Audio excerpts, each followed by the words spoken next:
So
good morning, everyone.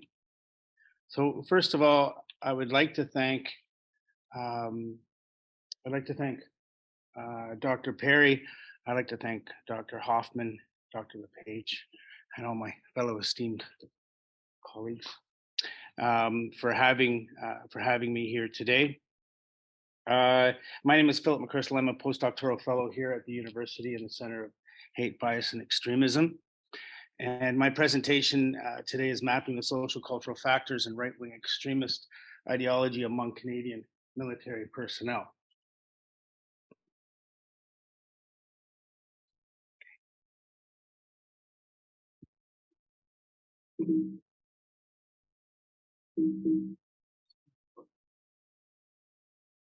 I don't know.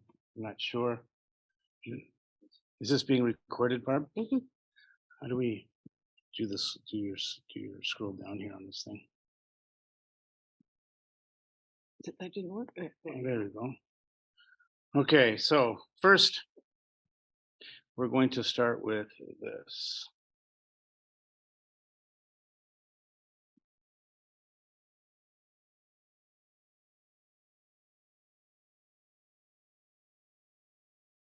If oil and gas came with a label, you would learn our outside of the ads. Is the world leader in environmental and social standards. Okay.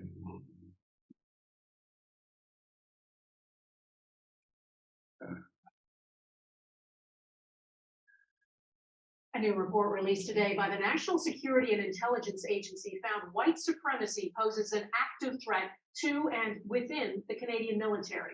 The review also concluded the Canadian Forces National Counterintelligence Unit's ability to monitor the threat is limited. Eric Sorensen looked into the findings and the recommendations. Eric.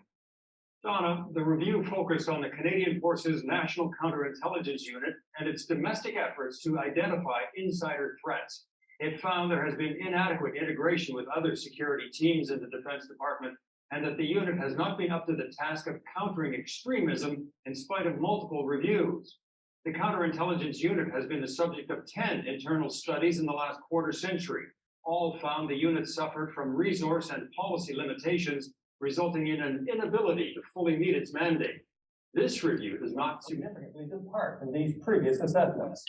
Former Defense Minister Hardeep Sajjan undertook a review that found the military has not done enough to identify and prevent extremism. White supremacy scandalized the Canadian military almost 30 years ago when the Canadian Airborne Regiment was disbanded after some members beat a Somali teenager to death. More recently, a former engineer in the Canadian Army Reserve, Patrick Matthews, was sentenced to 9 years in prison in the U.S. for his role in a plot to attack a pro-gun rally in Virginia, allegedly to instigate a race war. The National Security and Intelligence Review Agency says in its report that white supremacist groups seek out individuals with prior military training and encourages others to enlist in the military to gain access to military tactics and equipment. While the agency found that white supremacy poses an active counterintelligence threat, this government, like previous governments, has not said how it will fix the problem. On top of that, the revelations could further discourage recruitment at a time when demands on the Canadian Armed Forces are only increasing. Donna? All right, Aaron Sorensen in Ottawa, thank you. A new report released today by the National Security. Okay.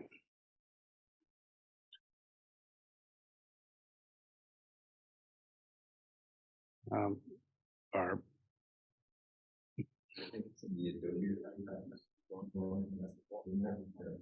There we go. Okay.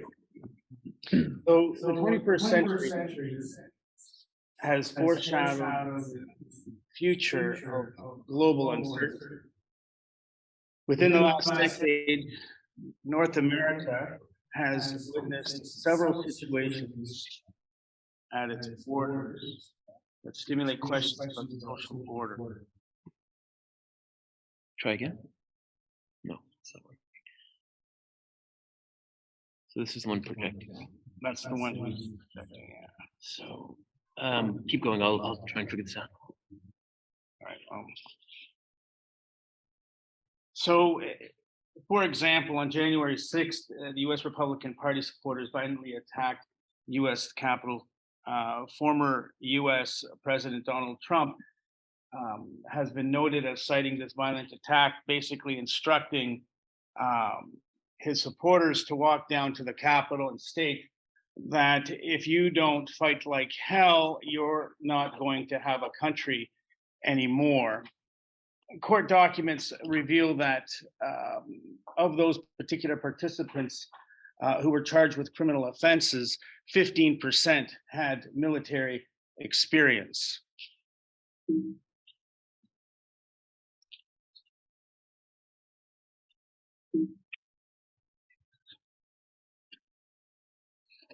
In Canada, there have been several similar societal disruptions that reflect political uncertainty and social chaos. The most significant incident occurred between January and February of 2022, which included the formation of the Freedom Convoy, as well as the Coates blockade in Alberta, where truckers on both sides of the border assembled in opposition to COVID-19 governmental mandates, as well as individuals amassed in front of Parliament Hill to advocate for the removal of COVID-19 restrictions. More recently, the Canadian Armed Forces has released reports that close to 300 members have started their release proceedings, if not some already released, for refusing governmental COVID-19 mandates. Some of those particular individuals have attempted to fight their cases in court, but have been unsuccessful. In this particular PowerPoint, you'll notice the top right is the chaos that happened in Ottawa. The other on the far right middle was Coates, Alberta. And then the bottom right is the people amassing in front of Parliament Hill. The episode that happened in Coates, Alberta, found caches of weaponry and so on, and literature to state that there were attempts, there were going to be attempts on taking the lives of RCMP officers.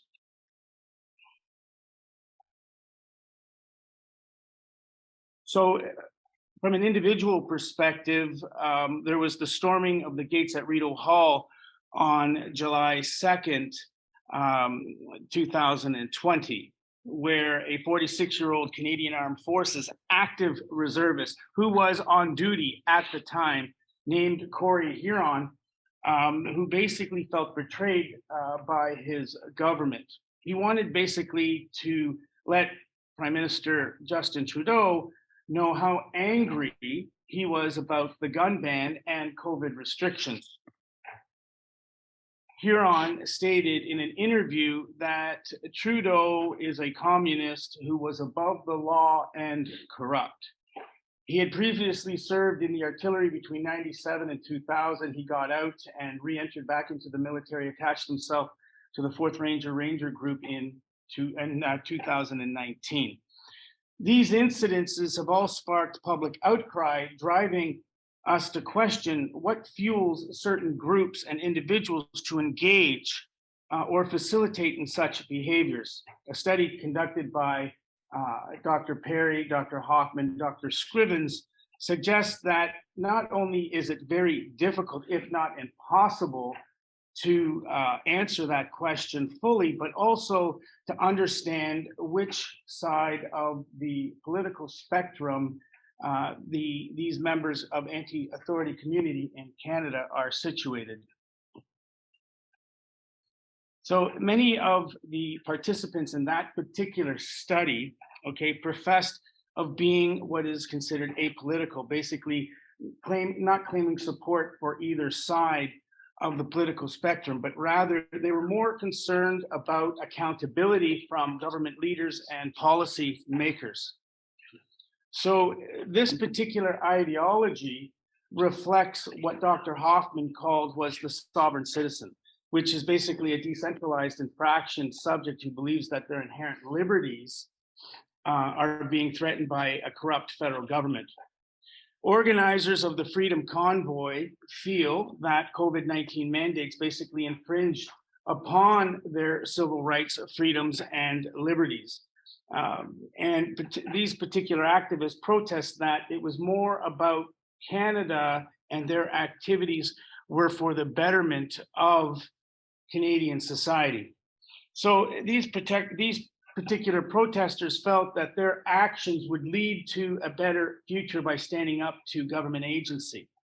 So research conducted by Riddle and Weber back in 1973, who studied activists and studied protesters and so on, stated that there are many who arrive at a state of pessimism at which state their ultimate goal is anarchy, and that the elimination of government imposing its powers over others.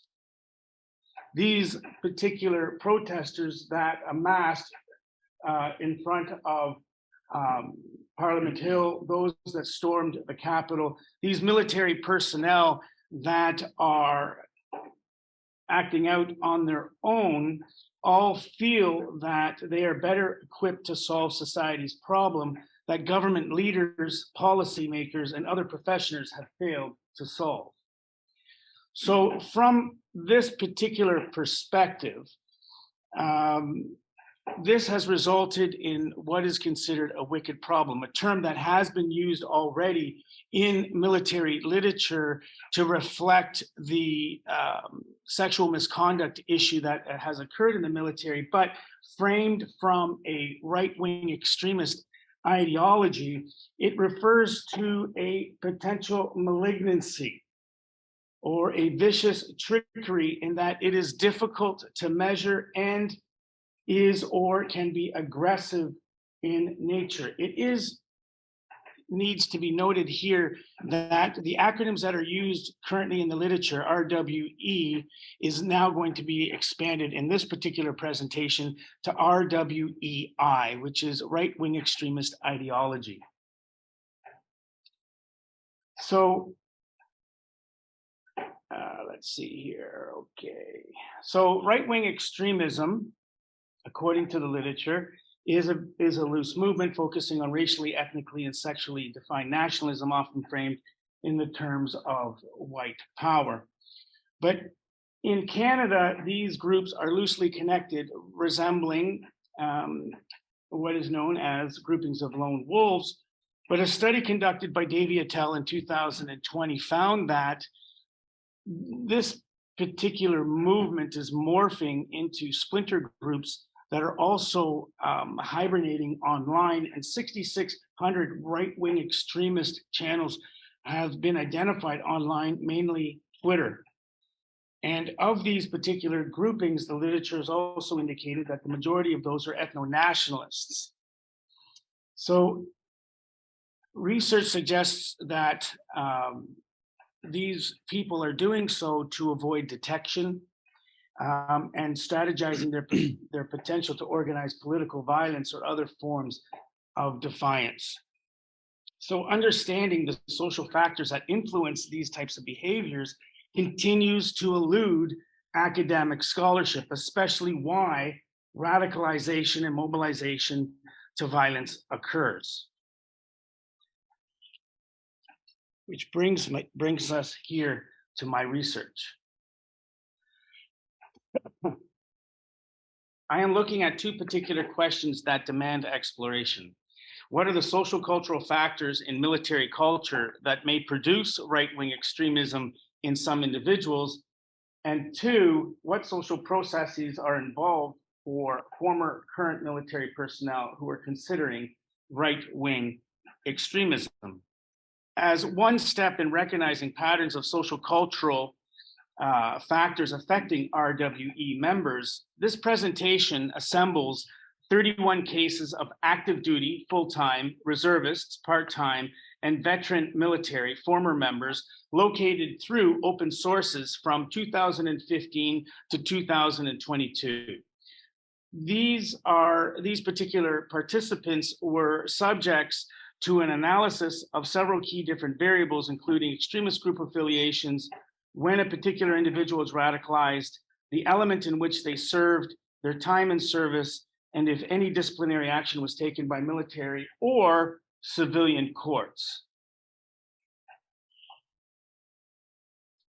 The intent and direction of this particular research is to explore the social cultural factors that contribute to the attraction of RWEI, while expanding on what has already been published within academic literature.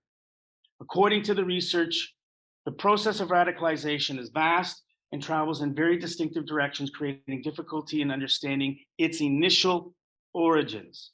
So it is important to understand that this particular RWEI ideology is ever-changing, insidious, even fluid force that goes undetected and grows within the shadows of political change and social unrest. Thus, exploring this phenomenon, according to Dr. Perry and Dr. Scrivens, is basically requires an extensive critical fieldwork and analysis and very good understanding of the subject matter. Also, from a Canadian context, the data that is available with regards to right-wing extremism and group affiliations is sparse compared to that in the US, and that could be due to its size, population, subtle differences between both countries and resources that are available to do this type of work. So what the current research does and does not focus on: psychological perspectives rather than social cultural perspectives. So interrogating the social fabric that influences behavioral change within cultural settings that lead to RWEI and its radicalization process is quite difficult, okay, and it's very complicated. Although the focus is often the centrality of the psychological process in attempting to better explain human behavior, it is the social cultural factors in which a person experiences also influences behavior. However, there are only a few studies that definitively acknowledge that social factors do contribute to the radicalization process. Much of what has been published is consistent with psychological research framed as the best approach to understand the gravitational pull toward RWEI. Current psychological research suggests that it is biologically inherited mental disorders such as depression, schizophrenia, and personality disorders that contribute to gravitating toward extreme ideology. But in fact, what isn't mentioned is that post-traumatic stress disorder, which is not a biologically inherited disorder, but rather a brain injury, also contributes to this form of deviant behavior. The problem is that certain current approaches, such as the psychological approach discussed, is conceptually only from one-sided focus on mental health, rather than examining the intersecting environmental factors that is needed in order to explain what is needed in order to explain the phenomena being looked at is that we need to look at this from different fronts, and that it is basically from a societal reality that there is this part is important, is that there is a notion of perceived crisis. Ignoring social-cultural intersecting factors and examining how these factors contribute to the influencing and or triggering of biologically inherited disorders then falls short of allowing for a broad understanding.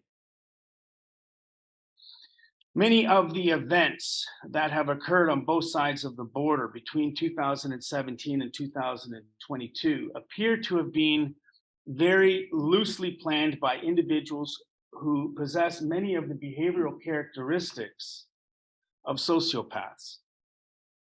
For example, the storming of the Capitol in the US was very disorganized, violent, with an appearance of very little planning. Canadian soil was the cases of Corey Huron, who crashed his truck into the gates of Rideau Hall in search of the Prime Minister, and that of Patrick Matthews, who had ties to neo-Nazi paramilitary, the base, and planned to attack gun riot rallies in Virginia in hopes of instigating a civil war. According to court documents retrieved, Matthews expected that his action would decimate racial and ethnic minorities and subjugate women. Recent documents retrieved of discussions in front of the judge, he has retracted his statements and now wishes that he can go back to a life of normalcy. So when we talk about this increase in hate from a Canadian context, we have to look at the studies that have recently been published. So I take a look at the study that was conducted between 2013, 2015, where Dr. Perry and Dr. Scrivens had found there were approximately 100 white supremacist and neo-Nazi groups, with approximately 30,000 of those individuals involved in sovereignist causes. But a recent report that was submitted in 2021 to the United Nations Educational, Scientific, and Cultural Organization found that that number since 2016 has grown to 300, which is quite alarming, to say the least. But expanding on that, if there was an ECOS research poll that was taken in 2022, where CTV, National News Ottawa, basically interviewed the president of that particular research organization named Frank Graves, and he basically stated that the numbers have increased to more than 3 million Canadians who now view the Canadian government as being illegitimate. They were predominantly male and around the age of 50, just over the age of 50, maybe early 50s and leading up to 50, and the majority had only had a high school education. The reason why these particular statistics are important is that if we take a look at the environmental changes that have taken place in the Canadian military, dating back to the mid-'80s through 1990 at the event of Desert Storm. Following Desert Storm, we had the first 300-man contingent on ground, which was Operation Unicom in 1991, and so on. We can see that there were changes how Canada was operating as a military entity on the global sphere. But not only did we stretch our troops thin, but we also sent them into areas such as Bosnia, Yugoslavia, Somalia. There were some tours in Vietnam doing minefield and explosives and ordnance disposal, and then later on there were more tours into Iraq, as well as other locations around the world leading into Afghanistan. My point is that the majority of those particular people who are currently serving or had gotten out in the last 10 years had served during that time, where they had experienced a lot of environmental changes within the institution that did not allow for rehabilitation and so on. Although in the last 30 years they have progressed to notice the fact that there are a lot of military personnel who suffer from post-traumatic stress disorder from those particular tours. And a lot of those particular people are also were attending the Freedom Convoy, as well as other situational events that have occurred in Canada.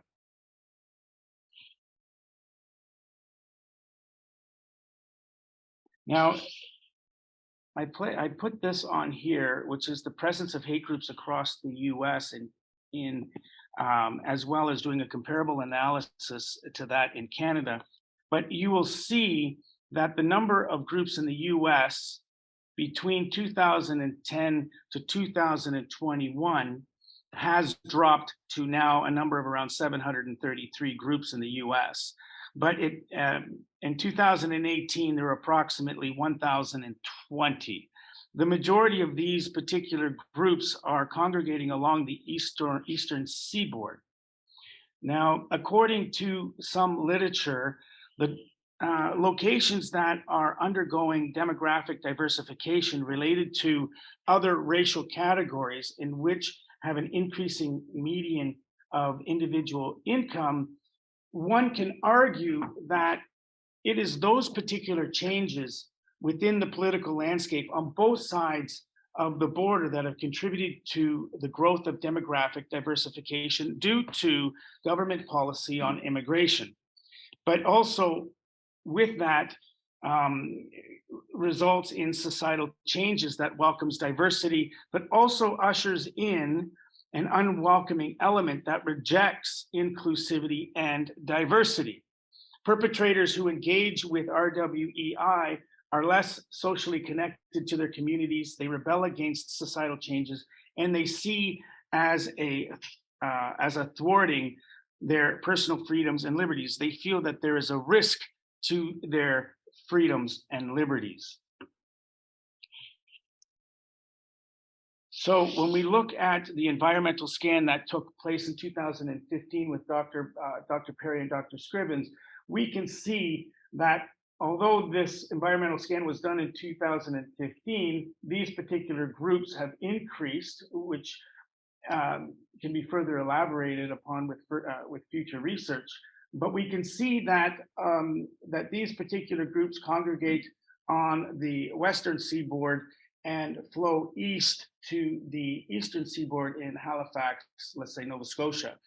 So interestingly enough, when I look at these particular group numbers and percentages and compared them to the numbers within the participants within my study, I found that, again, the parallels between this particular map and the groupings of the environmental scan show that there is a presence in British Columbia, Alberta, not so much in the Midwest, but increases as we hit Ontario, Quebec, and for that matter, Halifax, Nova Scotia. Now, from an observational perspective, what I found was, regardless of whether it is Army, Navy, or Air Force, there is a heavy military presence in each one of these particular provinces, whether it be Reg Force, Reserve, or training camp. For instance, in Ontario, we have Base Borden, we also have Meaford, which is a training camp, and so on. So we find that there are heavy concentrations within these provinces, but we also see that there are also more participants who are around these military installments. This particular next slide is a very important slide. And this particular, I don't know if you can see it or not, well, my eyesight isn't the greatest either, but anyway, this particular slide shows 31 individuals who are affiliated with right-wing extremism who have military experience in Canada. Now, the data within this preliminary list of past veterans, as well as active duty personnel, has been retrieved through open sources and consisting of variables such as their names, RWE affiliations, types of infractions, locations, and so on. Variables that are not included in this particular table, which I possess, which I have if anybody's interested, is length of service, the elements in which they served, meaning which did they serve, Army, Navy, Air Force, and so on, and their occupational trades, as well as any court penalties and sentencings and fines that they may have received. And I also in here also show their locations within the provinces in which they are located. Now, this is probably going to be the most complicated slide to understand and the most difficult. And within institutional spaces that manifest hate, I created what is called the spectrum of gendered identities in the military. Now, the Canadian military is based on hierarchies of gendered norms in which groups have to historically deal with masculine expectations in their attempt to migrate and transition into categories that are seen as ideal. People learn to avoid being identified as either being too masculine or too feminine, historically. Those who do not perform expected and accepted forms of masculinity and femininity, okay, are then marginalized. It is my assertion that in the military, these particular hierarchical relationships of gender identity and gendered norms influence the manifestation of hate and RWE specifically. Cultural spaces that produce hate ideology and that condone discrimination and misogyny are not conducive of healthy functioning. They are environments that contribute to deviant behavior.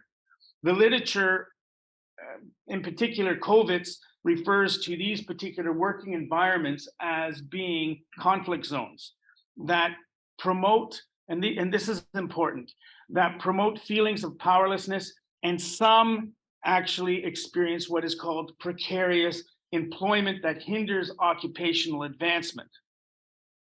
Prolonged exposure to these particular types of environments may lead to poor mental health outcomes that contribute to resentment and dissatisfaction. The social research that RWE identifies that RWE orientations are formed through a complex interactions of individuals and social factors. Research shows that exiting the military, for those who are not prepared to exit the military, can be problematic for those soldiers, and that they are searching for groups to gravitate toward.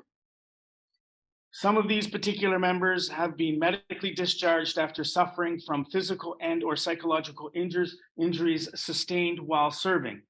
Many of these members feel resentment about how the system as an institution, Veteran Affairs more specifically, have negatively handled their particular cases. They often generalize their resentment to the political mandates that regulate social decision-making with respect to their particular case. Historically, military culture has fostered hypermasculine men who had to prove their masculinity using power and dominance. This type of cultural presence lays a heavy emphasis on rules with expectations to strictly obey and express complete obedience. Disobeying those particular rules may result in swift and strict punishment. Cultural environments that reflect authoritarianism, where choices are limited and power is used to control and enforce, could manipulate forms of expression and personality. However, hypermasculinity is not a universal position in the military, and this is where this particular diagram comes into play, is that there are layers of difference that exist, as in figure 5. Groups who do not fit into specific roles, okay, tend to negotiate and strategize their movements and adapt socially. They learn to avoid being singled out and or targeted because they do not reflect what was also called the ideal masculine warrior. And although there are some proportions of the military who have welcomed change, the old guard still lurks in the shadows, avoiding identification for fear of being identified and then eradicated. So according to Hebert in the United States, adapting to masculinized dominant spaces requires doing gender, which also involves incorporating a new identity that reflects the expectations of the dominant masculine culture. However, change is afoot. Okay, over the past 3 decades, the Canadian military is slowly challenging its traditionally resistant attitudes against inclusivity and diversity. Sexual harassment and abuse are no longer tolerated. Members with traditional misogynistic attitudes are now having to strategize and negotiate their positioning within the institution to avoid revealing themselves and the risk of being targeted as a result. The tables have turned where those dedicated to RWEI now have to negotiate their movements like chameleons. They covertly navigate the layers of masculinity and femininity as they adjust to changing cultural norms, and in doing so, manifest resentment to cultural change. These individuals experience internal anxiety as they oppose change and diversity. People who engage in and support oppressive misogynistic behavior and who gravitate toward RWEI experience identity transformations through both subtle and overt expressions of personal interactions. If we take a look at Goffman basically argued that behavior, whether deviant or not, is learned through sets of movements, gestures, and enactments. So this is basically to suggest that RWE identities become redefined through personal experiences and social interactions. It is through social learning who are consistently socialized to adapt extremist ideologies will draw support from like-minded people. Their actions find rationality and legitimacy in that particular context. However, to avoid being recognized as a supporter of RWE, these particular individuals utilize a false identity that obscures their true intentions. It is only when these particular individuals are in the same group settings that they express their authentic leanings. Prior to this, these particular actors within the Canadian military engage in continuous strategizing to ensure their acceptance. RWE groups, often seek out current and ex-military members with hypermasculine tendencies, those with good leadership. Military culture imposes an authoritative mandate on leadership that reflects the particularly ideal soldier. However, military culture is often shrouded by the layering of masculinity and femininity that segregates and has the potential to categorize gendered expressions. Therefore, it's very critical that when examining hegemonic masculinity within the structure of military culture, it is recognized that it is a very complicated space, okay? And it is necessary to understand that this particular layering exists, okay? Now, what is important though is that these particular categories should not be viewed as rigid as they are in the particular diagram. Rather, they should be viewed as overlapping and have blurred lines of distinction.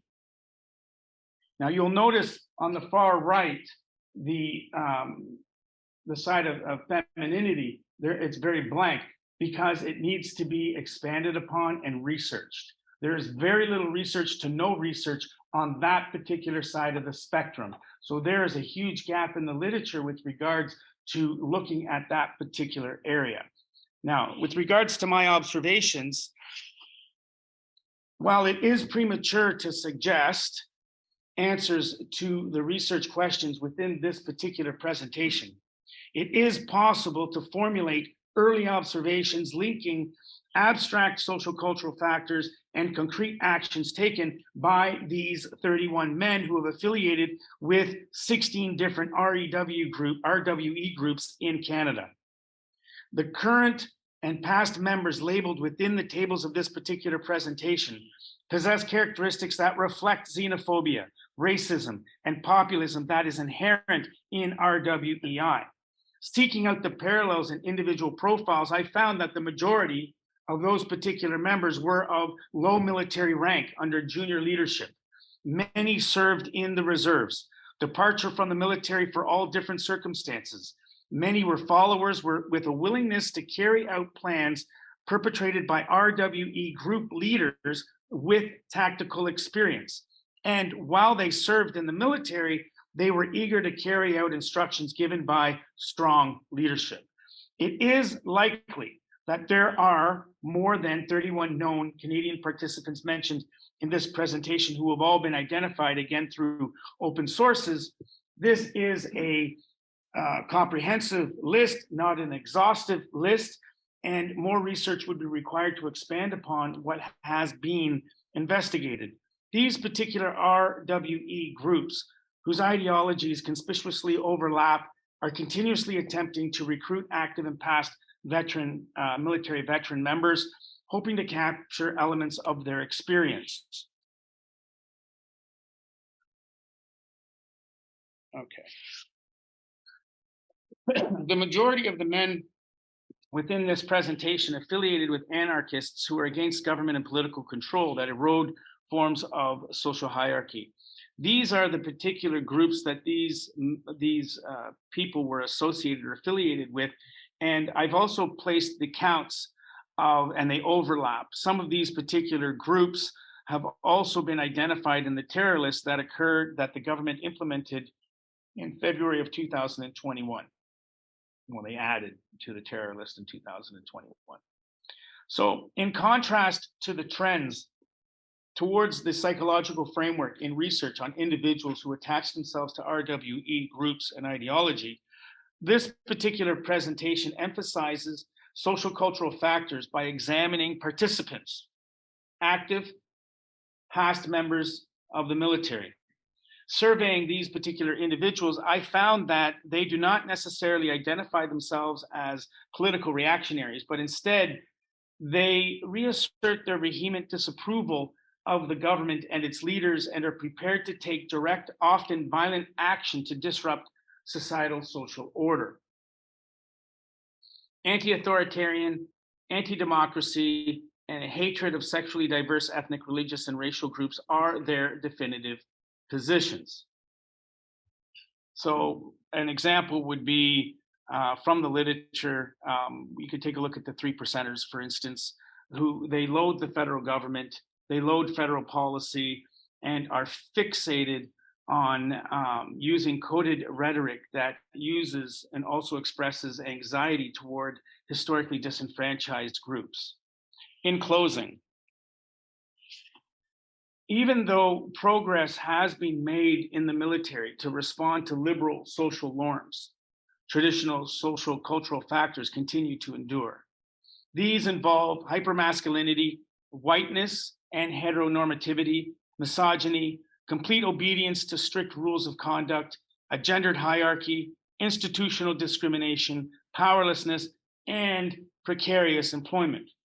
Furthermore, I would speculate that the individuals in this particular presentation possess RWEI may share a marginal social status in relation to their military peers. They may have faced consequences for their extant discriminatory beliefs.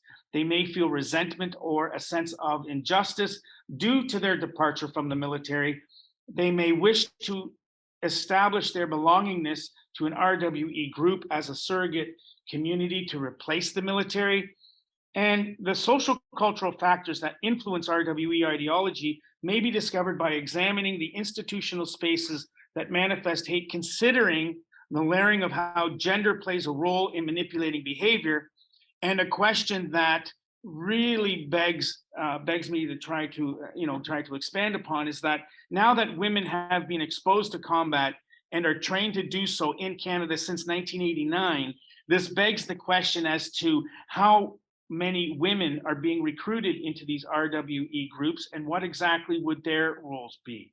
These possibilities all warrant further research. And while this research is preliminary in nature, the research conducted thus far points to social cultural factors that lead to the process of radicalization in RWE. I'd like to thank you all for having me here today.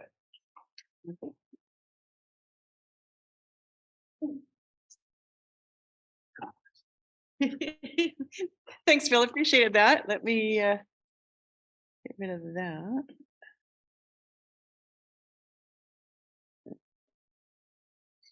Sharing. There we go. Okay. Okay, appreciate it. That's a great start. What a great segue into the next one. But any questions before we move on? Yeah, I have a question, Phil. So if we're looking at attitudes and beliefs, do you think that, at least based off of the individuals that you surveyed, are they arriving into the CAF with these RWI tendencies, or is this something that's actually growing once they get into the CAF? And I guess I wonder, with all the current efforts towards inclusion, or at least the publicly stated efforts towards inclusion, is that something that will detract people who fall within, I guess, RWIE from ever joining in the first place? Or do they see it as a means to an end, perhaps? Those are good several questions. Yeah. So a couple things. One, I personally feel that there are some that enter into the military with these particular sociopath characteristics and so on. But also, too, again, as the research says, nurture versus nature argument, are they learning this type of behavior in the military? And again, like-minded people, they attract themselves to like-minded individuals and where those particular feelings manifest. But as changes occur, some of the, let's say societal disruption, these particular individuals then react. Some people are designed for the military, they're made for the military, but then there are others that particular culture really lays out a sort of a platform that they don't really want to follow. But it's because of that experience while being in, and then experiencing the diversification outside of the military, that sort of leans them toward going against what's happening. So I would say that these particular individuals are learning it within that environment and are learning it from others who have very similar mindsets. So to answer the question, is it detracting people from joining the military?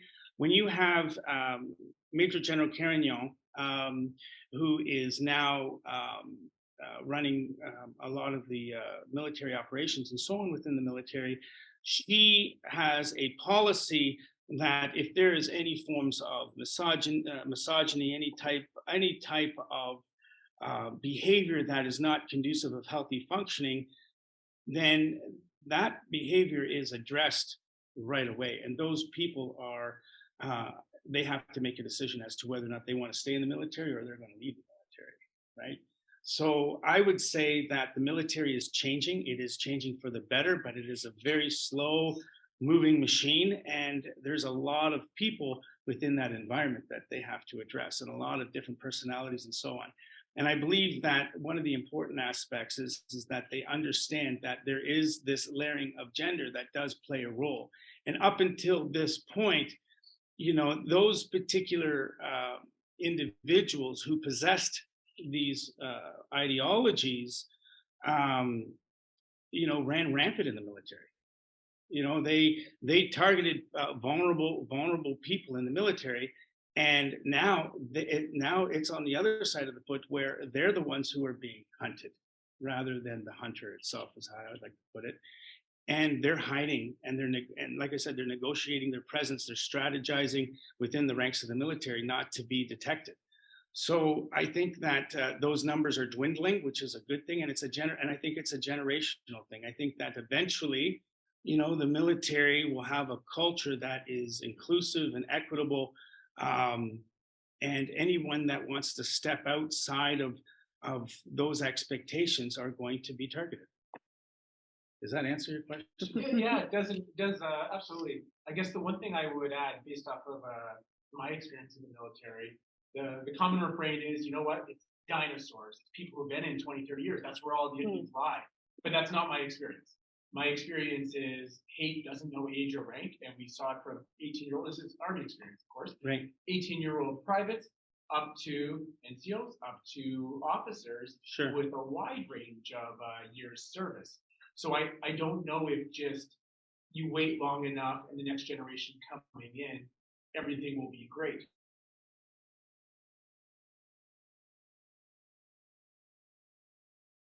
Mannheim, he had a theory called generational theory, and basically that theory says is that as long as you teach the same thing over and over and over again, it'll become a generational thing. So you have, let's say, these particular members that had served in the military, dinosaurs, let's just say, and they decided to get out because they just didn't want to be there anymore, and they had children, and now they're teaching their children those same values that they had when they were in. And now let's say those children decide now they want to go into the military. Okay, they possessed those attributes and those characteristics prior to going in. But again, like I was saying, is that eventually those particular numbers will dwindle, right?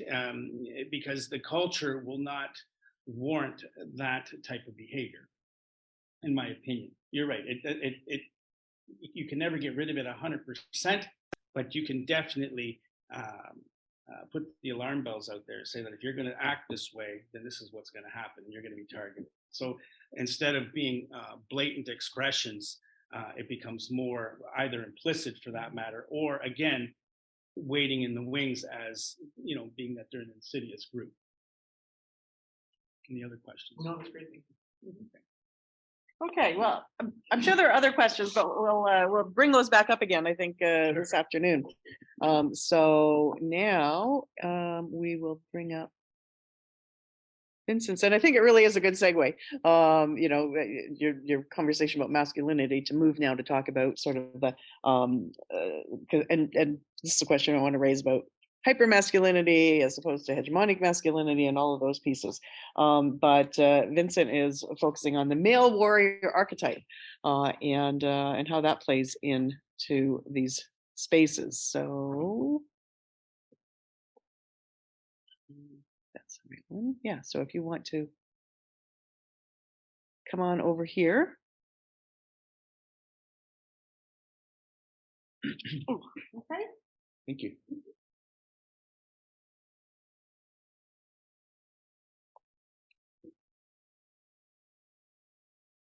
Did the presentation go up? There we go. All right. Well, thank you very much for everyone for having me here today. My name is Vincent Bélanger, and I'll be talking about my master's dissertation on the male warrior archetype and why some Canadian veterans may be joining the far right. To give a little bit of context as to the importance of this research, I listed two very recent events that were previously brought up. The first one being the far-right mobilization on Washington, D.C. on Capitol Hill to sort of overthrow the election results. The National Public Radio did an investigation and found that roughly 1 in 5 of the people that were charged by the FBI were in fact US war veterans. More closely and more recently to here, we had the Freedom Convoy in 2022 back in Ottawa, and it was found that there were a number of Canadian veterans and actively serving members of the armed forces that were crucial to the logistics and the organization of the far-right movement in Ottawa. But it's important to talk about how this is not a new phenomenon. Often this is brought up as a sort of new issue that is emerging. However, supremacy, hate, and violence has been in the armed forces since its inception. Here, I've listed a number of events in recent history that illustrate these examples. The first one is the Cold War queer purge in the armed forces, where the military, including the RCMP, systematically discriminated and psychologically tortured queer members within their ranks. In 1997, there was the Somalia affair, which we saw a video of earlier, where the Canadian Airborne Regiment was infiltrated and heavily structured by the Heritage Front, which was a neo-fascist group that actively recruited people in the military. And while they were in Somalia, they tortured and raped a lot of Somali civilians, including one that has died. Vincent, I apologize to interrupt, but they're not able to see your presentation. They're not able to see my presentation?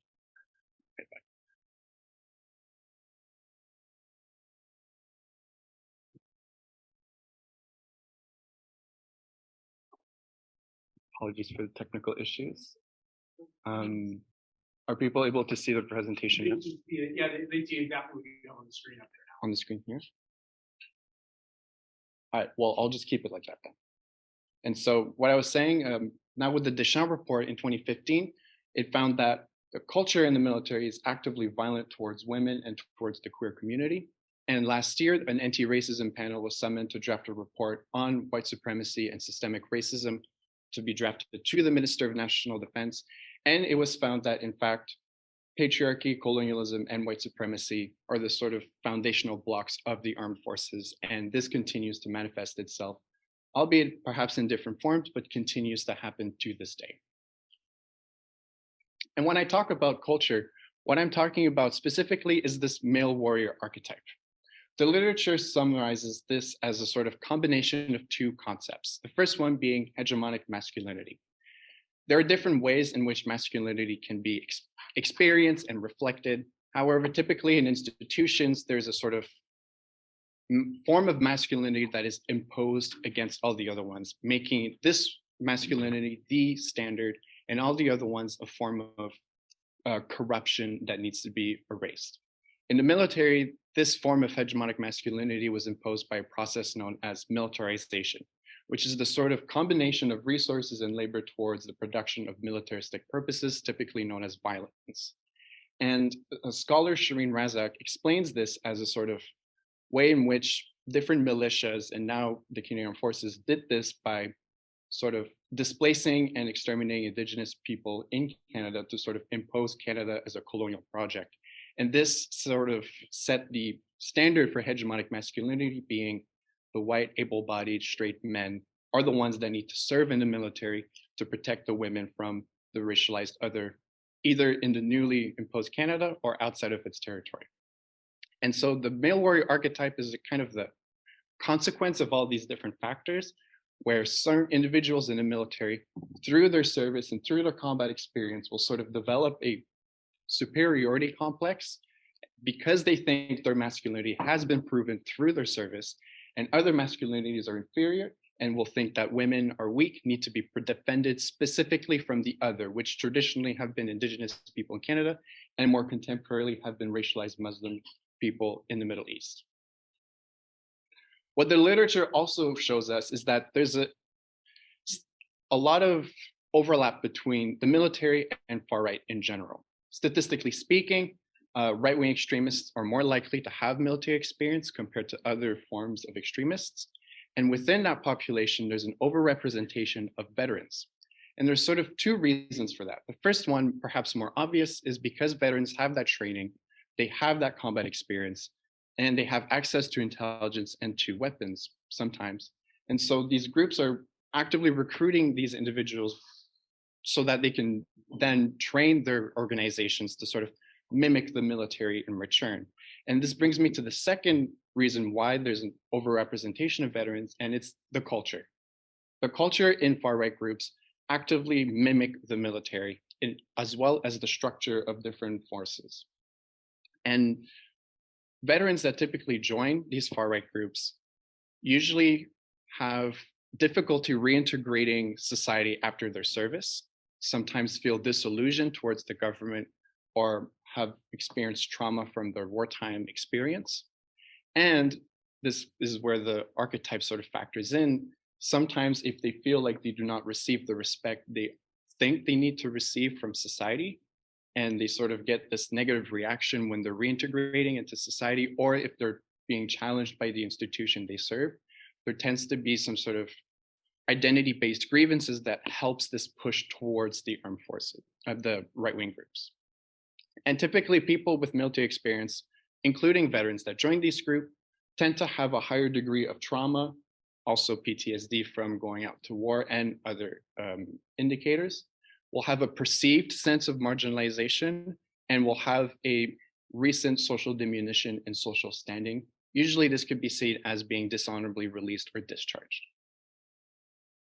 And this all brings me to my research question being, is military culture embodied by the male warrior archetype a vulnerability factor for veterans joining right-wing extremist groups? And to do this research, I used a postmodern feminist theoretical lens, which means that I looked at the military as a sort of patriarchal and colonial construct that is there to impose certain values in Canada, and then deconstruct it to sort of identify different variables of the male warrior archetype. To do this analysis, I did a discursive analysis where I looked at text-based data and tried to identify different narratives and themes that are related to the male warrior archetype based on how my 3 case studies spoke and behaved. To do that, I did a comparative case study with the three people that I selected, and I primarily used their social media activity as well as interviews that they have done with different journalists or that have been leaked online. Essentially, all the text data that I acquired was all publicly available. To sort of identify this archetype, I did a review of said concept, and I listed these 4. The first one is the pursuit of hegemonic masculinity through paramilitarism. And essentially, this is the pursuit of masculine validation after the military. Sometimes these individuals will join these fascist groups to sort of continue seeking that sense of masculine validation that they either couldn't fully crave or couldn't receive while they were in the military. The second one is a hierarchical perception of society due to their service. For instance, someone may go to war and this will negatively impact their perception of a given community, or will shape their perception of gender. For example, one will think that because they served, they're a superior male to others, and etc. The third one is the defense of the, quote, homeland with the use of military knowledge.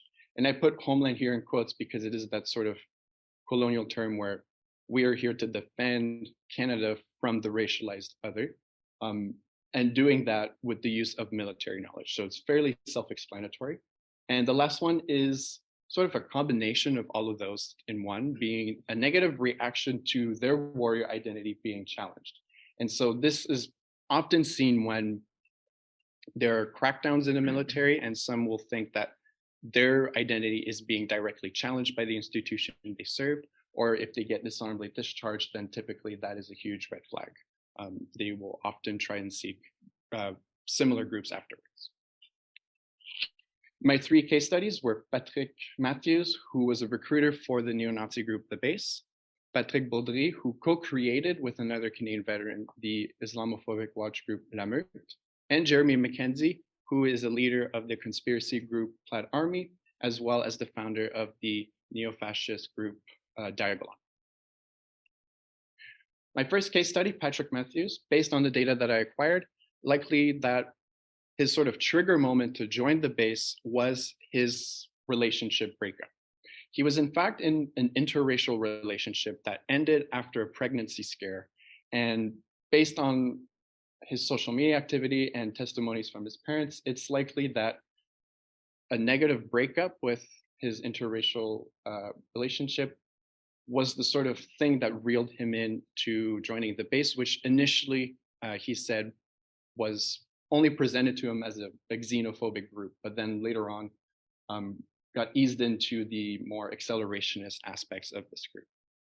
And after his breakup and shortly after becoming a recruiter for the base, you can start seeing his social media activity expressing a lot of anger and revealing many of his grievances, being impoverishment of rural communities, as well as his fear that women are becoming impure by participating in the labor market and mixing with other ethnicities. And so while he was a recruiter, he was exposed by a journalist based out in Winnipeg, which made national headlines. And this sort of became another trigger moment for him because that direct challenge to him was present. Everyone in the country knew it. He was discharged from the military, although not dishonorably. And so after that, he fled to the United States to go to a safe house, brought in the United States as well by other US war veterans. And in that base, in that safe house, he sort of expresses how he wants violent revolution to happen and specifies that white able-bodied men with military knowledge are the ones that need to surgically strike critical infrastructure to bring down the collapse of the system. So we can kind of see how the archetype manifests itself throughout his radicalization process, namely through the sort of defense of the homeland from the other, as well as his identity being directly challenged. My second case, Patrick Baudry, was in the Special Forces and was deployed in former Yugoslavia and was hired as a private contractor in Afghanistan. During those two positions while he was abroad, he witnessed a lot of war crimes, war atrocities, and it all sort of shaped his perspective on Muslim communities in a very negative way. He came back to Canada with a fear of Muslim communities coming to Quebec.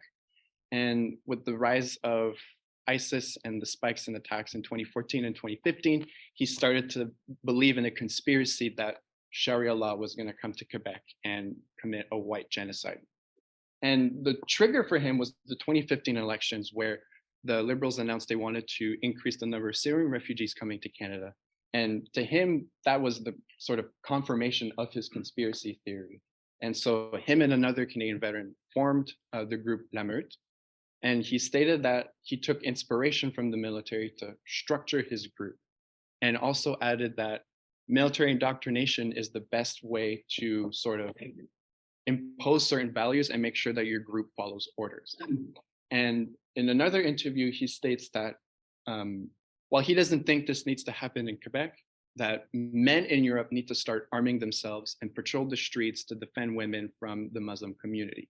And so you can really start seeing how the archetype here is manifested by him advocating for military structure and indoctrination in his group, and the sort of gendered perception he has through his service by him being a male that needs to defend the women from the Muslim community. My last case study, Jeremy Mackenzie. While he was in Afghanistan, the majority of his platoon died after a Taliban attack. And when he was arrested last year by the RCMP, he was diagnosed with post-traumatic stress disorder, which likely was caused by the almost entirety of his platoon dying in front of him. And for him, the sort of causal factor was the Omar Khadr settlement. And for those who are unfamiliar with it, Omar Khadr is a dual Canadian citizen who was a former child soldier for the Taliban, who, after having killed an American soldier, was sent to Guantanamo Bay, where he was tortured for a number of years. To sort of reconcile with that, the Canadian government offered him a multi-million-dollar settlement, which angered a lot of veterans, including Jeremy Mackenzie. And to him, he couldn't reconcile having fought for Canada against the Taliban and the same government giving a multi-million-dollar settlement to a former Taliban. And so this also directly challenged his idea of what it means to be in the military, what it means to be a veteran. And so afterwards, he also expressed grievances of how veterans don't have a lot of social services when they come back from war, being told by the government that it's austerity, there's no time for mental health care, but then giving a multi-million-dollar settlement to one individual. And so afterwards, he fell prey to a lot of COVID-19 conspiracies. It's unsure whether or not he fell prey to them after Plaid Army or before. Nevertheless, Plaid Army is used by him as a sort of platform with his friends to share these conspiracy theories and to platform hate groups as well as like-minded politicians. The creation behind Diagolon is masked behind a lot of humor, but in reality, it's a sort of paramilitary group that is based on a military structure with a lot of military paraphernalia. And the intention here is to sort of bring down the collapse of society after COVID-19 to impose a white ethno-state. And so you can start seeing how his military background is coming in very useful for him and the sort of mentality that he developed while he was there. And he does a lot of vlogs online that are a great source of data. And he sort of expresses that a lot of his gendered perspectives where he thinks because he served in the military, he's a sort of alpha male, and that the crackdowns in the military is a sort of conspiracy to break down traditional Western values of patriarchy and supremacy. And so for him, it's a direct challenge to his identity. And he thinks that, and he actively encourages people in the military to get out, either to join Diagolon or not, and to do attacks against the government. My comparative case study I came up with a few findings through that. And one of them is fairly obvious if you are familiar with the literature in radicalization studies, and it's that radicalization is a very personal process. Not one person is radicalized the same, and this was made evident with my 3 case studies who had different trajectories and trigger moments. However, military culture and the archetype was sort of revealed in different ways, but there were some similarities. The first one is the concept of defending the homeland against the other with the use of military knowledge. This was made evident throughout the 3 case studies. And the other one is the pursuit of hegemonic masculinity through a continuation of sort of military service. And essentially all 3 case studies tried to continue to seek their masculine validity through far-right participation. For instance, Jeremy Mackenzie, after the crackdown started happening, really doubled down on him being a real man, and that because he did X and Y, he's a true Canadian soldier, and that he will continue to fight for his country and other means as a real man. And so you can really start seeing that this attachment to the warrior identity is linked to that pursuit of masculinity by peers. However, and this is the main finding of my research, is that military culture didn't serve as a sort of causal moment in the radicalization. I can't say that military culture caused their radicalization or caused them to join or to create these groups. However, what it did do was socialize these men in how they behaved and how they reacted to a given situation. I think a great example that sort of summarizes that is Patrick Baudry. He didn't create Lemmer because he was in the military. However, military culture sort of encouraged him and showed him how to create the group and how he was going to behave within that group and how to give orders.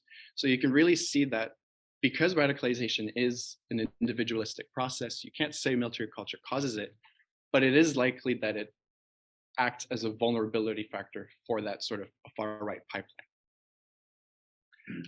I've listed a few elements that could be interesting for further research based on my own observations. And the first one is prevention.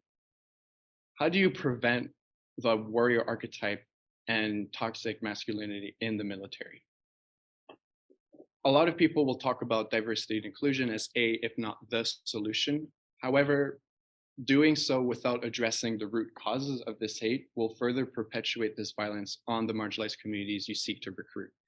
And as the anti-racism panel suggested last year, supremacy, patriarchy, and colonialism are the foundational blocks of the military, and that's not something you can reform away. You can't eradicate it because it's been there since day one, and it's manifesting itself in different ways. And so while yes, there may be generational differences, this hate can continue in different forms.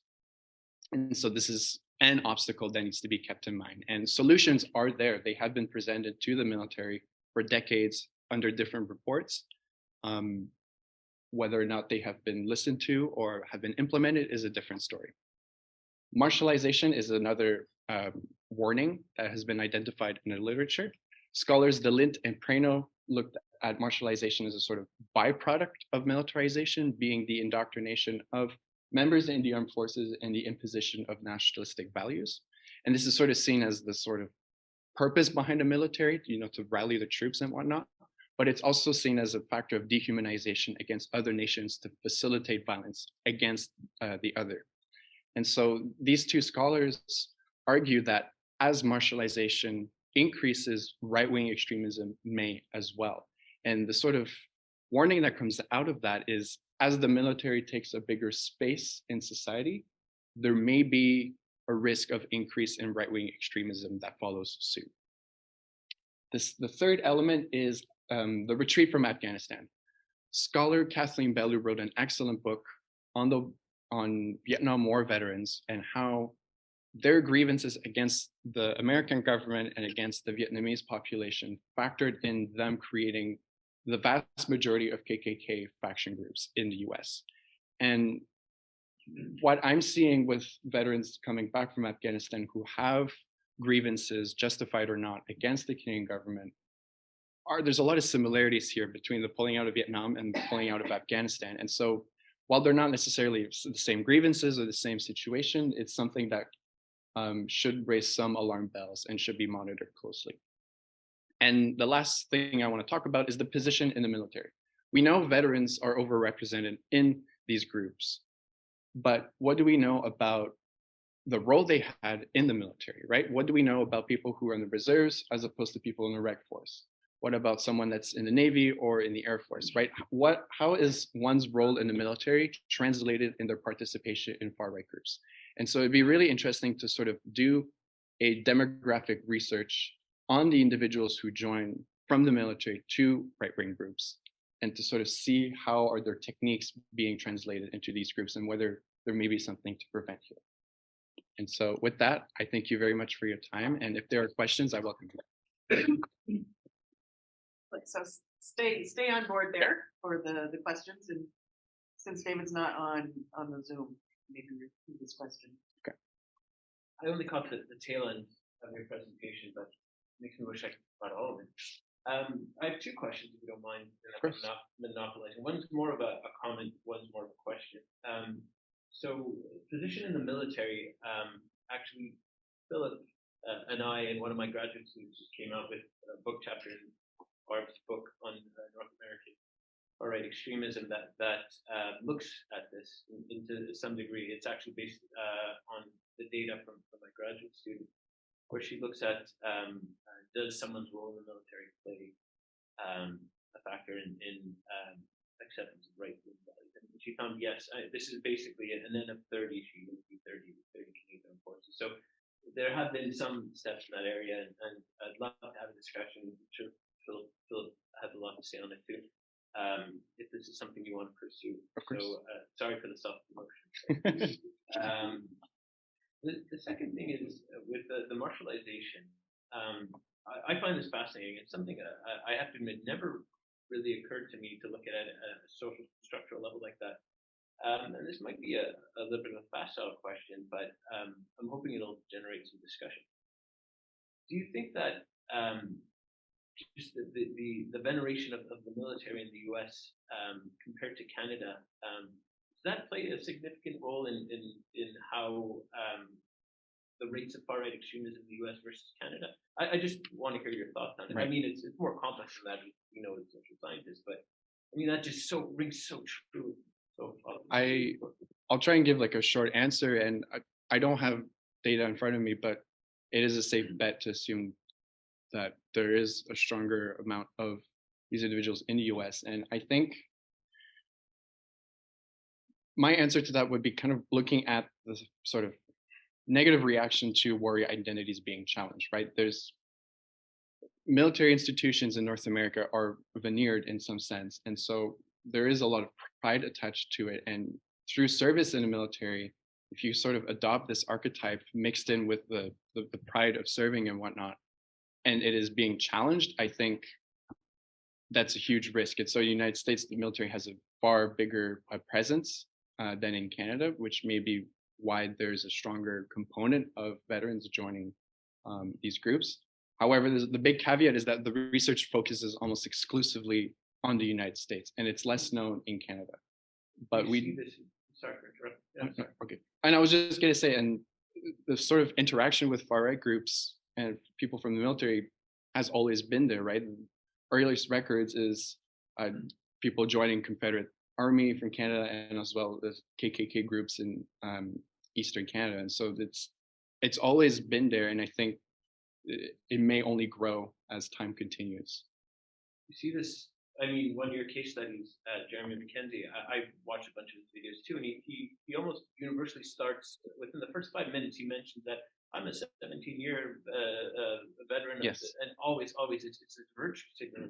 Yeah. And you see it in the Canadian culture too, amongst paramilitary groups, this fetishization of the military in a way that I would argue apes what normative American culture does. Yeah. I think you're bang on, and I think this is. Put this on my radar. I'm very interested in it. So I'd love to talk a little bit more. Thank you.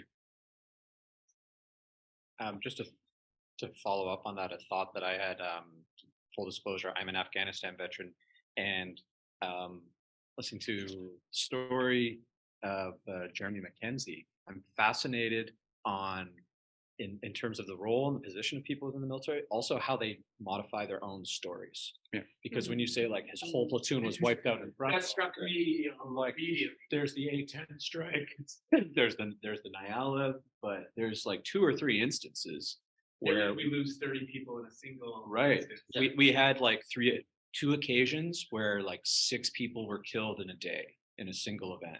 So I'm really curious when you look at these people, to what extent are the stories they tell about themselves? Like, I'm a 17-year veteran, I did Right. this. Some of these stories, I've seen videos where people describe things they lived through. They're like, that never happened. Right. Like, it doesn't even make sense. I don't want to, right. I don't want to like platform or justify anything that he believes in, but I did did a fact check into his platoon thing, and he does have the sacrifice medal and whatnot. And I looked into the people who died, and his platoon did get decimated. But it is interesting to see through his vlog sort of the manipulation of his bravado and of his service is sort of grander than what it actually was. Yeah. And so there is, I mean, if you are going to create a group, you kind of need to be charismatic, and you need to have that sort of ethos behind it, right? Yeah. So there may be some manipulation there too. Fascinating stuff. Thank you. It is Thank you. really, really fascinating. Thank you so much. Let's try that, shall we?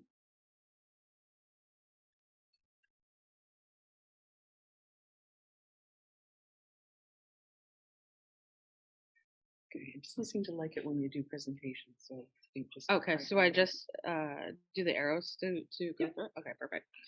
Okay, so today I'm going to be talking about exclusion and inclusion and the fraught relations in conversations around right-wing extremism, indigeneity, blackness, and the military.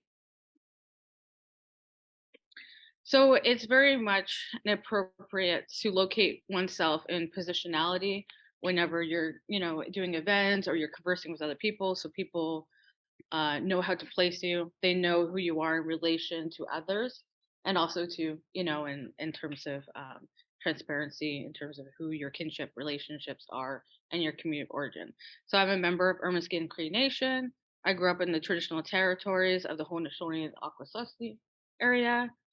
So I'm also a recent PhD graduate and assistant professor at the Institute of Criminology and Criminal Justice. And I do a lot of activism and community-based grassroots organizing, and public speaking and things like that, in terms of like grassroots community engagement with both Indigenous, non-Indigenous, urban communities.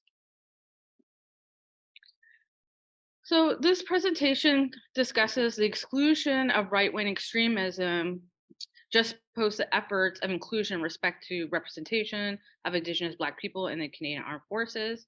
And this is a noteworthy junction to give rise to dialogue on military culture, white nationalism, and more broadly a need for the historical rendering with colonialism translated to slavery.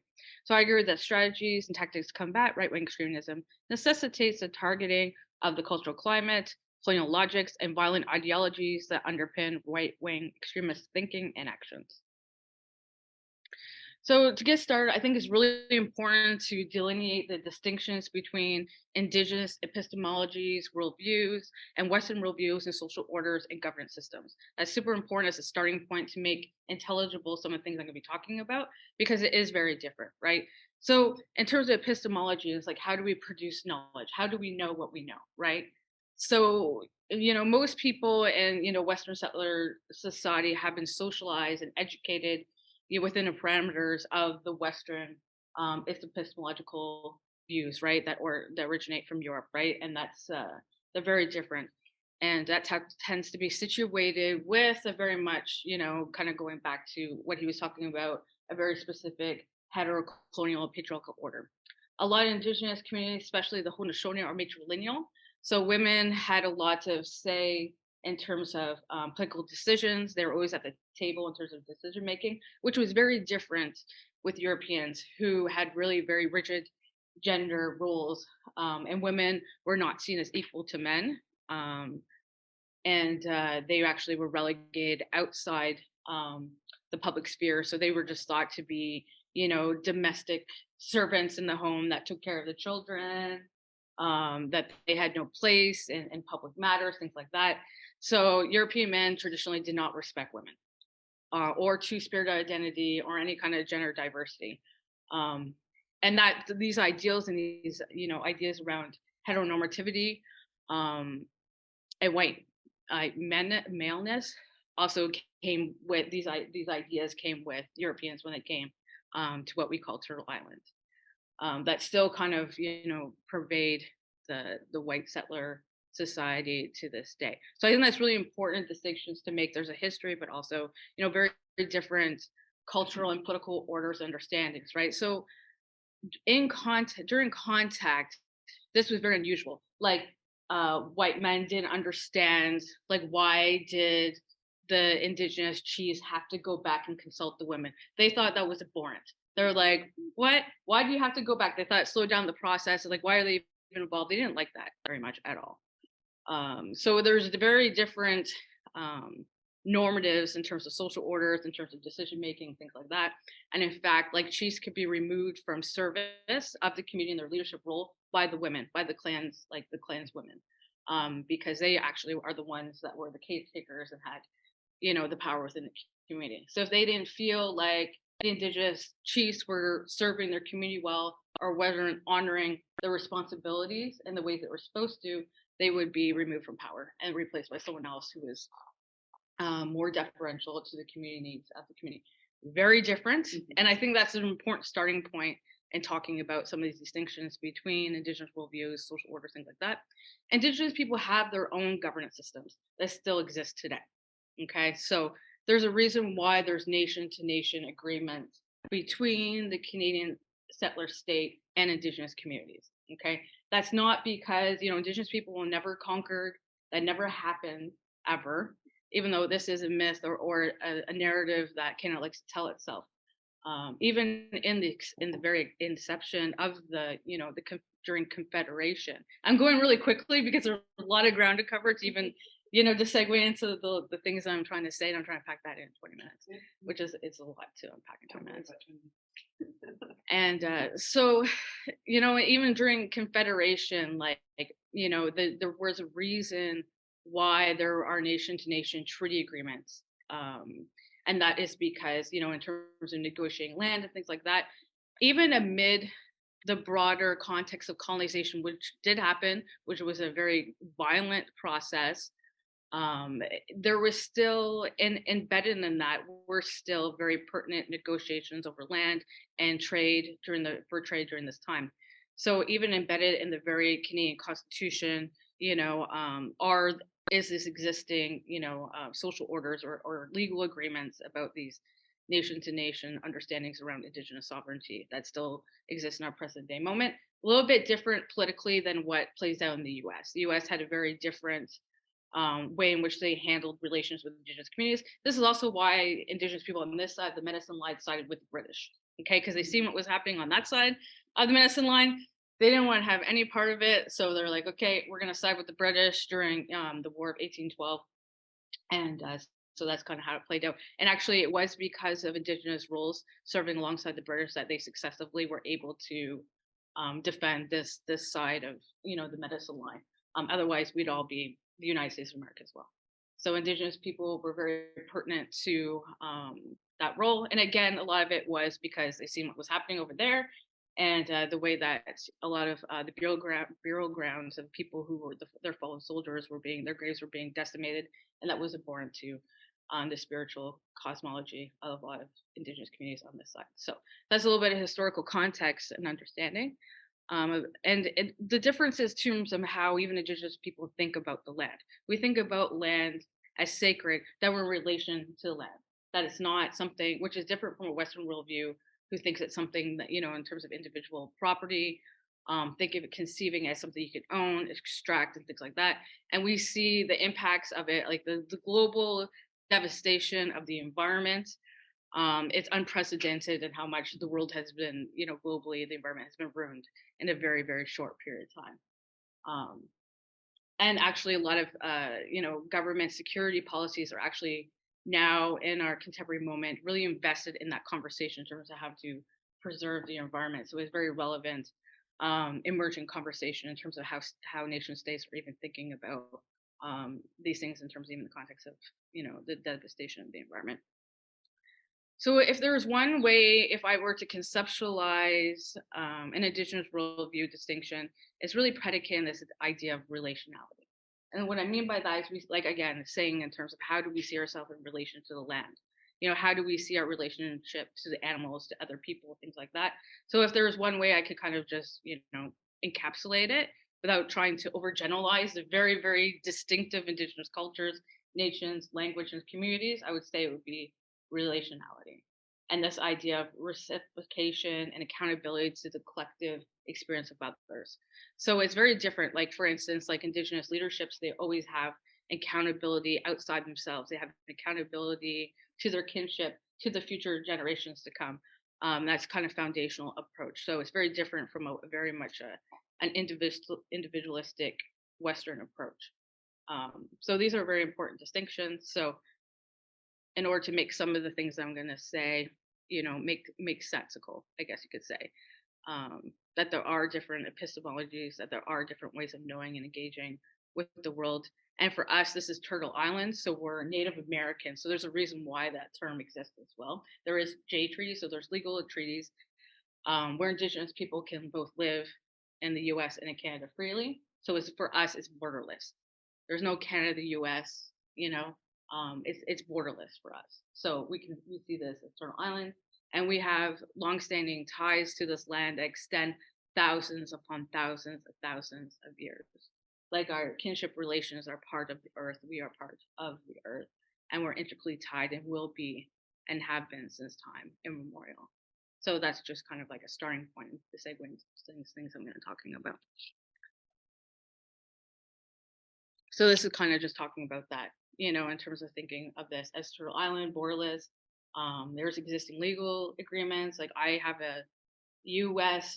SIN card, or whatever they call it, Social Security card, so I can live and work in the U.S. freely. I can cross the border. They can't stop me. I can commit murder, and they still couldn't stop me from going into the U.S. unless they put me in jail, of course. But I guess you get the point. you get the idea. And so this idea of, you know, also, you know, respecting Indigenous sovereignty.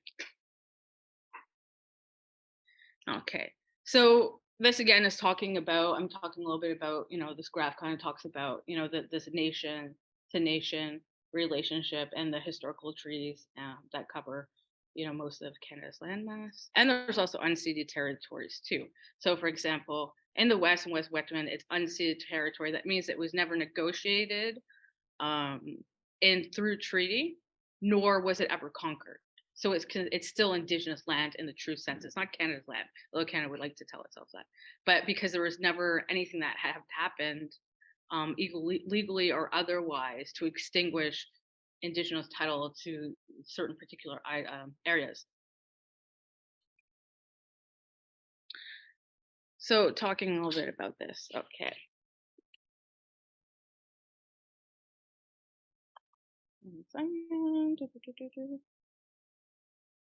Okay, so settler colonial history and the very foundation of the state is founded upon the dispossession of Indigenous land, instrumental violence, heteropatriarchy, and logics of white supremacy, and the normalization of white nationalism. Settler colonial violence still pervades the settler society. We see this normalized violence in the disproportionate number of missing and murdered Indigenous women, the legacies of the residential school, the 60s scoop, the overrepresentation of Indigenous people in the criminal justice system, and in turn, legacies of transatlantic slavery mark the emergence of the capitalist global economy that continues to pervade our society. The remnants of racism inherent to the institutions and settler society structures lies evident in the ways in which the manifestations of inclusion exclusion that I'll be talking about today. And in contrast to white oppression of Black people, which characteristically takes the form of forced exclusions, white oppression of Indigenous people has often taken the form of forced inclusions, as written by Indigenous scholar Veen Deloria. White people wanted and still want Indigenous land and resources.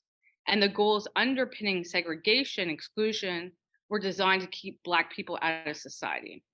Throughout Canada's history, there have been many examples of Black people being segregated, excluded from, or denied equal access to opportunities and services such as education, employment, housing, immigration, healthcare, and commercial establishments. There were several measures within Canada immigration policies to restrict the number of Black people who could enter the country in the late 19th and 20th century.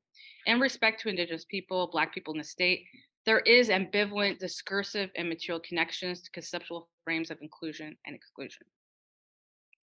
So these are just some examples in terms of these histories of Indigenous and Black inclusion and exclusion. So we see the residential schools, I was just talking about 60 Scoop, the transatlantic slavery. The reason why North America enjoys the wealth that they did is literally on the backs of Black people. Okay, but then they did have the one community, Black community that they have in Africaville in Nova Scotia was dismantled, and there's a picture here that says they were denied the public services that people outside of this community were able to have in terms of clean drinking water, proper sanitation, things like that.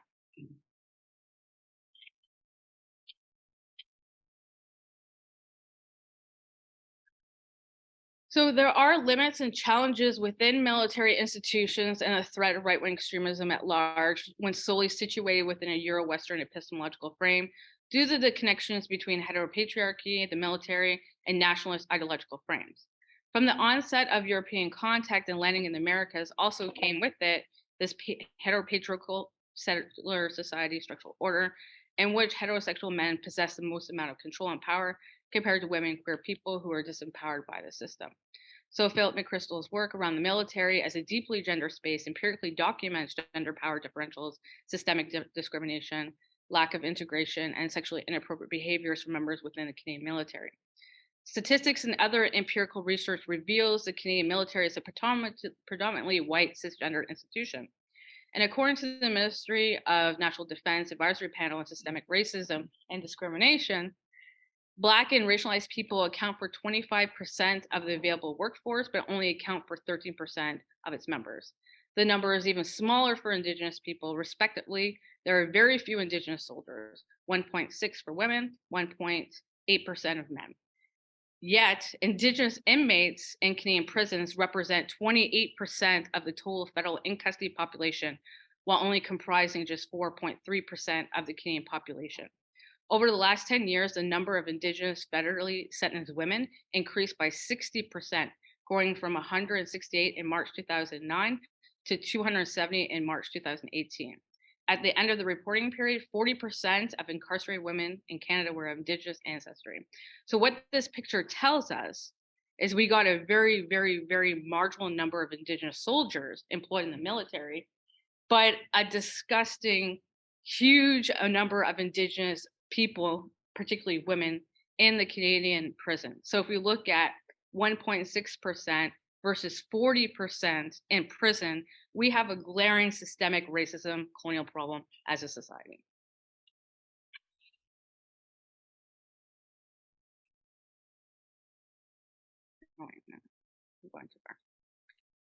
In turn, it goes without saying the Canadian military institutions champions nationalism as an ideology. The institution itself normalizes violence. Colonial heteropatriarchal attitudes, whiteness, normalization of violence as a tool to address conflict, coupled with nationalist ideological views, also underpin those who espouse far-right ideals. Therein, it is not too surprising that many of those who harbor far-right ideological views, at least at some level, share some type of affinity with military culture. How do you contain the parameters of discursive formations, colonial logics, and ideologies? Is this even really controllable? And where else do we see European, Western imperialistic thinking bleeding out in society? There has been recent media focus on Jeremy Sispicki, a serial killer currently facing charges for the murder of 4 Indigenous women in Winnipeg. And it was found that he would publicly embrace far-right views on social media and in his Facebook bio, and he declared himself as official member of Holy Europe, which is a small fraction of a broader far-right movement. He also had a pattern of misogynistic, violent, anti-Semitic, and white supremacist behavior. And it was revealed they had threatened to kill his other Indigenous partners. He had a history of violence against women and was convicted of assaulting one of those women and charged with assault in connection with another. As right-wing extremist researcher Andrew Crosby notes, The proliferation of hate groups is inevitable in societies built upon racist institutions of white supremacy and settler colonialism. And the connections here of violence against Indigenous women, colonial heteropatriarchy, and white supremacy is haunting. And here we also see right-wing extremist violence as not only organized hate group phenomena, but how this also plays out and manifests in other forms of harm against marginalized communities. Right-wing extremism, white supremacy are concerns for Indigenous people in their communities. And this is a bit of a common ground concern shared by even the most radical decolonial Indigenous political orientation and liberal nation-shared ideological leanings. So this is the common ground. Right-wing extremism is a concern by, everybody, because of its extremist form. The notion of exclusion and inclusion are not new notions within the context of the military.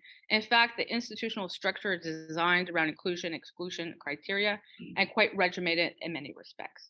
Amid this broader backdrop, situated with conversations around military recruitment of Indigenous and Black people and the exclusion of right-wing extremism, we come across some of the tensions and fraught relations.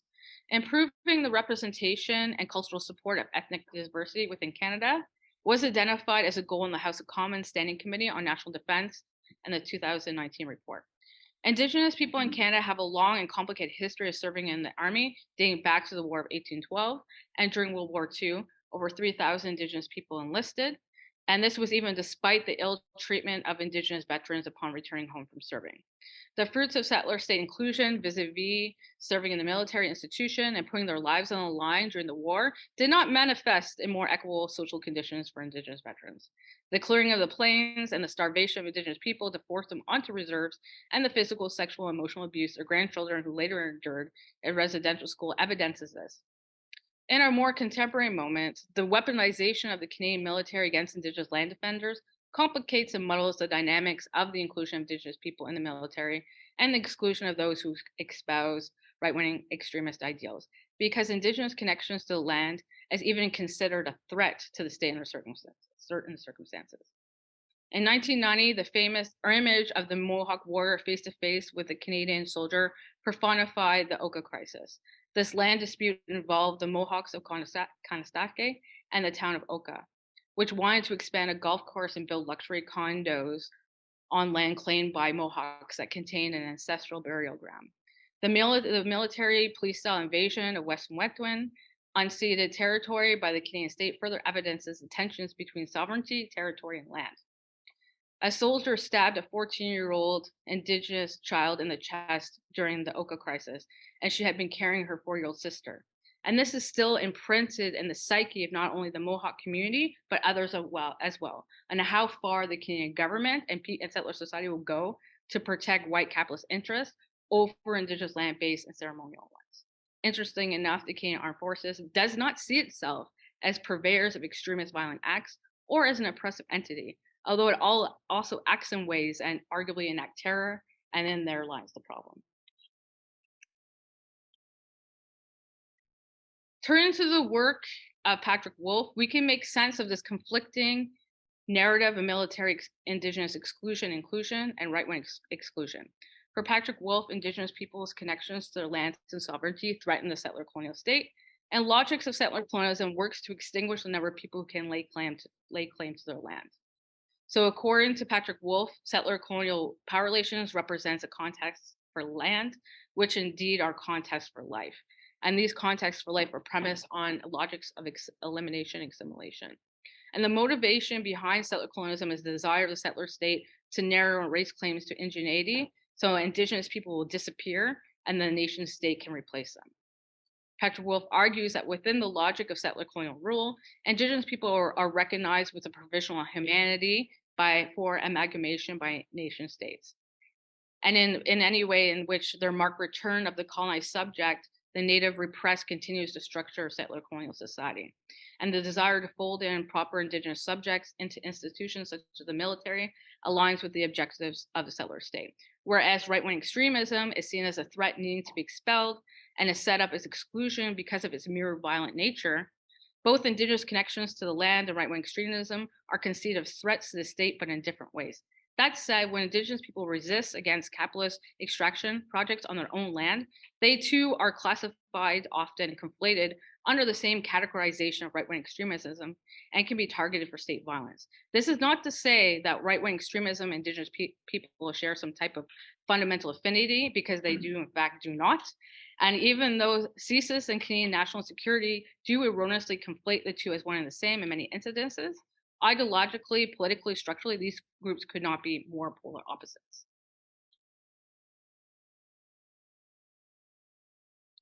So to even begin addressing right-wing extremism necessitates a targeting of a cultural climate, colonial logics, and violent ideology. Sorry, I'm just talking too fast. If I was really centering Indigenous modes of address of this issue, then arguably decolonization and a shift away from the colonial dominant social orders needed to undo the darker side of modernity. A number of post-colonial scholars, Vincent, Civil Winter, argues that we need to rethink what it means to be human. And that's in basic, simple terms. And in more practical terms, other research scholars studying right-wing extremism have proposed the use of counter-narratives, although this is also not an entirely new idea. And of course, supporting marginalized communities and addressing white supremacy, heteropatriarchy, and education workshops could also be have some type of modest impact. Thank you. That is all. I drop. Awesome. Questions?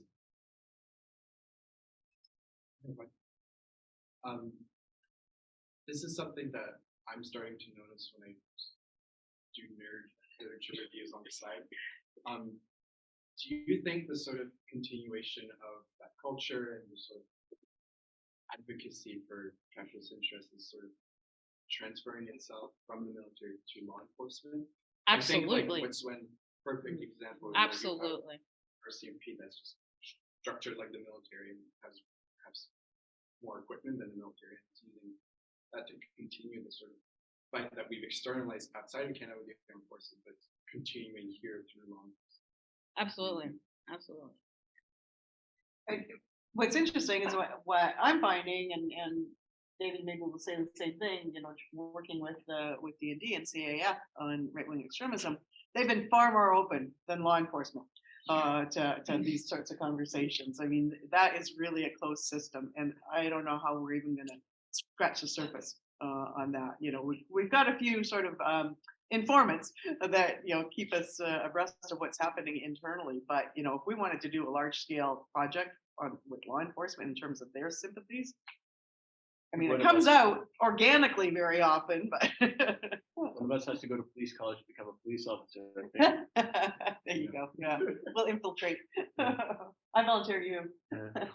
I had a conversation with RCMP agent yesterday that was boarding the train, and like he was trying to argue, it was like, okay, he was coming from Saskatchewan, and he had an Indigenous partner with him, and he was trying to say like that there was no racism, there was no problem at all. He never sees any of it, and his Indigenous partner corrected him, and she's like, yeah, and she's like, politely, and it was just like, and it's just because you move in the world differently. You don't experience racism because of the body you inhabit, right? As a white cisgender man, in the RCMP.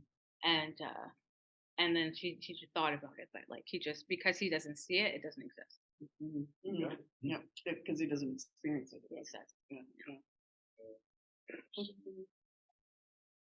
How would you define decolonization, and how, or if it happened in the military, do you think that's something that can happen or should happen? So I think that sometimes there are a lot of misunderstandings of the word decolonization, and sometimes it's been misapplied in terms of what it means. So essentially, decolonization in its truest sense of the word is a dismantling of colonial institutions, with therefore institutions of violence like the colonial state, like the military institution, like policing, and a re-scratch and a reinstitution of more relational social orders and governance systems in place of that. That would arguably be a decolonial argument in terms of what that looks like, because the argument for decolonization is because the very inception of the colonial state very deception of this normalized violence that occurs within the military institution as an approach to deal with conflict. And there are other modes of dealing with conflict other than armed combat. I mean, we see this globally across the world. This is not, some idealistical pie in the sky ideal. So that would be a more of a decolonial argument. They would say, okay,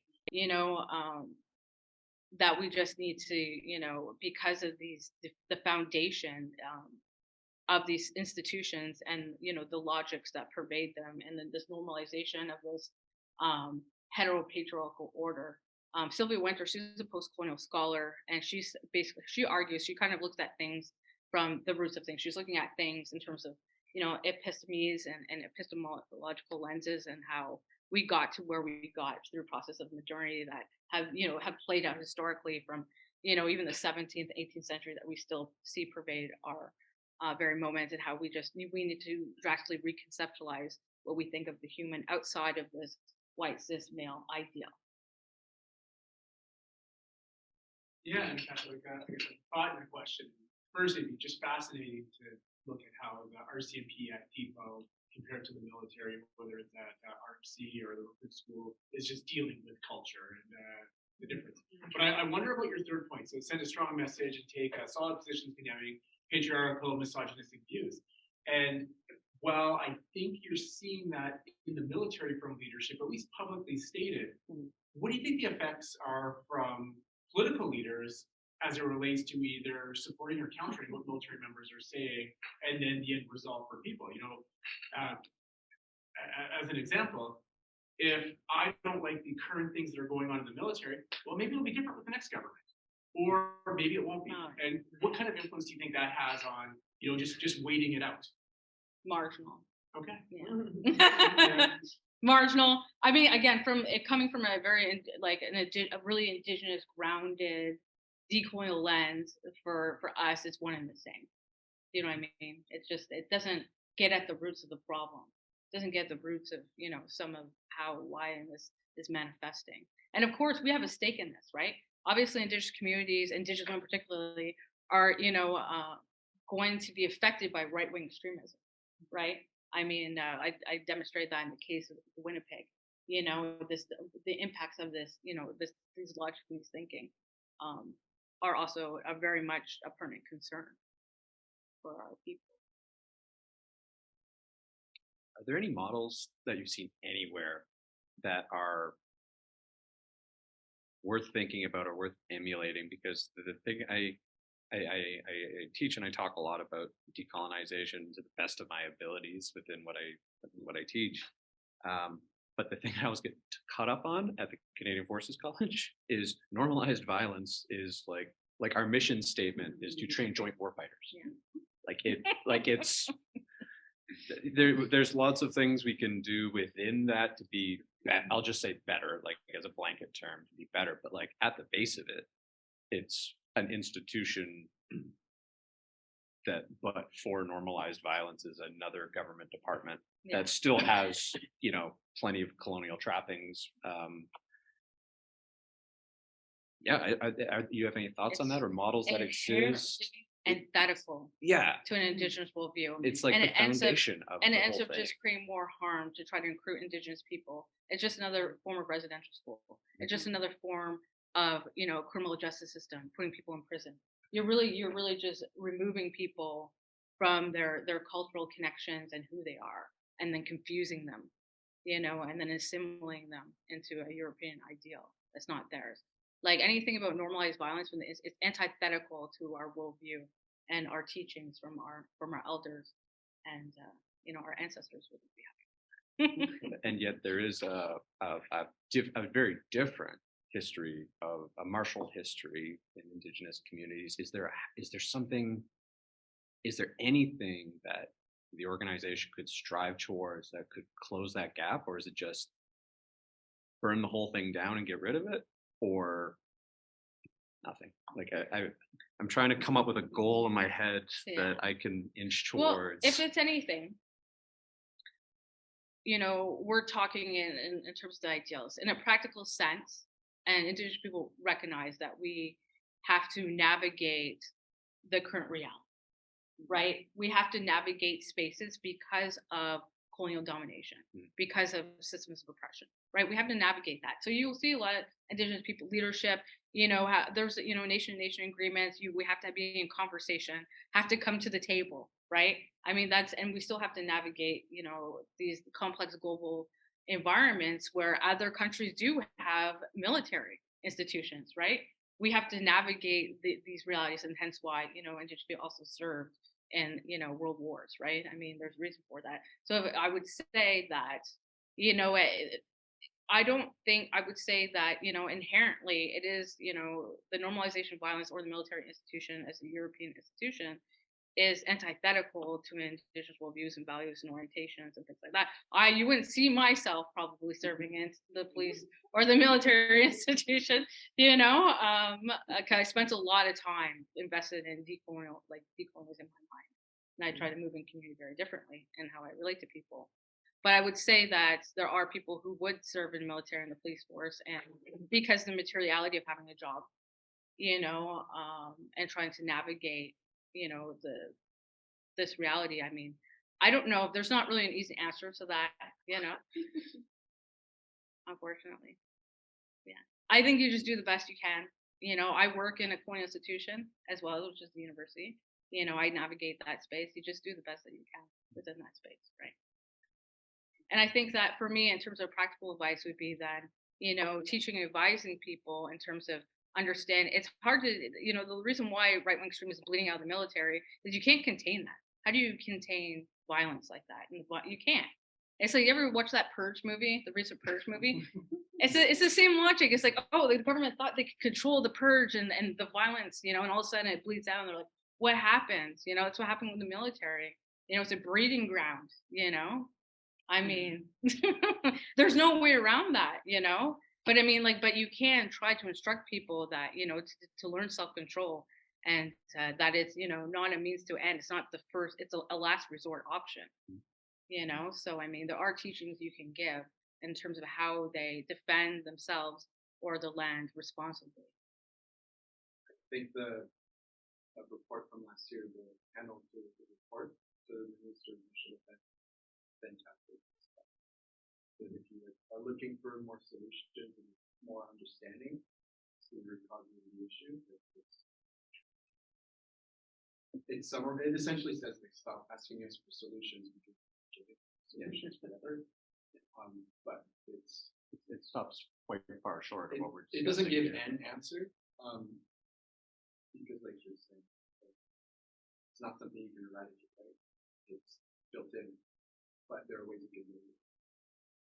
Yeah. And help people navigate through it. Yeah. I think mitigation. You can mitigate. You can't eradicate, you can't, completely, because of just the way it's been structured, but you can mitigate, and you can teach how to do things in a good way and approach things ethically.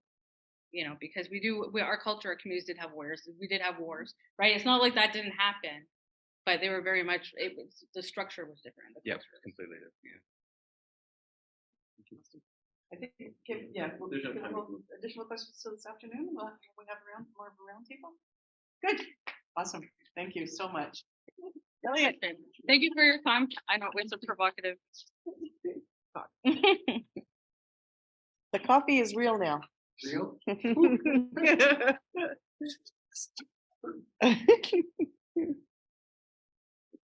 So I'll start with just general introductions. My name's Tyler Wentzell, of course. I teach at the Canadian Forces College in the University of Toronto.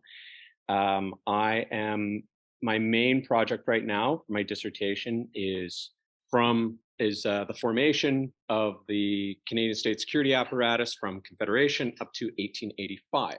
So this is a critical moment in time in terms of settler Indigenous relations and the creation of the colonial state, the colonial federal state, but also of sectarian violence and in the Canadian metropole, if you will. I've also done a fair bit of work on left-wing extremism in the 1930s. I wrote a book on Canadian militiamen who joined the Communist Party and commanded the Mackenzie Papineau Battalion in the Spanish Civil War, and that's led to a lot of interesting things on what happened to people when they joined the military during the Second World War. But I won't be talking about left-wing extremism today or the colonial state, but I'm happy to talk about that later. Today, Blackshirts in Khaki, the Canadian military's experience with fascists in uniform, 1938 to 1945, and I'll be reaching a little bit further backwards to provide some important context. So in the summer of 1938, there were a series of fascist rallies held in Toronto involving the small Canadian Union of Fascists and its competitor, the National Party, and soon the National Party's merger with the Quebec-based Parti National Social Chrétien, which created the National Unity Party, the first national fascist party in Canada. I have an article coming out in the spring on the 1938 rallies in Toronto and Canadian Jewish Studies, which I'd be happy to share with everyone here. I'm going to be focusing on the attendance of the military members at those rallies. This image here, the gentleman on the left is Major J.M. Scott, a retired Canadian militia officer. The gentleman on the right is Joseph Farr, a former British Army Sergeant Major. The gentleman in the middle is Adrian Arcand, who's the most famous of the Canadian fascists. It's pretty on the nose. Those are, in fact, swastikas right behind them and the fascist salute. They were not quite using dog whistles here. It was just, this is what it is. And this photo was taken about a block from where I live in Toronto. Imagine my surprise. This was inside the hall. This is the front row. These are 6 Canadian militiamen, 6 serving Canadian militiamen who came directly from training at the University Avenue that evening. And it was later framed that they were in uniform because they were hurried, they were late, they didn't have a chance to change, but they did have reserved seats in the front row, marched in at the back, halted, marched sharply to the front, saluted the gentleman, I'm using the term gentleman as loosely as I possibly can, on the stage and sat down. Now, one of them put a sweater on over their uniform and the other one covered up his face when the Toronto Star took a photograph. So they clearly knew that they were in the wrong. The gentleman on the left, the sergeant, who is the ranking member there, he didn't see anything wrong with what they were doing, and he later gave speeches to the newspaper about his right to participate in this movement and its importance.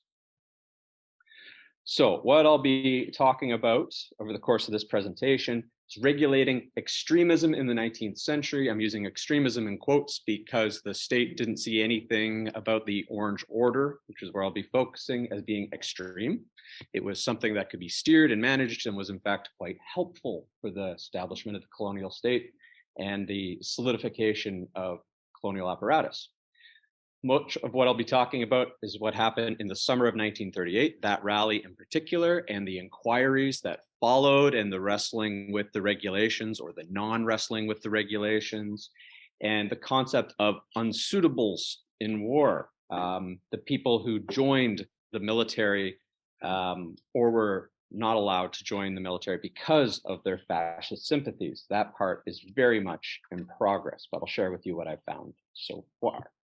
As I mentioned, I've done a lot of work on left-wing extremism, communists and anarchists in the same time period, but we'll be setting that aside for purposes of this talk. So this image here is from the Canadian Illustrated News in the summer of 1877. 1877 and 1878 saw a wave of violence related to the anti-Catholic and nativist Orange Order. The short version was that the Orange Order wanted to march on July 12th, 1877 and then 1878 to celebrate the Protestant victory at the Battle of the Boyne. And not unsurprisingly, French, Canadian, and Irish Catholics did not look upon that idea particularly favorably. In the summer of 1877, there were at least 6 riots related to sectarian violence on or just before July the 12th. These marches were a routine source of violence.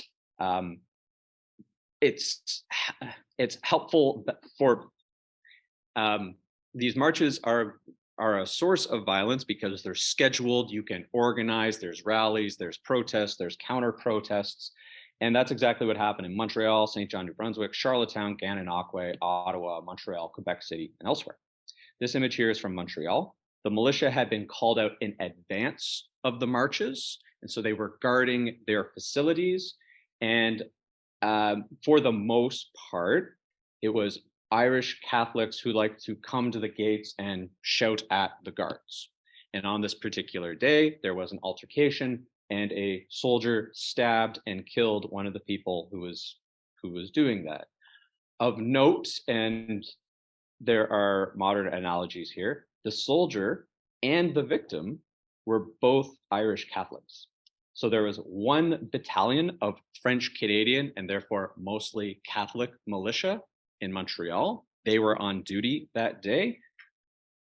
Irishmen served in both the French Canadian and the English Canadian units. However, the Irish Catholic soldiers tended to serve in the French Canadian unit, even if they didn't speak French. So yes, a 16-year-old private soldier stabbed 22-year-old John McEwen. 16 years old. He'd been in the militia for about a week at that point. Even Lord Dufferin, the Governor General of Canada, wrote that the Canadian militia was, quote, themselves a mob inspired by the same fanatical passions as the rest of the populace. The militia, even though there were French Canadian Catholics and Irish Catholics within its ranks, they were a minority, even in Montreal and Quebec City, which were overwhelmingly French Canadian Catholic. The militia was viewed as an instrument of Orangism, and this seriously stressed the civil power within the city. The mayor and the city council, who were elected and largely represented, at least demographically, the locals, they didn't want to use the militia. They had public meetings. They petitioned the prime minister not to call up the militia, but the Militia Act was structured such that magistrates requisitioned the militia. So the militia wasn't called up by virtue of the prime minister sending them, or by the elected government sending them. 3 magistrates, all of whom were English Canadian Protestants, called up the militia so this made it worse. There was that kind of divide. This was a problem in the British Army as well, especially when the British Army was sent to places like Ireland, because the Orange Order was deeply rooted within the militia and the army. So in 1844, the Queen's Regulation and Orders expressly prohibited soldiers from instituting, countenancing, or attending Orange Lodges. In 1868, the regulations removed the express reference to the Orange Lodge and instead prohibited soldiers from instituting or taking part in any meetings, demonstrations, or processions for party or political purposes. The 1870 regulations and orders, the first to be issued in Canada, had no prohibitions of any kind, no rules against attending public meetings, political processions, joining the Orange Lodge, or anything else of that nature. That was true in 1870. It was true in 1938. So that brings us back to 1938. I know I'm jumping up a fair bit, but let's just say it didn't get better. So remembering that the regulations had no prohibitions expressly on doing this, and there's other important connections between this moment and the Orange Lodge. Joseph Farr, the leader of the Canadian Nationalist Party in Toronto, he was an Orangeman. And the meetings, this room that they are in is called the Ulster Room. It is where the young Orangemen met in Toronto. That's how they had the connection. That's how they got the hall. That's where all of this organization's meetings were, except for the more famous Massey Hall rally, which they were able to pull off precisely once. Other than that, they met in the Ulster Room consistently. These anti-Catholic Orangemen, interestingly though, were willing to set aside their differences with Catholics, and they were willing to work together with Adrien Arcand and the Parti National Social Chrétien, while other fascist groups in Western Canada were not. This was actually a point of contention in the first leadership conference about whether or not Adrien Arcand could be the leader of the group or not. Some groups refused to join the National Unity Party because of this. It was one of the main things that separated the Canadian Union of Fascists from what became the National Unity Party. It's almost as if Toronto's fascist devotion to the ideology of fascism trumped their anti-Catholicism, or that they could easily substitute anti-Semitism for anti-Catholicism. Regardless, the soldiers attended the rally, and it was very clearly stage managed, as I mentioned. But the next day, the public, the Minister of National Defense, and others began to ask questions. Public statements regarding the investigation shows that there was no common understanding of the rules. Colonel Hollenreich, the commanding officer of the soldiers who attended, was critical of their actions, but he gave the soldiers the benefit of the doubt. He said their attendance in uniform was, quote, indefensible, but he was sure that they had done so unthinkingly. He wasn't worried about them being there. He was worried that they were there in uniform. He said that they had gone to the training directly from, they'd gone to the rally directly from training, and he was sure that if they had time to go home, they would have done so. Brigadier W.H.P. Elkins, the commander of the militia forces in and around Toronto, said there will be no investigation.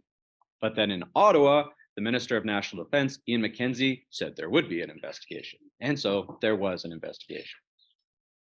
The investigation concluded that the soldiers had done nothing wrong pursuant to the Queen's regulations and orders.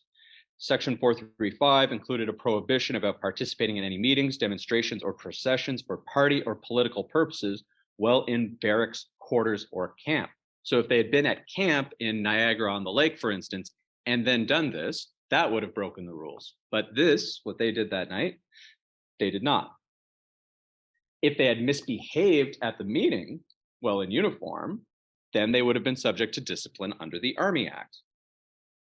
There's also Section 436, which prohibited militia members from acting as political agents or scrutineers in elections. That was the closest thing to a prohibition on political work within the Queen's regulations and orders. King's regulations and orders at this time. There was a convention, a custom really, that soldiers were not to attend an event in uniform without authorization from their commanding officer, and that had not taken place. But it wasn't actually in the regulations, so you couldn't charge them for that or discipline them for that, except if you really wanted to, which didn't happen. Lieutenant Colonel Frank Odlum of the Toronto Scottish Regiment ordered that no one in his regiment could be a member of a fascist party. He made that a rule, issued it in the unit's standing orders, but it wasn't long before that was tested. As it turned out, one of his regiment's new recruits was the mail delivery guy for the National Party. So he went to the post office and picked up the mail and brought it to the hall. Fairly innocuous job. Doesn't actually, like, I don't know anything about that person's ideology. Someone paid him to deliver something. But because of his commanding officer's order, he said, sorry, fascists, I cannot work for you anymore. They gave him a letter to take back to the commanding officer to challenge that. That letter went all the way back up to Ottawa, and Ottawa sent back down that it was not a lawful command. He could not order his soldiers to not join a fascist party. So Odlum was irritated, but he said, it must be remembered that this is a free country and a militiaman can act and think as he sees fit, so long as he observes the laws of the land and the rules and the regulations of the army. I have no doubt that there are some men in the militia who belong to different organizations of this kind, but we have no way of determining the exact number. The Toronto Star went around and questioned each commanding officer in Toronto on the matter of soldiers being in a fascist movement, and each one said, it's not an issue, we do not have any. But we know that there were some. Some things don't change. Some things do not change. However, a few did say that they thought membership, and Odlum was the exception, Odlum was the one who issued this order, but many of them said that they thought service in the militia and continued participation in a fascist organization was, quote, incompatible. That was the word that they used. You shouldn't be able to use both, but they didn't elaborate on why. Like, what was it about the ideology that ran counter to military service? They didn't say why.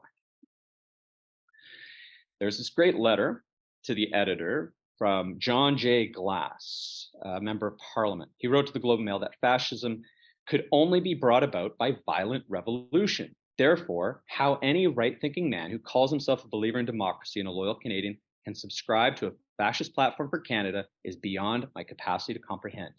The espousal of the fascist creed is especially offensive in the case of a man who wears the King's uniform, as such individual is primarily charged with the responsibility of supporting and defending the Canadian Constitution and the British form of society as we presently know it and practice them. I think that it's really interesting and important that Glass framed this in terms of loyalty to the state and the revolutionary nature of fascism. John J. Glass was a Jewish man. He was extremely familiar with anti-Semitism in and around Toronto and elsewhere, of course. He knew his audience. He knew that highlighting the words of the speech, which I can share with you, they're horrible, which were deeply, deeply anti-Semitic. He didn't focus on that. That isn't a super compelling argument in a time when a lot of spoken word was deeply anti-Semitic. He framed it in terms of fascism is disloyal to the state because it's revolutionary. And in doing so, he was grouping together communism, anarchism, and fascism. Revolutionary ideologies are antithetical, not anti-Semitic ones, not discriminatory ones, not evil ones, revolutionary ones are.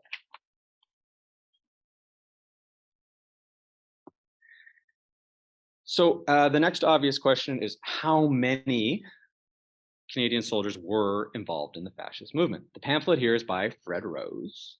He's a member of the Communist Party of Canada, future member of Parliament, and later a convicted Russian spy. He wrote this pamphlet in 1938, warning of the dangers of fascism. It came out just a little bit before these rallies occurred. This image, which he doesn't say who these people are exactly, but it looks bad. It looks like a Canadian soldier being approached by a member of the Parti National Social-Chrétien with the backdrop of the swastika. The caption simply says, fascists spread poisonous propaganda amongst men in Canada's armed forces who recruit spies for foreign fascist powers. Again, not highlighting the danger, the anti-Semitism, or the evil nature of it, but reminding loyal Canadians that these people work on behalf of foreign powers. Now, this is also how the Communist Party was described. So again, these people knew their audience. The mayor of Toronto received a letter after the rally, and it was a threat meant to dissuade him from intervening at the upcoming Massey Hall rally because he was on the board, he had a vote. Farr told him, Joseph Farr, that the movement included 1,425 soldiers and policemen, and that the mayor should watch himself. Watch himself, those are the actual words in the letter. Seems pretty on the nose to me. This number was a ludicrous exaggeration. We know that the Nationalist Party in Toronto and the National Unity Party was, they filled 2,500 seats at Massey Hall one time. The odds that 1,500 of those people were police and military, it's ludicrous, but this is a crowd that lied about their membership numbers all the time. There's a lot of that in this story, yeah. Certainly uniformed soldiers did not attend the rallies that came up, but they just didn't go in uniform. We have no way of knowing who they were. We do know that the orders that came down, there was military training scheduled in Montreal that was going to be put on by a Montreal militia officer. And after this happened, he canceled that training, or at least canceled the appearance in uniform of that training. He may have just done so quietly, we don't know. They were actively recruiting military members. Here's one example. On the left, Parti National Social-Chrétien, Servium, we serve, beaver, swastika. Nothing confusing about the message there. On the right, that is the National Unity Party. That is the party that was the first national fascist party in Canada. Notice, no more swastika, move to the flame. Why the torch? Specific allusion. Swastika, foreign influence, bad. This was, 1938, not long after Munich, right? So foreign Nazis, bad. Internal fascists, I guess, better. Torch, to you from failing hands we throw the torch. This is a direct allusion to veterans of the First World War, specifically the Canadian Corps Association. I couldn't find a good copy of their letterhead. That's the badge for the reunion they had in Toronto later that summer. The letterhead looks a lot more like the image on the right. The Canadian Corps Association condemned this new party, said it was bad, we don't like it. We do not have members who are part of both, but there you have it. Nonetheless, a direct attempt to use symbolism that would resonate and mean something to members of the Canadian Core Association. How am I doing for time? Okay. Jumping ahead a little bit more. This is the most interesting example I've been able to find of a fascist who joined the Canadian military in wartime. This is Charles Brandel Crate. He came to the fascist movement young. He was 16 years old when he founded the Canadian Union of Fascists. He was still a student in high school.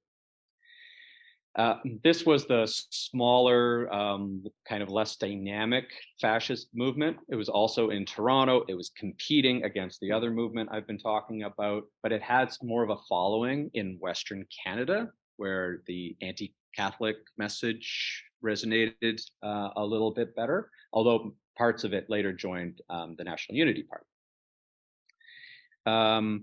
He was prolific enough. They had a newspaper called the Thunderbolt, which is reasonably well known in the history. But if you just look at the newspapers, it makes the organization seem bigger than it really is, because it creates that literary record. At some point early in the war, after his organization had been banned under the Defense of Canada regulations, but it wasn't retroactive. So if you stopped being active in the movement, you weren't eligible for arrest, theoretically. So he was at one point arrested and questioned on suspicion of violating the Defense of Canada regulations, and then he was released. At one point, he tried to join the Canadian Army. That's his words. I haven't been able to find records from the internal documents that support that, but he says he tried to join the Canadian Army and they wouldn't let him join, either because of his flat feet or because fascist. They didn't have to give him a reason. But in the spring of 1944, he volunteered for service in the Royal Canadian Navy as an able seaman. And he did all of the training he had to do. He went to London and he worked in the headquarters for at least a month. But eventually someone noticed. He didn't change his name, so it wouldn't have been hard to figure this out, but someone noticed. And we know that the RCMP were monitoring throughout the war, but there's no written record about why he was discharged. I have a copy of his military service record. It just says that in January 1945, stamped unsuitable and discharged. He later tried to join the Navy in peacetime in 1946. And based on that correspondence, the Navy had not kept records saying why he had been discharged, and he had not been formally told why he had been discharged. So almost definitely unsuitable means member of fascist party, and we are uncomfortable with that, but not well documented, and he did not receive a dishonorable discharge. He was still entitled to all veterans' benefits. So he's the only example I have so far of a fascist that made it into the ranks and served, however briefly. But it does show that when push comes to shove and you want to get rid of someone, it can be done. And here it was done, which is very different from the folks in the 1938 rally. All right, so I'll stop there, and happy to elaborate on any of that and discuss this further. Thank you very much. Good, excellent, excellent, lovely historical map. But it really is frightening, the contemporary parallels in terms of the rhetoric coming from the military. We'll just stay there for questions. Any questions on that? Go ahead. Do you think that, so I guess there's different definitions of fascism, and it's been brought up in different forms, not just through the Nazis. Do you think that there's like a sort of structure in the military that's similar to different fascist ideologies that may explain why there was such a huge issue during the interwar period? Right? Because well, I wouldn't go so on the definitional point for purposes of this research and the paper, I use Stanley G. Payne's typological definition of fascism, just to keep myself honest, because, you know, anti-Semitic does not equal fascism, but in the Venn diagram, they often overlap, but not necessarily. So that's the definition I've applied. I wouldn't go so far as to say that it was a huge problem, but I think it's much like what we've been talking about, where it's The military veteran or serving military member is a desirable candidate. Like Lord Dufferin said, the militia was a mob, just like the populace. They swam in the same seas, and the Orange Order was an absolutely socially respectable, mutual aid kind of organization that venerated military service. Absolutely venerated military service. So yes, I do. But I think that the echoes are pretty plain, and I don't know. I don't know. I don't want to assume too much, but given that I can draw a straight line between sectarian violence in the 1870s and these rallies in the 1930s, I don't think it would be too much of a stretch for those same lines to carry on to the current day, like the reinforcement. Where they vaguely talk about fascism, like makes me think how like the reservation system in Canada inspired the system in South Africa, which then inspired their concentration camps in Germany. So it's kind of, I guess, like not confirms, but there's just that resemblance is unfortunately there. That was great. Yeah. Thank you. Absolutely. One other thing I have to highlight with the National Unity Party, they saw themselves as inclusive. Like they framed themselves as like Nazis. Though that's crazy. That's a crazy version. Yeah. Pardon? Well, that's the far right now. In Canada, we're just good old Canadian boys and girls, but we hate Muslims. But that's not important. Right. You know, I have Muslim friends. So deeply, deeply anti-Semitic, unabashedly anti-Semitic, but French Catholics and English Protestants all welcome. And interestingly, in their statement, the term they used was emancipated Indians. They useful tool. Well, it is striking reading the newspapers where some like Toronto Star editorialists are more flagrantly anti-Indigenous than the fascist party is. So it's deeply racist, but 100%. The far right still does that in a lot of ways. If you notice, like they'll have like there was the convoy, and people were just like there's an appropriation of a language or discourse right around the sacred fire. We're gonna have a sacred fire. Yeah. You know what I mean? So it's really interesting that there is like a slight turn to try to have an infinity of this native. Every child matters. Yeah. Right. We also saw that with Lemmer, trying to bring pseudo indigenous symbols and ideas and mixing that with like neo-pagan ideas and whatnot as a way of kind of justifying himself as this Canadian entity. Yeah. Can I just make one comment about something I thought was absolutely interesting here? Is this notion of framing the presence of fascists in the armed forces not as like an ideological problem, but rather as like an esprit de corps problem, as a problem because it's a revolutionary movement. What I find really interesting, like when I'm talking with people at D&D, talking about ideology doesn't go anywhere. Yeah. Talking about like how it hurts inclusion efforts, talking about how it hurts civil military relation, talking about how it hurts retention. That gets attention. Yeah. So there's a lot of parallels, not only in like the phenomenon, but also the response. I think that's kind of the strength of what you're doing. It allows us to unpack what we're currently living with. I was amazed at it's nothing's new, but we can't do anything about this. Like, nothing? Really? Well, I was even thinking in terms of no regulation. Right? I mean, the hateful conduct policy is 2 years old. Yes. So, yes, that was one of the things that got me interested in it. It's like, do we really not have like this isn't covered anywhere else? Oh, it's not. Oh, wow. Yeah. Marshall, I think you had a question. Well, I guess I found it interesting how some of the approaches avoided naming what the problem was and talking around it. And I think you still see that in the military.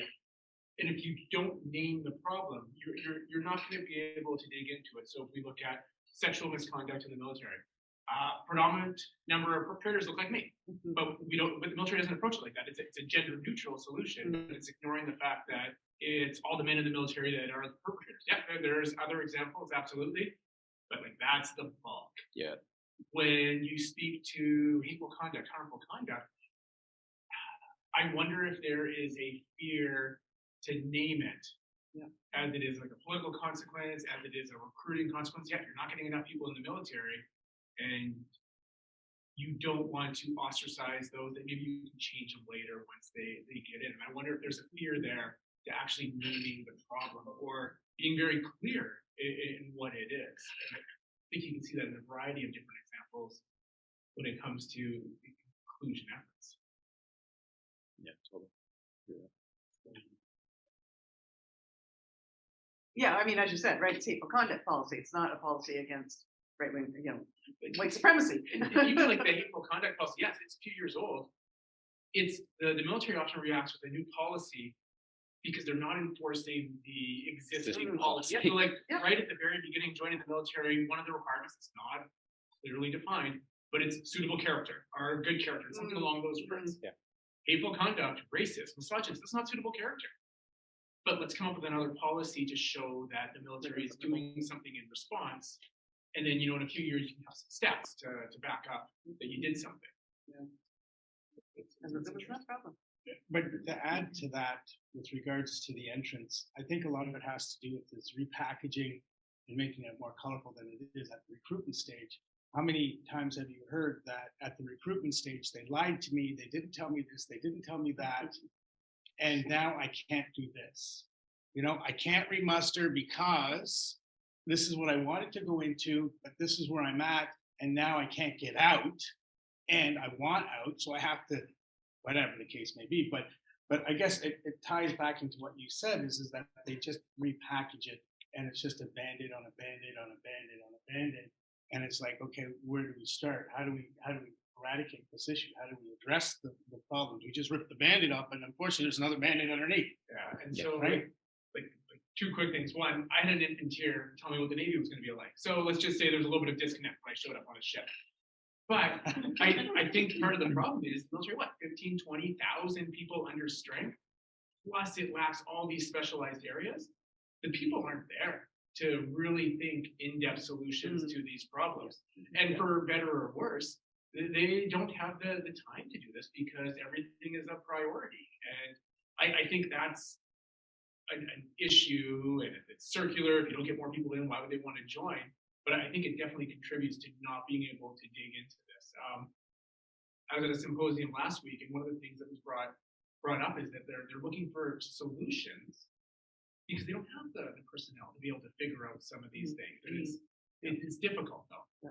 And that's one of the things that we've experienced is it's starting to feel like mine is a bit wooden government. Sorry, to be honest, because there's not that continuity, right? There's no sort of lead there that has remained the same for us. No contact, no point of contact.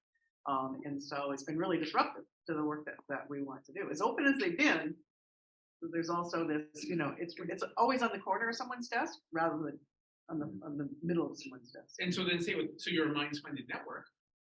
What is your interaction with people in uniform? And then my question from that is, are you interacting with staff or commanders, like people who actually make decisions? And I've sat on both sides of those things, and as staff, we're all wasting our time because I have no power to say anything, but I can fill a spot for my boss who is doing what they think is better.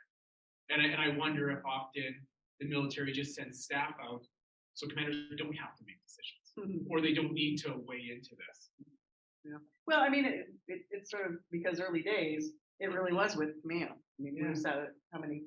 4 probably roundtable with command on these issues. So yeah, and now it's staff.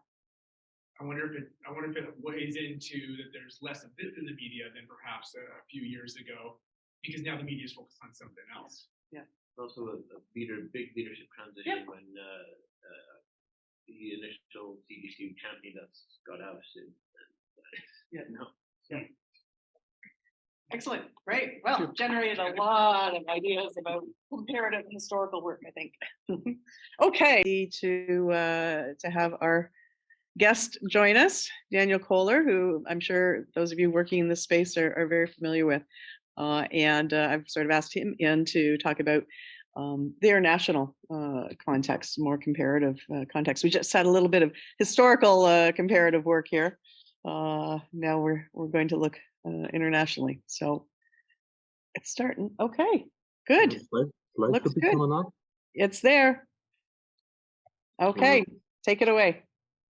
Well, thank you so much for having me. It's wonderful to virtually meet you finally in person, and all of you, I can't see you in the room basically, but I hope that we will have a chance to chat obviously afterwards. I'm happy to answer any questions, and obviously maybe later on, maybe there's a chance to connect and exchange thoughts and ideas. I'm really fascinated with the work you've been doing so far. The research network is from what I see is absolutely unique, and I would so much have loved to be there, but my work schedule actually doesn't permit me to travel that much anymore. So happy to do this virtually. I wanted to give you a brief thought in maybe 30 minutes or less in a keynote format on my perspective on basically the state of the art, the research trends, and obviously I want to talk about the recent work that I've done in this field. Hopefully that is something interesting for you that you can include and work with in your own research projects. So roughly a little bit about exploring the right-wing extremist military nexus and the work that I find absolutely essential. A little bit from my background. Daniel Kohler, I'm the founding director of the German Institute of Radicalization and De-Radicalization Studies, as well as the founding editor-in-chief of the peer-reviewed journal for de-radicalization, which is an open access journal, and at times also looks at the issue of the far right in the military. So you might be interested in checking that out. My own personal background is I studied political science, economics, and comparative religion at Princeton University and the Free University of Berlin, and I did my PhD on the comparison of CVE and de-radicalization programs in the far right and jihadist extremism in Germany. So this is a little bit my background. I've about 10, 11 years now, I'm working in the practical CVE field as a family counselor, as a de-radicalization counselor, but also since 2016, I work with the state police in the southern German state of Baden-Württemberg and have built a counter-radicalization, de-radicalization center basically there, where we also continuously or regularly come in contact with extremism cases that involve military or police personnel. So you might have heard about some cases, for example, the KSK, the German elite forces, or some SWAT teams that have been involved in far-right extremist groups. And I will talk about this because this also touches my research a little bit. So today I want to talk a bit about the extremist radicalization in the military, what I see as an emergent research agenda, some key findings from recent studies, obviously very selective, only those works that I find absolutely crucial that have really moved the question forward, and then potentially charting a way forward for key issues, identifying key issues for future research. And I'd be happy, again, I would have loved to hear your discussions and connect with you all. So what do we know so far? Obviously, again, very selective and a very specific perspective from my point of view. There's obviously a lot of research in extremist attitudes and behavior when it involves military or police personnel, but usually this public interest is event driven. So whenever something happens, for example, obviously January 6th or other cases such as the Oklahoma bombing, that later on it becomes public that military personnel or veterans or active or former law enforcement personnel were involved somehow, then the public interest obviously increases quite significantly, but it usually decreases quite rapidly after not so much of a long time. So usually after a couple of months or a few years, the public interest recedes again. So we do have many cases of extremist radicalization in Western militaries that have been well documented for a long period of time, and which is not that surprising because these militaries, to a certain degree, and in some countries which have a draft, for example, they are recruiting their members from the societies they are located in. And they're usually vast and massive organizations. So it's bound to happen that individuals with extremist views are also recruited in these organizations, but also the specifics of the day-to-day routine, the duties, the responsibilities, but also the training maybe, or for example, deployment experiences, speak about mental health, trauma, violence, etc., could drive potentially also radicalization processes for those who are active duty. Or obviously, you are well aware, the veteran issue, once they transit out of active duty into civilian life, this also might create some form of potential issue for them, readjusting their lifestyle and then maybe ending up in extremist groups and environments. 2008, the FBI published a report that noted active far-right recruitment among military personnel. In 2009, a DHS task force also warned against far-right recruitment of veterans. And obviously at the time, you're well aware, this does not really found a lot of public support. The DHS task force was dissolved as a result of massive backlash, especially from Republican Party circles and conservative parts in the United States. So it's always been a contentious issue to talk about radicalization of the military, and then obviously also this can be politicized very quickly and become a major issue of concern and political or partisan infighting. So partially, we did have high impact revelations in the past that mostly, for the most part, did not result in more public or political interest, wide scale or long term. I think this might have changed after January 6th in Germany. A long chain of events has also not really established this really research agenda, where it is absolutely standard to look at certain issues such as opinions and attitudes and research, open, transparent research being done on that specific population. And I usually include the police within the military as well, so law enforcement and the military when I look at this issue. This might have also something to do with the sensitive nature, national security, and very quickly being perceived to criticize a very, very key pillar of our security infrastructure.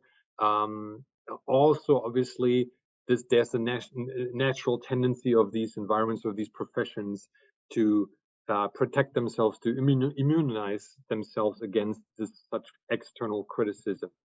There is still solid evidence that far-right groups have sought strategic infiltration of the military in many countries in many decades. And obviously, this is a no-brainer. Extremist groups of any kind, especially the far-right, have a strategic interest in getting a foothold in the military or police, access to information, to weapons training, equipment, tactics, and so on. So from their perspective, it's just a very natural tendency to try to get contacts or to try to be involved in the military or the police. The research that we had until very recently was mostly theoretical and descriptive. So, for example, we knew theoretically that life transition phases, especially for veterans transitioning out of active duty, might cause frictions in their life, even in their mental health, leading to potential radicalization. We know that some returning veterans from Vietnam became a cornerstone of the US extreme right. Can highly recommend the book of Kathleen Bielu, 2018, Bring the War Home. It's absolutely a masterpiece. Radicalization processes might be linked to martialization. This is a very, very fruitful theoretical approach that Haggerty and Bucerius advanced in 2020. They basically compared the processes of socialization and integration of individuals in extremist groups, gangs, organized crime, and elite military formations. And they compared these processes and called them martialization. So how individuals get accustomed to the use of violence, for example, for a specific collective identity and a higher goal.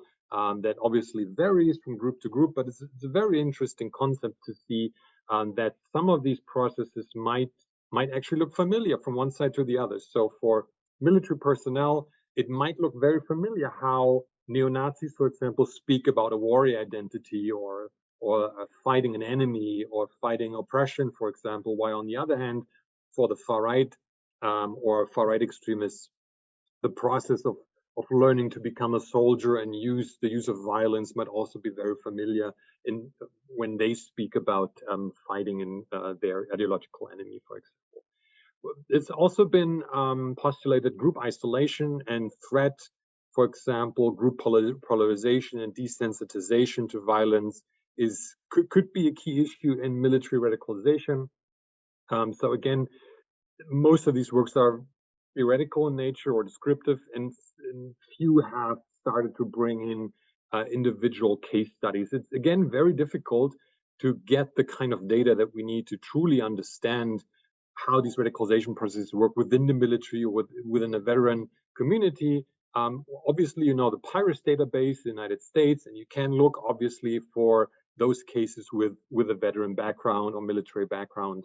But it's very difficult, and I will talk about this, to really figure out when the radicalization process started, what the individual driving factors were, and so on. Obviously, we also have a lot of historical research on potential link between traumatic experiences, brutalization, excessive patriotism, nationalism, toxic masculinity, affinity to strict hierarchies, an ideal for self-sacrifice for a greater cause. They all have been speculated to be involved in some form of radicalization to excessive or extreme violence or attitudes within a military population. There are some limited exceptions. So, for example, the research on war crimes, desensitization to violence, racist, nationalist, authoritarian attitudes within the military, and there are many classical works. I guess you're all familiar with them. Ordinary Men, for example, Christopher Browning looks at the radicalization, the collective radicalization of a German SS police battalion in the Second World War. Basically, all of them were recruited from the midst of the German society and then very quickly started to commit horrible war crimes. Or in the Vietnam War, Bernd Greiner, War Without Fronts, on the US military committing war crimes in the Vietnam War. Or again, Comrades from Felix Römer is a very interesting book that looks at the individual level camaraderie, individual experience of Wehrmacht soldiers, what drove them, what they knew about war crimes, what the attitudes were, again, in terms of political attitudes or political radicalization in relation to the Nazi party or anti-Semitism and so on. So we do have a number of historic books that we could draw upon, but not with the classical modern or basically the modern perspective on extreme right radicalization, neo-Nazis, far white supremacists that either actively infiltrate these groups or the military, or individual active duty military personnel who radicalizes and connects to the modern far right. So I've looked, there are many documented cases, and this is just a very small selection. For example, in March 1993 in Canada, 2 soldiers of the elite airborne regiment tortured and killed a 16-year-old Somali teenager during a peacekeeping operation, and were later found to have multiple links to neo-Nazi organizations. The airborne regiment was disbanded. Or obviously in 1995, Gulf War veteran Timothy McVeigh is involved or conducts the Oklahoma City bombing. December 1995, 2 soldiers of the elite 82nd Airborne Division were part of a clandestine neo-Nazi cell and murdered a person of color couple. 19 soldiers were dishonorably discharged at the time. In April 2017 in Germany, an active duty first lieutenant, Franco A, he was arrested for allegedly plotting a false flag right-wing terror attack. He was sentenced to 5.6 years in prison for this terrorist plot. He was actually double-lifing or moonlighting as a refugee, as a Syrian refugee, while he was still on active duty. And the authorities believe that he wanted to conduct a terrorist attack with his Syrian identity alias, so that the public would think that this was a refugee attack. Very, very unique case. He wrote a master thesis about his ideology while he was serving at the elite military French college in Saint-Cyr. So if you're interested in that case, this is really, really a strange case. September 2017, a British Army Lance Corporal is arrested for preparing a race war, recruiting for far-right terrorist organizations.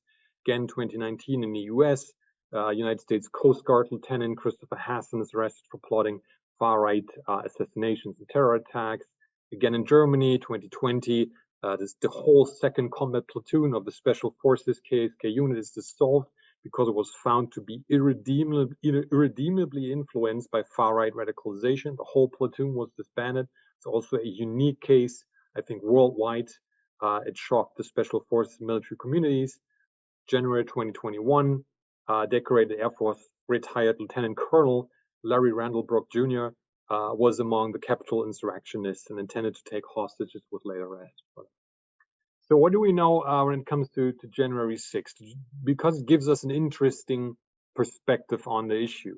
17.3% of the currently 993 defendants for the Capitol insurrection had a military background, according to the START UMD Capitol Insurrection Project as of February 2023.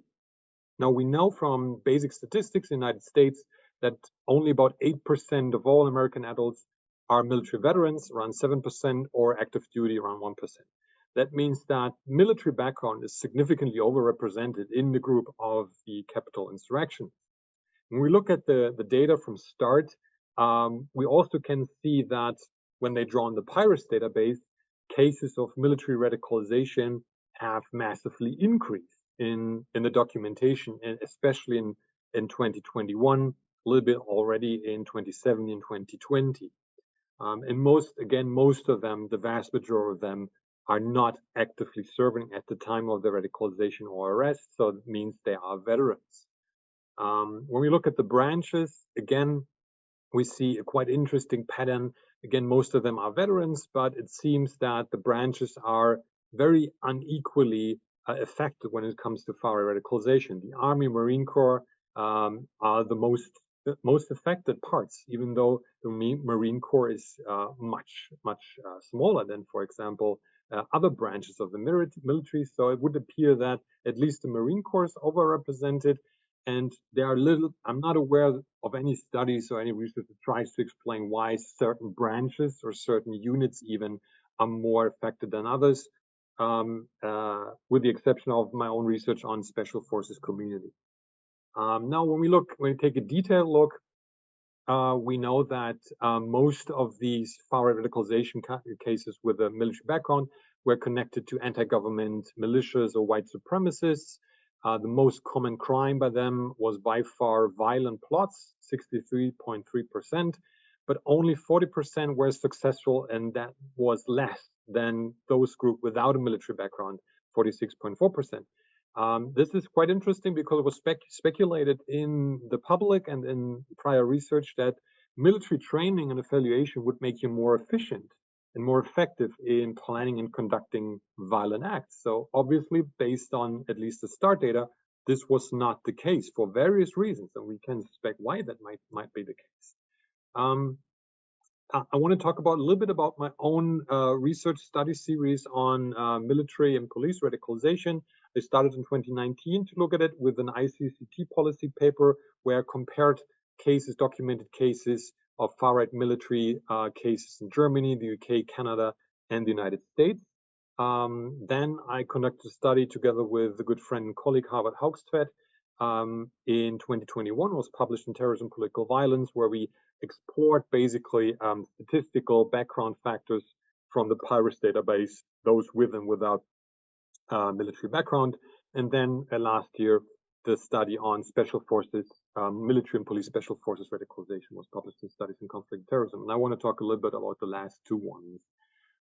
Starting with the special forces paper, what I did was basically I selected a number of documented cases from Germany, Australia, Canada, and the United States, where official inquiry reports had been published by any authorities, parliaments, or investigative bodies. For example, in the case of the United States, a report was published by the United States Special Forces Operation Command. And I looked at these reports, and obviously this is, in terms of our perspective, it's secondary data, but these reports drew on extensive primary data. They interviewed personnel, they looked at files, they looked at criminal investigation outcomes, and so on. And they in detail collected what they thought was an explanation for the radicalization, and not only looked at far-right extremist cases, but also cases of extreme ethical misconduct, such as war crimes, torture and execution of prisoners of war, for example, with also with a racist background, etc. And then I inductively coded all these explanations from these reports and cross-sectioned them with the state-of-the-art in radicalization research.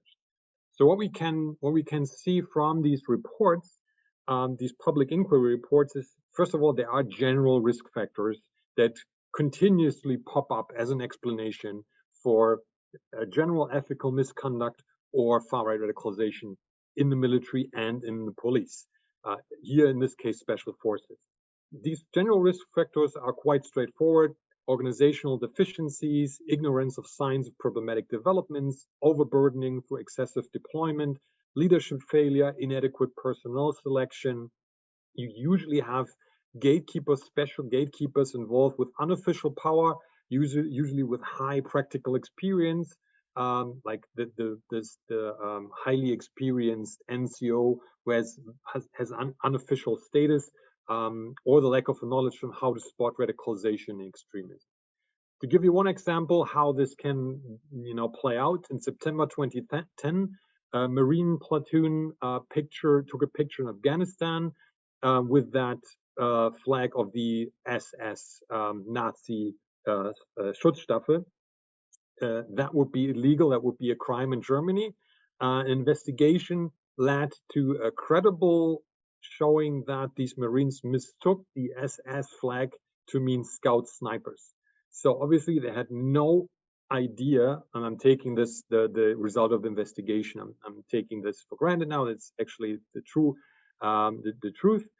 They obviously had no historical knowledge whatsoever about the SS, the Second World War, and these codes and symbols. So they took this horrid picture. Special forces risk factors, the specific ones beyond the general risk factors are especially in the elite forces a lack of diversity in gender and ethnicity, an elite warrior subculture, and an echo chamber effect and cognitive rigidity. Lack of diversity is quite strong in certain SOF units and SWAT units, as well as their communities. They are typically dominated by or exclusively staffed with white men. The entry requirements and selective screening procedure might even risk causing a perception of the active duty members in these units that they are physically and mentally superior, and that might lead to a natural or biological superiority complex, especially over women or ethnic minorities. So there is also a risk of toxic masculinity, chauvinism, and false positives. So in short, these people might think, or some of them might think, we have been through the toughest and hardest selection and training procedure on earth. We are elite special warriors. And since no one in my unit or in my community comes from an ethnic minority or is female, that must mean that we white men are biologically superior to these groups. Second, elite warrior subculture. This is also very interesting and has very rarely been studied. The collective identities and subcultures of SOF and SWAT units are traditionally dominated by camaraderie, elitism, and distinctiveness from the mainstream. This is a no-brainer. They are special forces, they are elite, so they have to maintain a distinction from the general organization that they are part, the general police force, the general military. They are better, harder, tougher. They are specifically selected and trained and equipped to do a specifically tough and dangerous job. And in general, there's nothing wrong with that. The selection process is also an initiation right and creates high individual agency, basically a mythology of exceptionalism. Those who make it through are different, they are special, they are elite.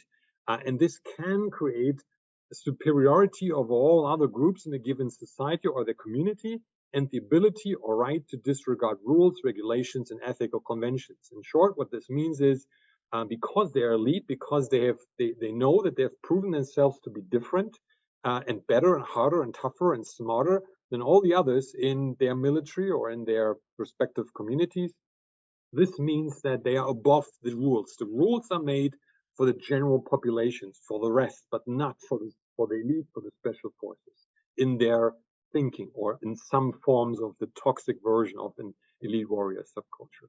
And then we see echo chamber effects where SOF and SWAT teams they have to be highly dependent on each other, and they develop fused identities by professional requirements. They have to make split decisions. They have to know each other extremely well to function as a small unit under extreme stress.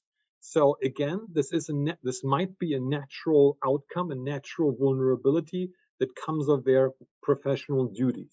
So you have a high in-group versus out-group bias. Usually this means in special forces that any information that comes from an insider in the SOF community, your own team, your own group, your platoon, whatever, is much more trusted than any out-group source, right? So if an echo chamber is penetrated by a gatekeeper, for example, a comrade or a fellow police officer who's part of these elite units, and for some reason develops, let's say, a conspiracy ideology or parts of a far-right mentality, this is then massively increased and shared within that echo chamber bubble, and not really critically questioned, because the level of trust, the in-group trust, is so high within these special forces that it's exceptionally difficult to break that up once this toxic information has managed to infiltrate that echo chamber. The second study that I mentioned was looking at risk factors for extreme radicalization in general with persons with a military background. And we looked at 228 Pyrrhus cases with a military background. 128 belonged to the far right in their ideology. The rationale was that we looked at group level factors between far right cases with and without military background. We looked at mental health factors, grievances, alienation variables, and we did a chi-square test of association between military and non-military cases plus various social and psychological risk factors. Again, three stood out, a cocktail of risk factors. More like their cases with a military background are much more likely to suffer from trauma, mental illness, decrease of social standing and social isolation, and grievances and anger towards society also was statistically very significant. Now, what we drew out of this were specific recommendations when it comes to CV or PVE in a military background. First of all, mental health continuously pops up as a key vulnerability or risk factor. So we do need improved and expanded mental health management for active duty and veterans. We also need PVE programming to basically educate military personnel at all levels to be able to tell the signs. We need to train and make aware active duty personnel. We have to build mandatory reporting strategies, specific regulations for officers and NCOs, how to handle these cases once they are reported. It's not that unsimilar to handling cases of sexual abuse or molesting or anything like that. CV and DRAD programming is quite interesting. I'm aware that currently only the United Kingdom actually uses their existing national de-radicalization or secondary prevention program channel with active duty military personnel. So this is a very interesting approach, and I'm very positive that we can have and build. We should build specialized programs for active duty military personnel or veterans to mitigate risk when they are radicalized. We also need improved military-civilian transition management with the perspective on CV and PVE to avoid post-transition trauma, which is most important when radicalized personnel is removed from service. We have in Germany, we have cases, we have a specialized military intelligence service that is tasked with identifying extremism cases within the active duty personnel roster and basically remove them from active service. They gather information, they judge the case, and then they kick them out, or they kick the cases out. It's both male and female.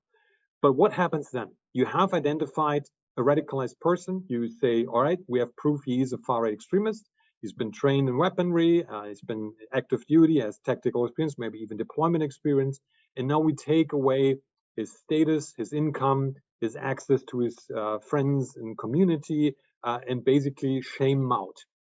For the military intelligence in Germany, the case is closed once the person walks out the barracks.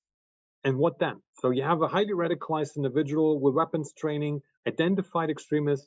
You remove certain potentially protective factors. and then humiliate the person and let him go, right? So ideally, from a risk management perspective, that person in that situation turns a red flag, right? So immediately the person should be transitioned to a civilian-based de-radicalization or case management program. We need more research on unit-specific subcultures.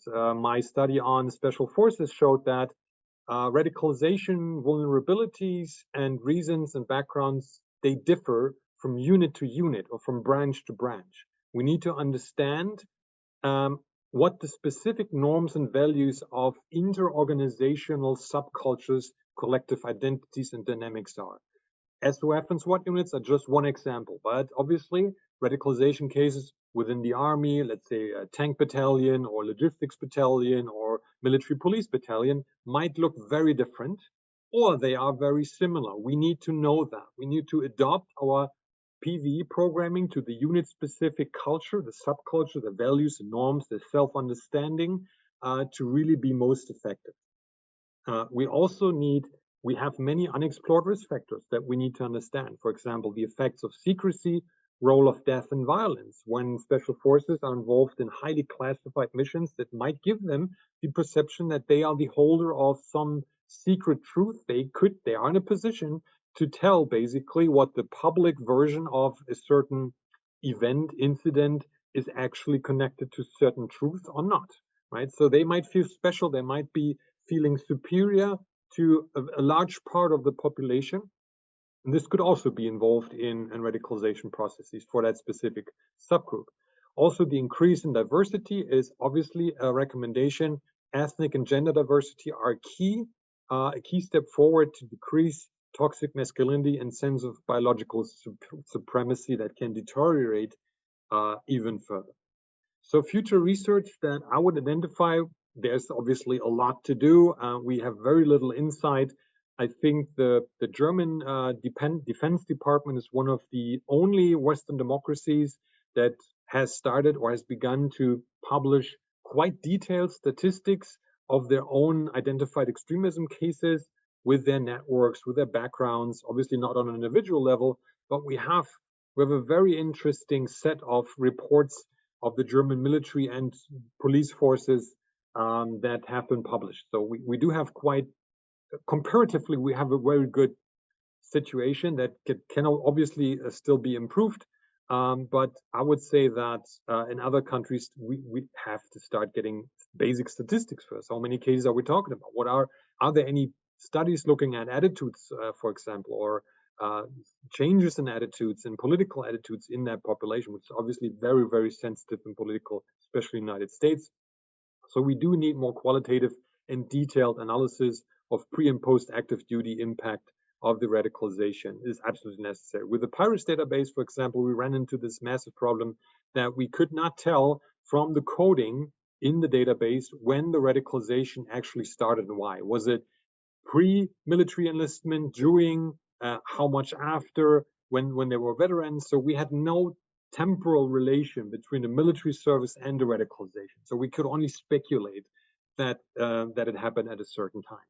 We need to better understand individual drivers. So we need, before we move to quantitative studies, we need to better understand the individual qualitative level to really see what drives these individuals, what is the actual impact of the military service or military experience, the military culture on far-right extremism.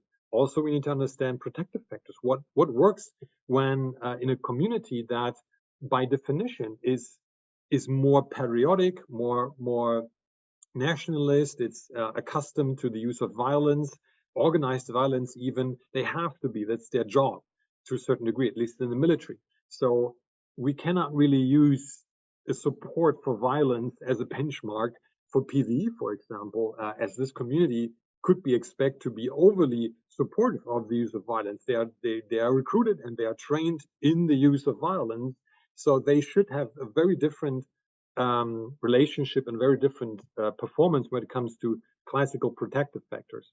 We have very little knowledge of specific attraction factors to the far right from within the military. We know why the far right is interested in the military. That's pretty straightforward. But why would individual active duty military personnel find the far right attractive, and for what reason? From their perspective, the far right must look more or less, yeah, like a bunch of losers, right? So it's really interesting to learn more about what attracts them ideologically or in terms of actions and behavior to the far right. And then another question would be, what kind of positive warrior cultures could we come up with? We should not strive with our research to essentially remove any kind of martial or warrior culture from these communities, because at least in the military, they depend on it.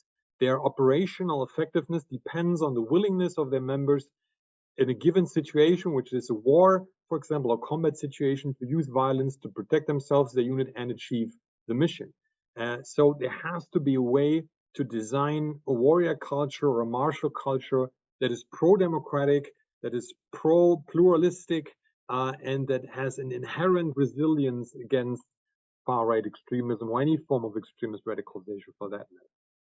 Now, with that, I want to conclude my thoughts, and I hope this was interesting to you. I'm obviously happy to answer any questions.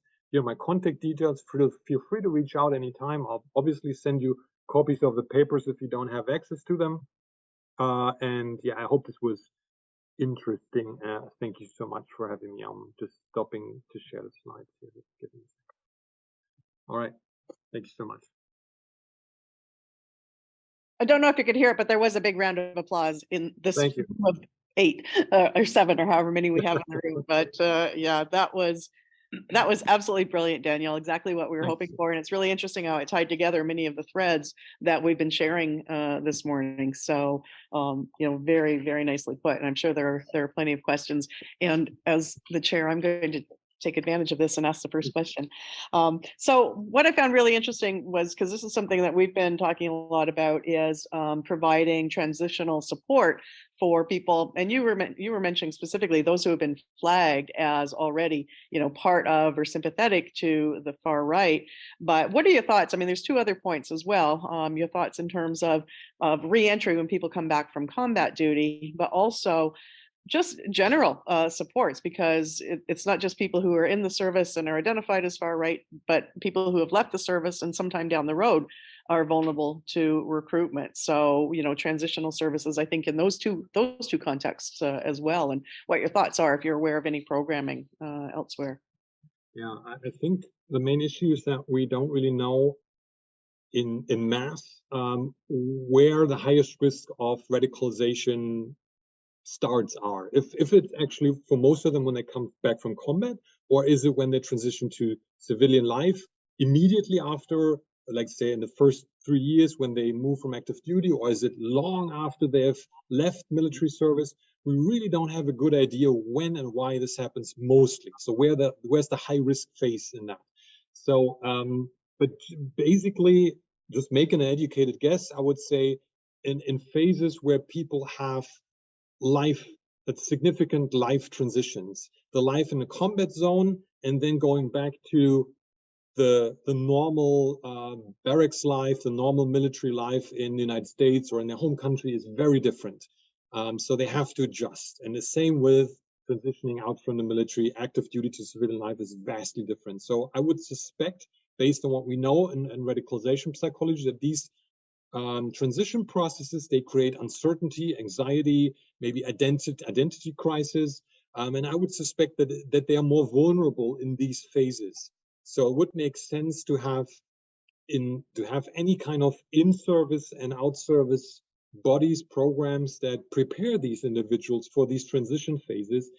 As we prepare the soldiers before they go into combat, we train them for, let's say, urban combat or specific duties that they might have. Maybe they have to learn a language, or maybe they have to get familiarized with the rules of conduct, anything like that when they come back as well. So there will be a culture shock, and in these phases, it can be preyed upon by extremist groups. I suspect it's just an hypothesis.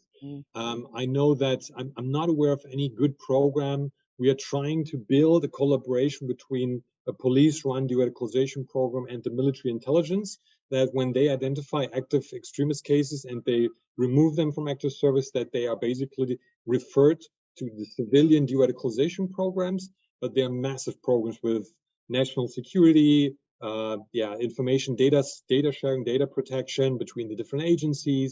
It's very, very difficult to get that on the road, but that's a key issue, right? I would say transitioning out of active duty, either because they are removed, because they are extremist, or they simply transition to civilian life and can't handle it, is absolutely critical.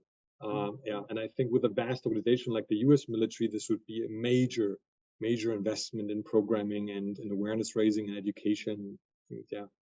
Massive. Yeah, thank you for that.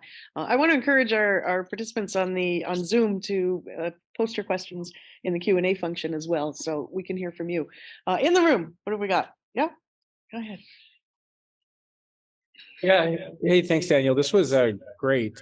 And I wonder, is there a link between the negative aspects with the warrior identity and some of the negative aspects of the veteran identity? And is there more overlap, I guess, between those two things than perhaps we might think? There you have a new research question. I don't know. I can only suspect that. We have so little research on these highly fascinating questions, and they're all very relevant, right? So I think a warrior culture, warrior identity gives you agency and status. You are sacrificing something for greater good. For your community, for your brothers and sisters in arms, but also you protect the society. You have sworn an oath to protect the society, and you have seen brothers and sisters die in combat potentially. So your warrior identity is quite solidified. So you know what you have sacrificed for the society, for the greater good. And then you transition out, and you see, let's say, political corruption. You experience that the population, quite bluntly, doesn't give a shit what you've done, and they maybe even they consider you to be a murderer or like a fascist or whatever. So you get attacked, you get criticized. There's some research showing that the level of collective positive reception of veterans when they come back from a combat duty or from active duty impacts the level of PTSD in these communities. So after Vietnam War, partially the high levels of PTSD is explained with the strong public rejection of the whole war, the whole military community, the peace movement. While, for example, after the Iraq War, the first and second, and after 9/11, the military community was basically very much supported by large parts of the population. And it's believed that this has resulted in lower PTSD rates. So this would indicate that there's an interrelation and connection between the warrior identity as active duty veteran, and thirdly, how the community, your society views you as a veteran. I'm thinking about issues like collective shaming, identity issues, for example, or the relation of guilt and shame maybe that can be induced from the outside once you start to reflect on what you have been doing. And especially obviously when you consider that the political level is quite different from the operational level. So you were sent to a combat duty for a specific purpose. And I guess that after we have seen cases after the Taliban takeover of Afghanistan, that happened so swiftly. We saw tons of videos of Afghanistan veterans quickly radicalizing to a point where they say, no, it's all been thrown away. What we've suffered, what we have sacrificed, all been thrown away by the politicians. And that can cause a massive backlash radicalization, anti-government extremist radicalization. So just a couple of thoughts. Again, I don't know. This would be a fascinating question. No, that's great. Thank you. Because I think the Canadian Armed Forces just moved away from warrior within its ethos and values. And I wonder if it was a missed opportunity to actually define what a warrior is, but in a more positive and an inclusive way, because previous definitions were just warrior. And it didn't describe what that was. And then it was left to the various groups to figure it out for themselves, for better or worse. You're absolutely right. And it's interesting, if you don't know it, Samuel Huntington's Soldier and the State is extremely good book on the US military-civilian relationships. It was written, I think, in the 60s or 70s, or it might even be earlier. And he was already talking about the difference of military professionalism and a warrior identity. And he sees the warrior identity critical from a standpoint of a military professional identity. So I guess that makes sense when you consider being a warrior, that you're only interested in fighting a war as an end to itself. And you're just there for the fight, while the military professional is there for duty and loyalty, and is basically, fulfilling the mission, whatever it is. So I get that. Maybe my use of warrior culture and warrior identity is outdated, and we could find different terms like war fighter. I think the US is strong in war fighter identity, or maybe different terms to use. But as a group, we as scholars need to understand what's a positive version of it and how can it create resilience against the negative versions of it. But in the end, these are people who are chosen and recruited and trained to use violence at a specific situation. That is their core duty. They have to be able to kill in a combat situation, right? It's really interesting because I wonder if, I just have this memory of when I was living in Arizona, when I was in the States, there were two Canadians in my department, and they called us the Blue Helmets. We were the peacekeepers in the faculty. And is that sort of one of the images of that positive warrior culture? Can you think of other examples of things that maybe are more positive that we can think about? This kind of related to the question we were having earlier around indigeneity and. The Germans have struggled with that quite a lot after the Second World War. Obviously, the military was used and abused for political motives by the Nazis for horrible war crimes, and they've developed something that they call citizen in uniform. Right? So it's a whole philosophy behind leadership culture and military culture, and there were some key thinkers in the German military who tried to develop that every soldier is not just a person who follows orders, but who's a critically thinking citizen on the basis of the constitutional order, which is kind of it is difficult to actually think that through, because soldiers need to follow orders, and they cannot always in every situation ask the question if it's morally legitimate, or if that's, if it's democratic or not to do that. But in essence, first of all, they developed a legal infrastructure where it is okay for soldiers to refuse orders if they believe they are illegal. So they cannot be punished for that. Second, there's the whole leadership philosophy that integrates a value, an ethical understanding of what they fight for in a specific situation, how their culture as a military has to be connected to our constitutional order, our constitutional norms of human rights, of basic human values, the rule of law, for example, democracy, which does not negate that the military can be used by politicians for bad purposes and or wrong purposes, where the politicians don't know what they're doing, and they send the military in, and it results in chaos. But in the end, the military in itself, how they work, how they function, how they think, even though they're highly hierarchical and authoritarian, the military is not a democratic institution, right? To be fair, the leaders, the officers are not elected, and it's not a debate what they do. They issue orders and they have to be followed. But the general idea, where they come from, how the society works, where they are placed in, can be very pro-democratic. At least the Germans have tried that. I'm not sure how successful they were with that, because we do have these extremism cases.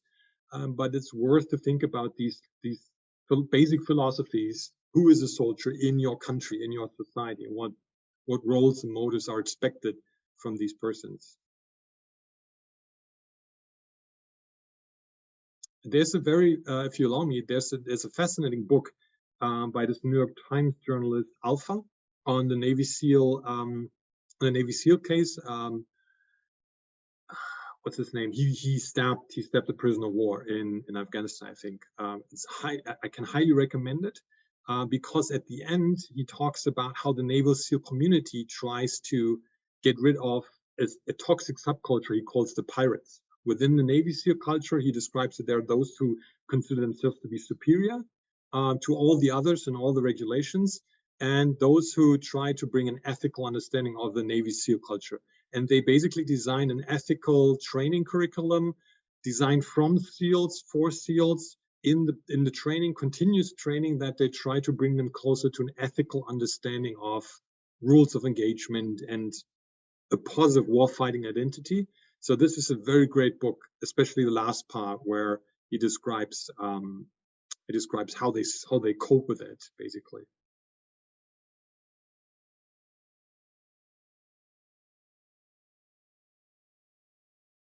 Sorry, I cannot hear anything. You're muted. The mic is still out.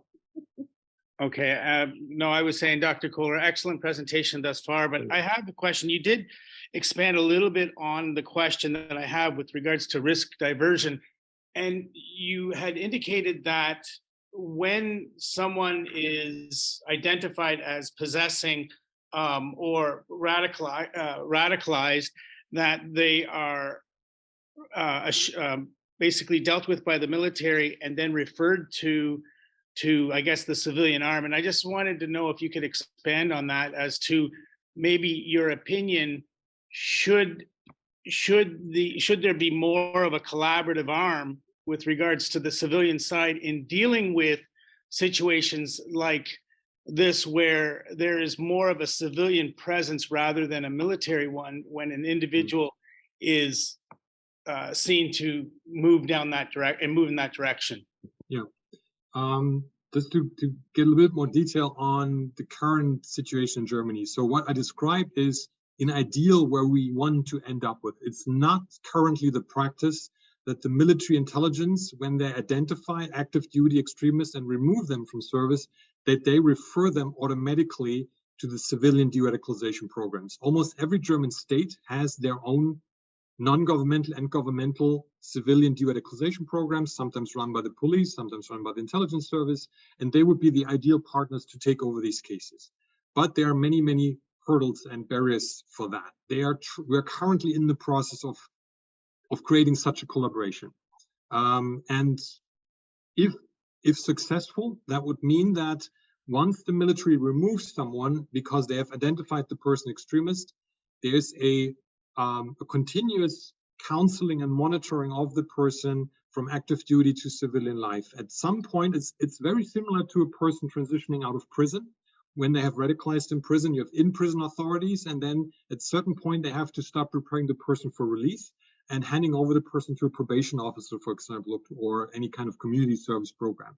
And it would be the same thing with military cases, where to a certain point, at the start, the person is still active duty. The major responsibility lies with the military authorities to plan their transitioning, to bring in civilian authorities, to plan maybe a counseling process, etc.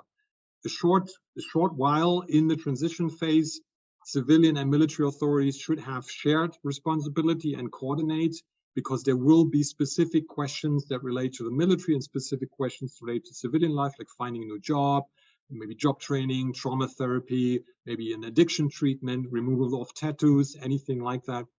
And then the longer you move away from active duty, the military sides should phase out, and the civilian part should take over full responsibility of the counseling of the case. So this is basically the idea that we have, which is very similar to the transitioning out of prison and rehabilitation into non-prison life. But you have to have specifically trained personnel and experts who are well connected and come together for each case, basically with a case conference, and discuss individually tailored measures for each person. That's usually how it works in Germany, especially. Thank you. Who else? Any other questions? Hardly know where to start. I should have been taking notes instead of taking pictures. And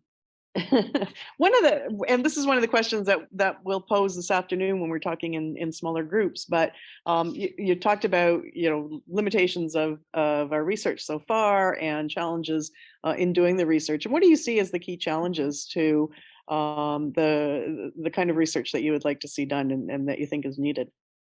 Access to data. In most cases, the military is not really cooperative in allowing us as independent researchers to go in and interview active duty personnel or study any case files or any kind of reports.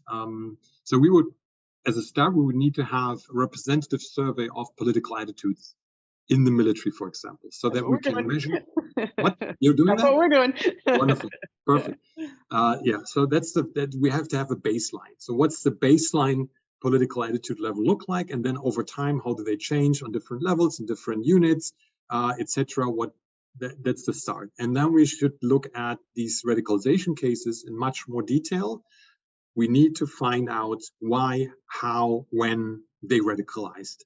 What was the role of their peers? What was the role of the superiors? What was the role of the subculture, violence, trauma? So yeah, we were basically at ground zero when it comes to military radicalization. I think compared to the current level of radicalization studies in the civilian area, maybe 10, 15 years behind, I would say. So primary data, qualitative and quantitative, and from my experience, it's the level of collaboration from the military who sits on that data is obviously very sensitive and very political. I can understand that, obviously. And how would you compare that to work around law enforcement in this space? Do you see a distinction? Is one easier or more accessible than the other? What's been your experience? And I think it differs probably, nation to nation and level of law enforcement too. Yeah. I found them to be, when it comes to their resistance against this kind of research, they're very, very similar. And usually politicians, they protect these institutions for various reasons, but mostly I would say because they are afraid what might come out of our research. If we would find that large parts of the police force or the military have extremist attitudes, that would obviously be a problem and result in massive to-do lists for many politicians. So I think there are good reasons for them not to look too deep into this, but when these cases come out, obviously the pressure rises. I think some police forces are more open, some are more close-minded.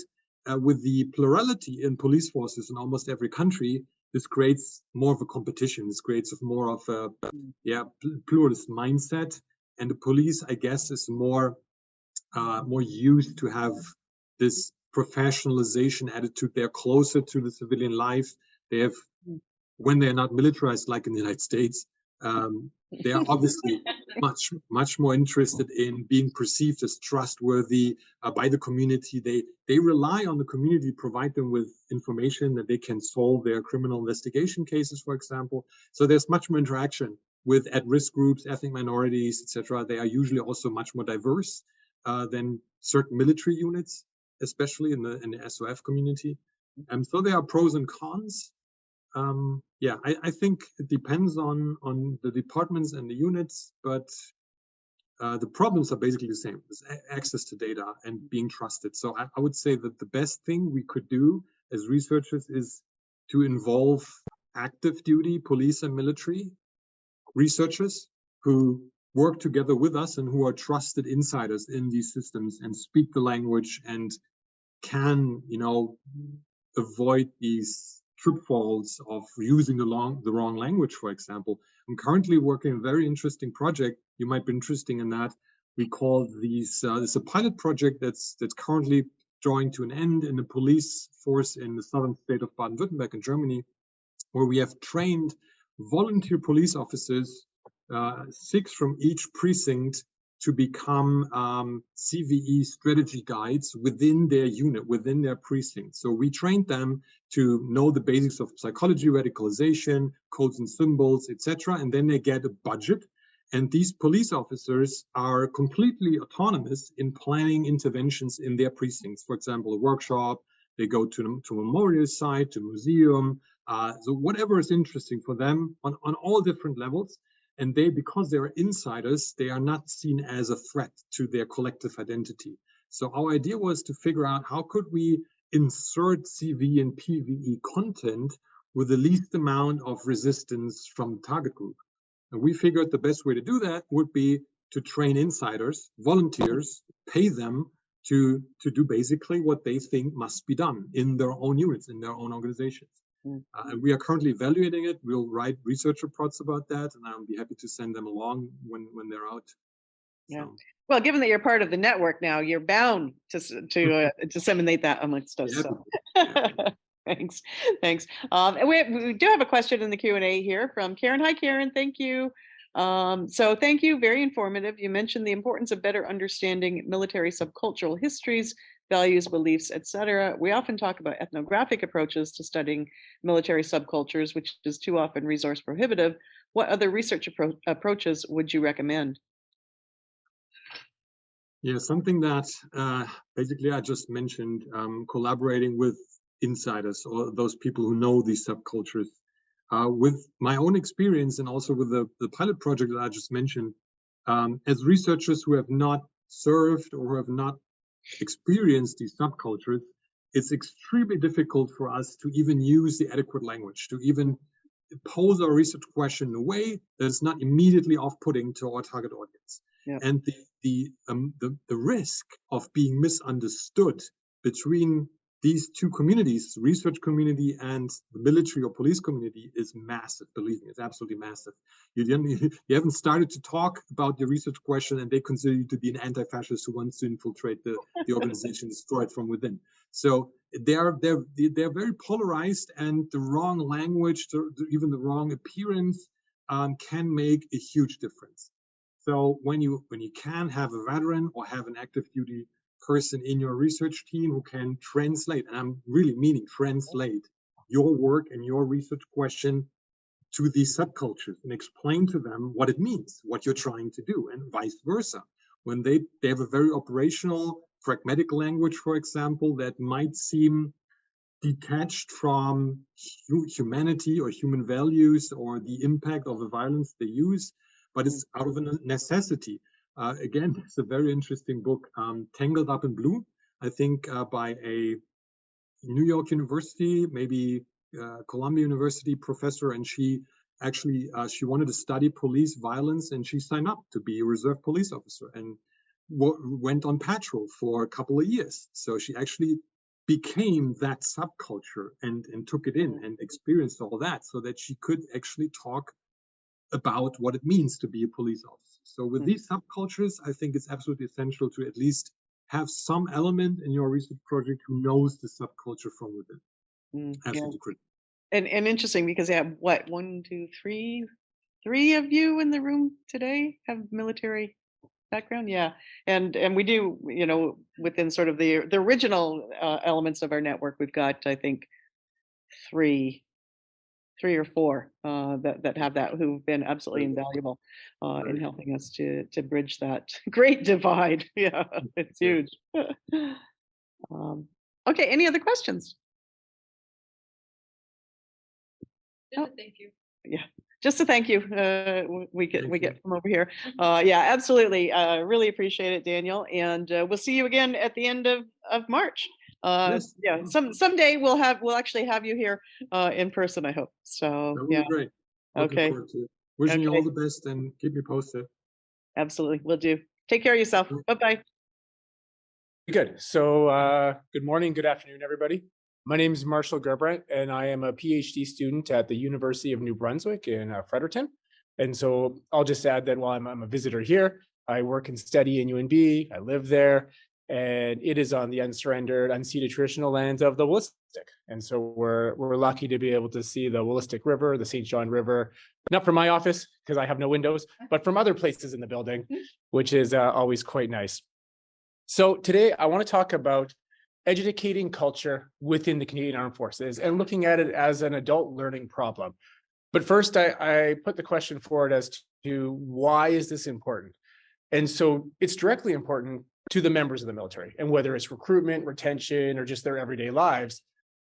But I would suggest that the problems in the military go beyond that. They affect the military members' family and their local community.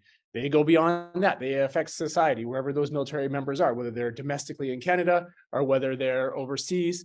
And then, as we've been talking a lot about this morning, eventually those military members will become veterans, and potentially it has negative consequences for the groups that they join and the actions they take.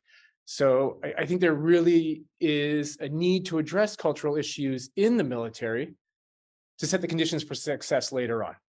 And one of the things the military needs to acknowledge, and while I would suggest that it is not a representation of society, as Vincent and I were discussing, with 16% women, 1-ish% Indigenous people, it's not.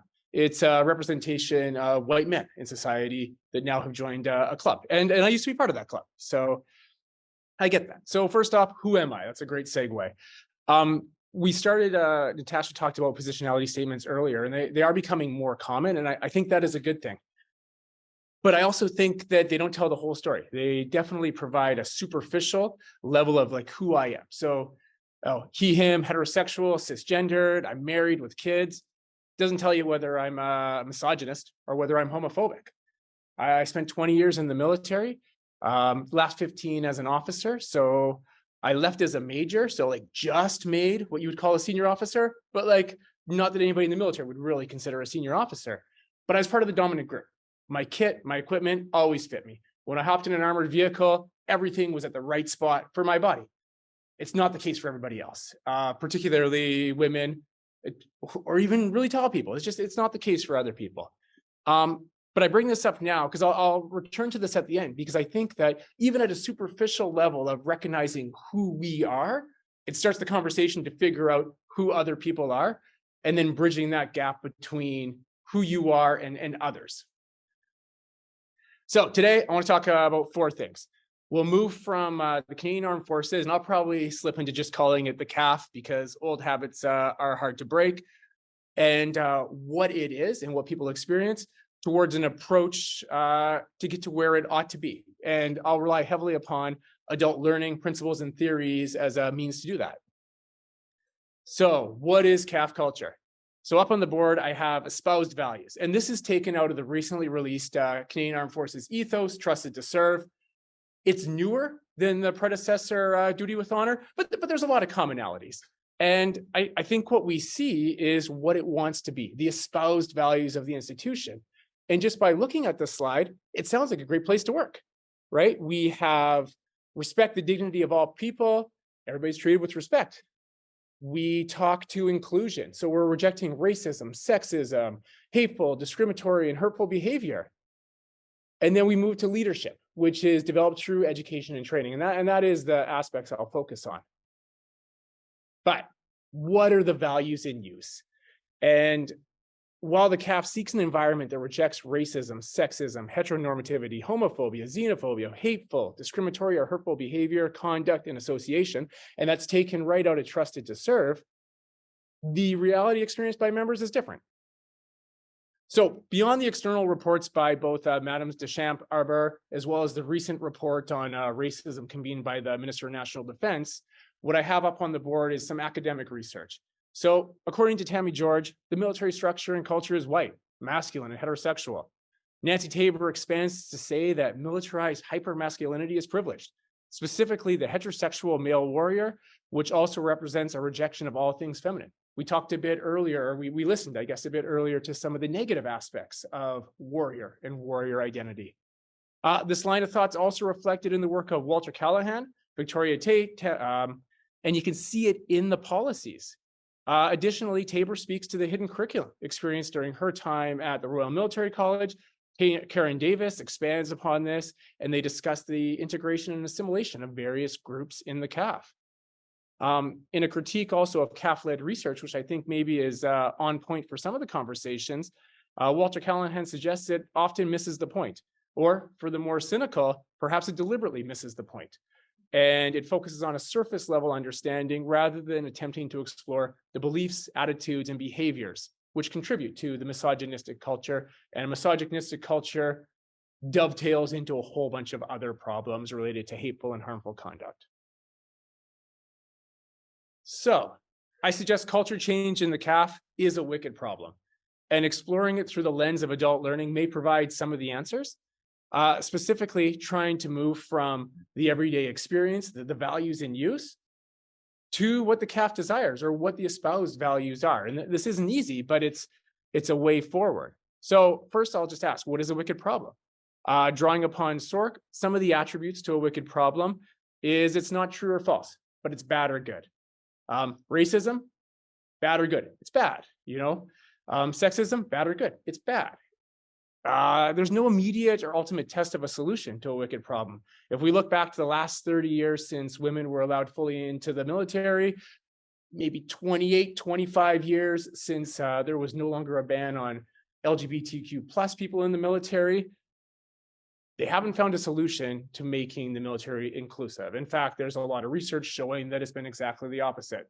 I'll throw a plug in for Charlotte Duvall's latest book, The Ones We Let Down. Does a great examination of that 10-year period and a little bit beyond of all the issues related to leadership in failing to become more inclusive. But it's also unique. We've talked about paramilitary organizations. We can look at business. We can look at academia. We can look in a variety of different places where what is espoused doesn't match the experience of individuals. But the military is still unique. The demands placed upon the military are different from society. As Tyler said earlier, it's the, and I'll misquote him, but it's the government department that deals in death. Like that ultimately is one of their functions in order, it's their big tool. So it's different. But I think we can also consider it a symptom of another problem. And the issues with culture that the military deals with, while it produces some of them, while it encourages some of them, it inherits them from society. It inherits them from a colonial system. It inherits them from a wide range of areas. So how do we move forward looking at it through adult learning? And there's lots of approaches to learning, but I'll concentrate on two big things as a whole. So pedagogy and andragogy. Pedagogy, it's content and focused on the art and science of teaching children. But it's more than that. As adults, we've all been in environments where there was a pedagogical approach. The instructor designed, delivered, and evaluated the content, and we were on receive, a banking education, if you will. Everything falls to the teacher. Contrast, andragogy focuses on the process. So according to Knowles, who didn't originate the term, but arguably made it popular in North America, it's the art and science of teaching adults. In contrast, the teacher is a facilitator. They're responsible for creating the learning environment, and the student is responsible to guide their own learning. There's a lot of blend between these two terms. There's a lot of andragogical processes used with pedagogy. If I think of my own kids, there's a lot of times they get to guide their own learning. So while I'm going to use andragogy as a way, I really am talking about that conversation between adults, in the case of the military, that valuing of experience that the students bring to the conversation. Now, there's also some critiques of just andragogy in general, and I'll highlight them because they kind of are, they go counter to what I want to try and discuss here. So andragogy, it's individualistic. It ignores the relationships between individuals and society. It doesn't consider aspects of privilege, race, gender, and how that influences learning. Finger and Esson claim that Knowles' andragogy failed to critically examine society, and really, it doesn't challenge the status quo. And I think looking at culture in the Canadian Armed Forces, you need to challenge the status quo. To improve it, we need to go from those values in use to those espoused values. And there's a transformative thinking that's necessary to foster an inclusive CAF that relies upon modes of thinking and interacting amongst all members. Addressing hateful and harmful conduct within the military, it'll take collective learning and action at the group and community level, but also institutionally. So if we briefly go over the principles of andragogy, there's 6 of them. Starting with the idea of self-concept, refers to the beliefs that adults are more self-directed and independent as they mature. The second assumption is learning from experience. So it suggests that accumulated experience of an adult represents a foundation from which learning can occur. Adults want to draw upon their experience to connect to what is known and what they are trying to learn. I think this is also problematic. As adults, myself included, we draw upon opinion as opposed to informed fact. We draw upon anecdotal evidence. Right now, the Canadian Army is commanded by Lieutenant General Paul, an Indigenous man. Therefore, there should be no issues with being Indigenous in the military because you can lead a service. That's an example, but it's not a pattern of experience of Indigenous people. One's readiness to learn. It's the third assumption, and it focuses on the need to learn as a means of belonging or fulfilling the social roles of being an adult. The fourth assumption is immediate application or problem-centered orientation. And it suggests adults need to understand how learning is tied to their everyday lives. Put another way, adult learning is motivated by the need to solve relevant problems. At an institutional level, recruitment and retention, the language at which they speak, is a problem. And that's one of the ways in which we can speak to the need to change culture. Most adult learners are internally motivated. And the fifth assumption complements the previous four. And finally, it's that need to know.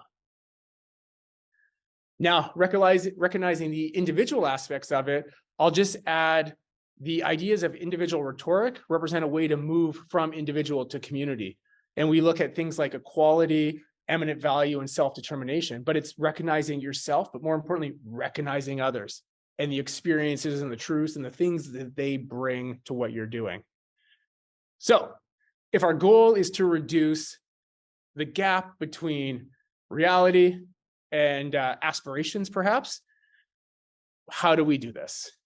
And I think using andragogy, we start with the individual, and it means we are trying to position ourselves. From there, we start to move towards the group. So by understanding who you are, you can start to understand how do you differ from others, because everybody's different. How do these differences actually impact both you and others?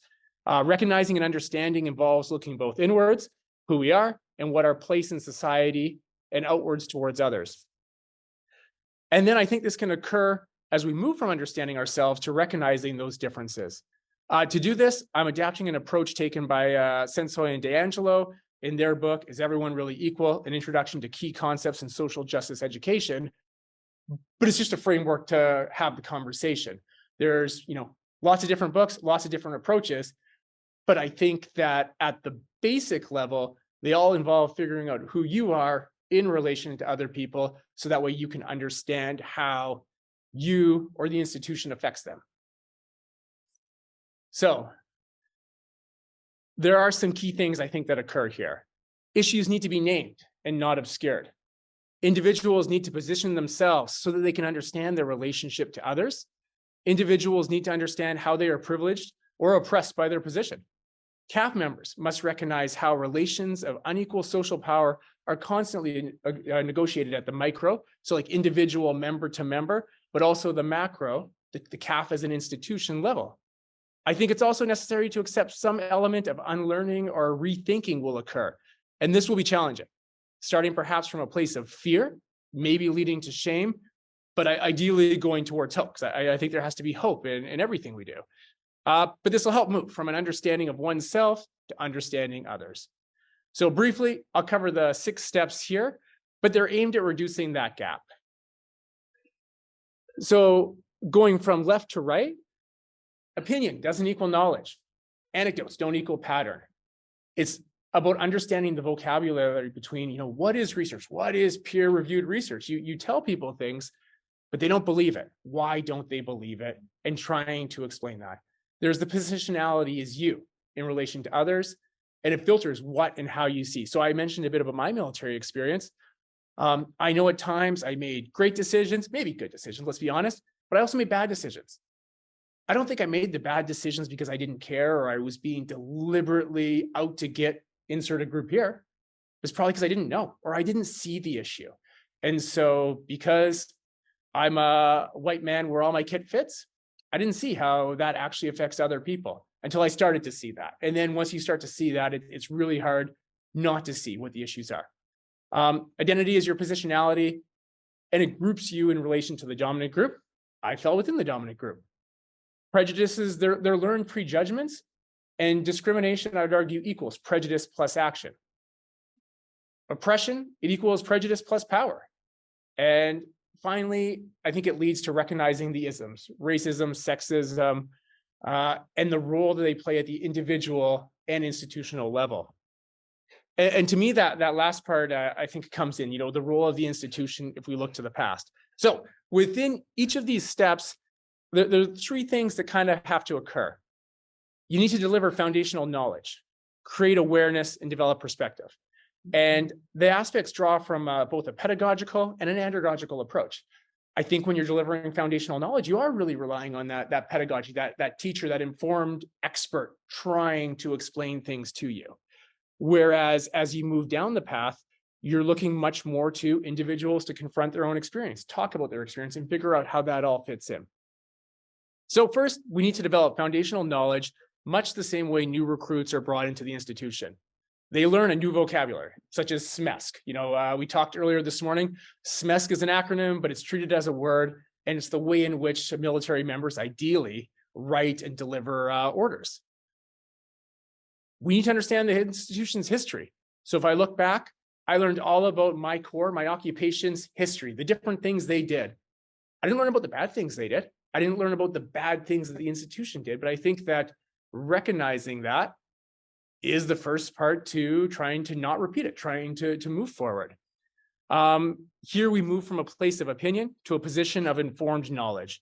And it includes the development of a particular vocabulary, but more likely an understanding of what different terms actually mean. As I said, the difference between anecdote and peer-reviewed evidence. Then we need to situate the problem in history, show that the problem does exist. And this ties back to the andragogical principles of understanding that a problem exists, understanding how it is relevant or how it relates to you. What I'd also what I would highlight is it doesn't matter if we as individuals or military members as individuals were previously aware or have experienced the problem themselves. It's important to show that it does exist. It's important to show that these are experiences by people, and whether it's using the Deschamps report, whether it's using external academic evidence, but these are things that happen. I remember, so I was serving when the Deschamps report came out, and there was a lot of criticism in the service about it because I don't see racism, I don't see sexism. So there's probably not an issue, right? Let's move forward. But even if you have never seen that, and even if you are aware, well, then you're lucky, and that you were in a great environment where that didn't happen. But it does.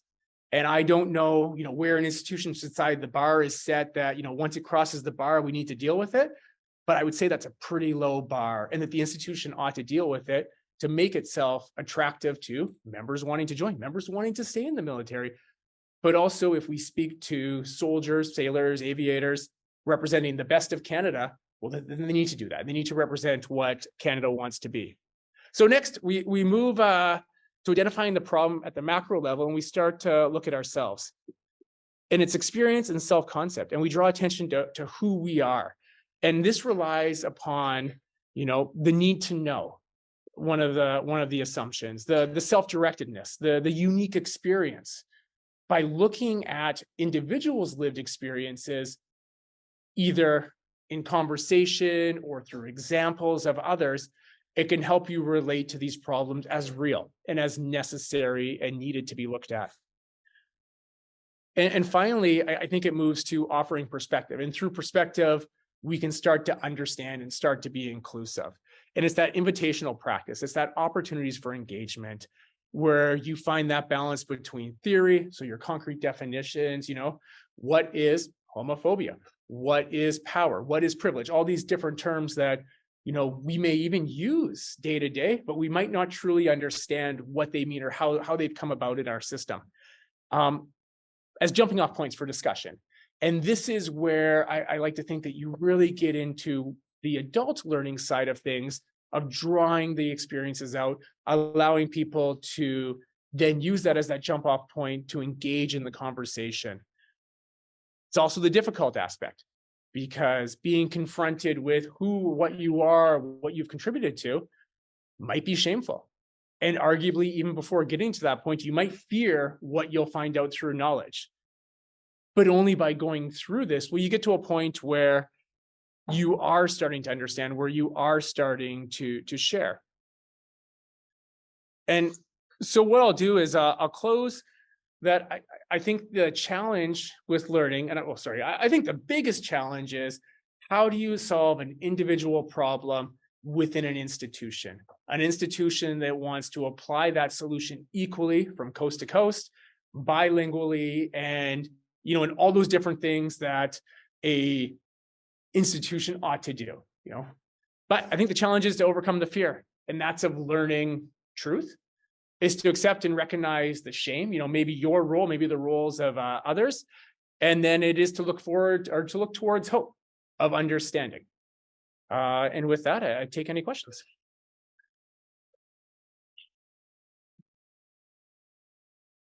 I have a question if anyone else wants to start. Someone who's been teaching adults in one form or another in the last 10 years, and this might reflect badly on me as a teacher. And I say this with the utmost respect, and I'm not being critical, it's more to stem discussion. I don't see that whole andragogical approach as reality, at least. Yeah. And I understand positionality, this is just me, right? But I don't see my adult students reflecting that. I see maybe 10% of my students actually fit that bill, and it's a normal curve. 10% of students are probably 80% show up. 10% are the reason why you teach because they're wonderful and they're there.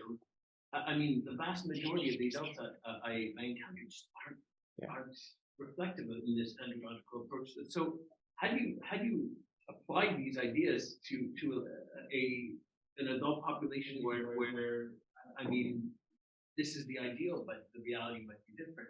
You get what I'm saying? Yeah, no, oh, absolutely. And so I did a lot of instruction with adults when I was in the military, and you're right. I see what you're saying. I think that each and every aspect of andragogy is not applicable, or it's not going to work each time. But I think one of the keys to this is trying to draw out the actual experience, trying to make the members be able to reflect, to try and figure out where they fit in. The vast majority of military education, which maybe is not even the right way to say it, the vast majority of learning in the military, it's training. It is very much information is delivered in, a behaviorist or maybe like a behaviorist plus method, because we're teaching people how to change tires, fire rifles. Much later, you get to more critical to thought, but even then, that's such a small percentage of it. So I think letting people draw upon their own experience or raising the importance of that is a start. But I believe there are challenges into using this, and it's that blend of pedagogy and andragogy, and I don't know what the right balance is.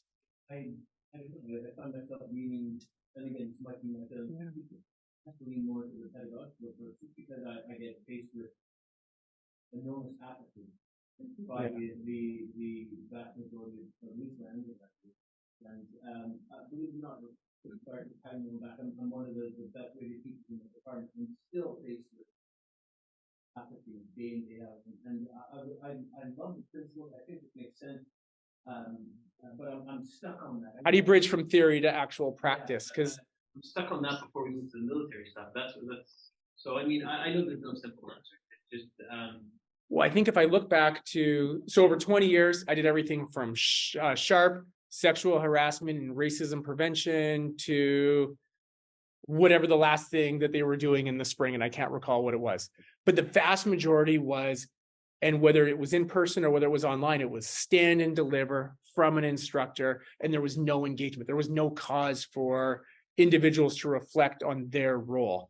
And maybe as opposed to the andragogy side, maybe it's trying to figure out is how do you bring out that reflective aspect in the individual?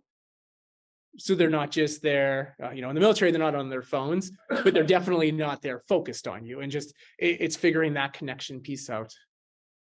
Yeah. So I just come on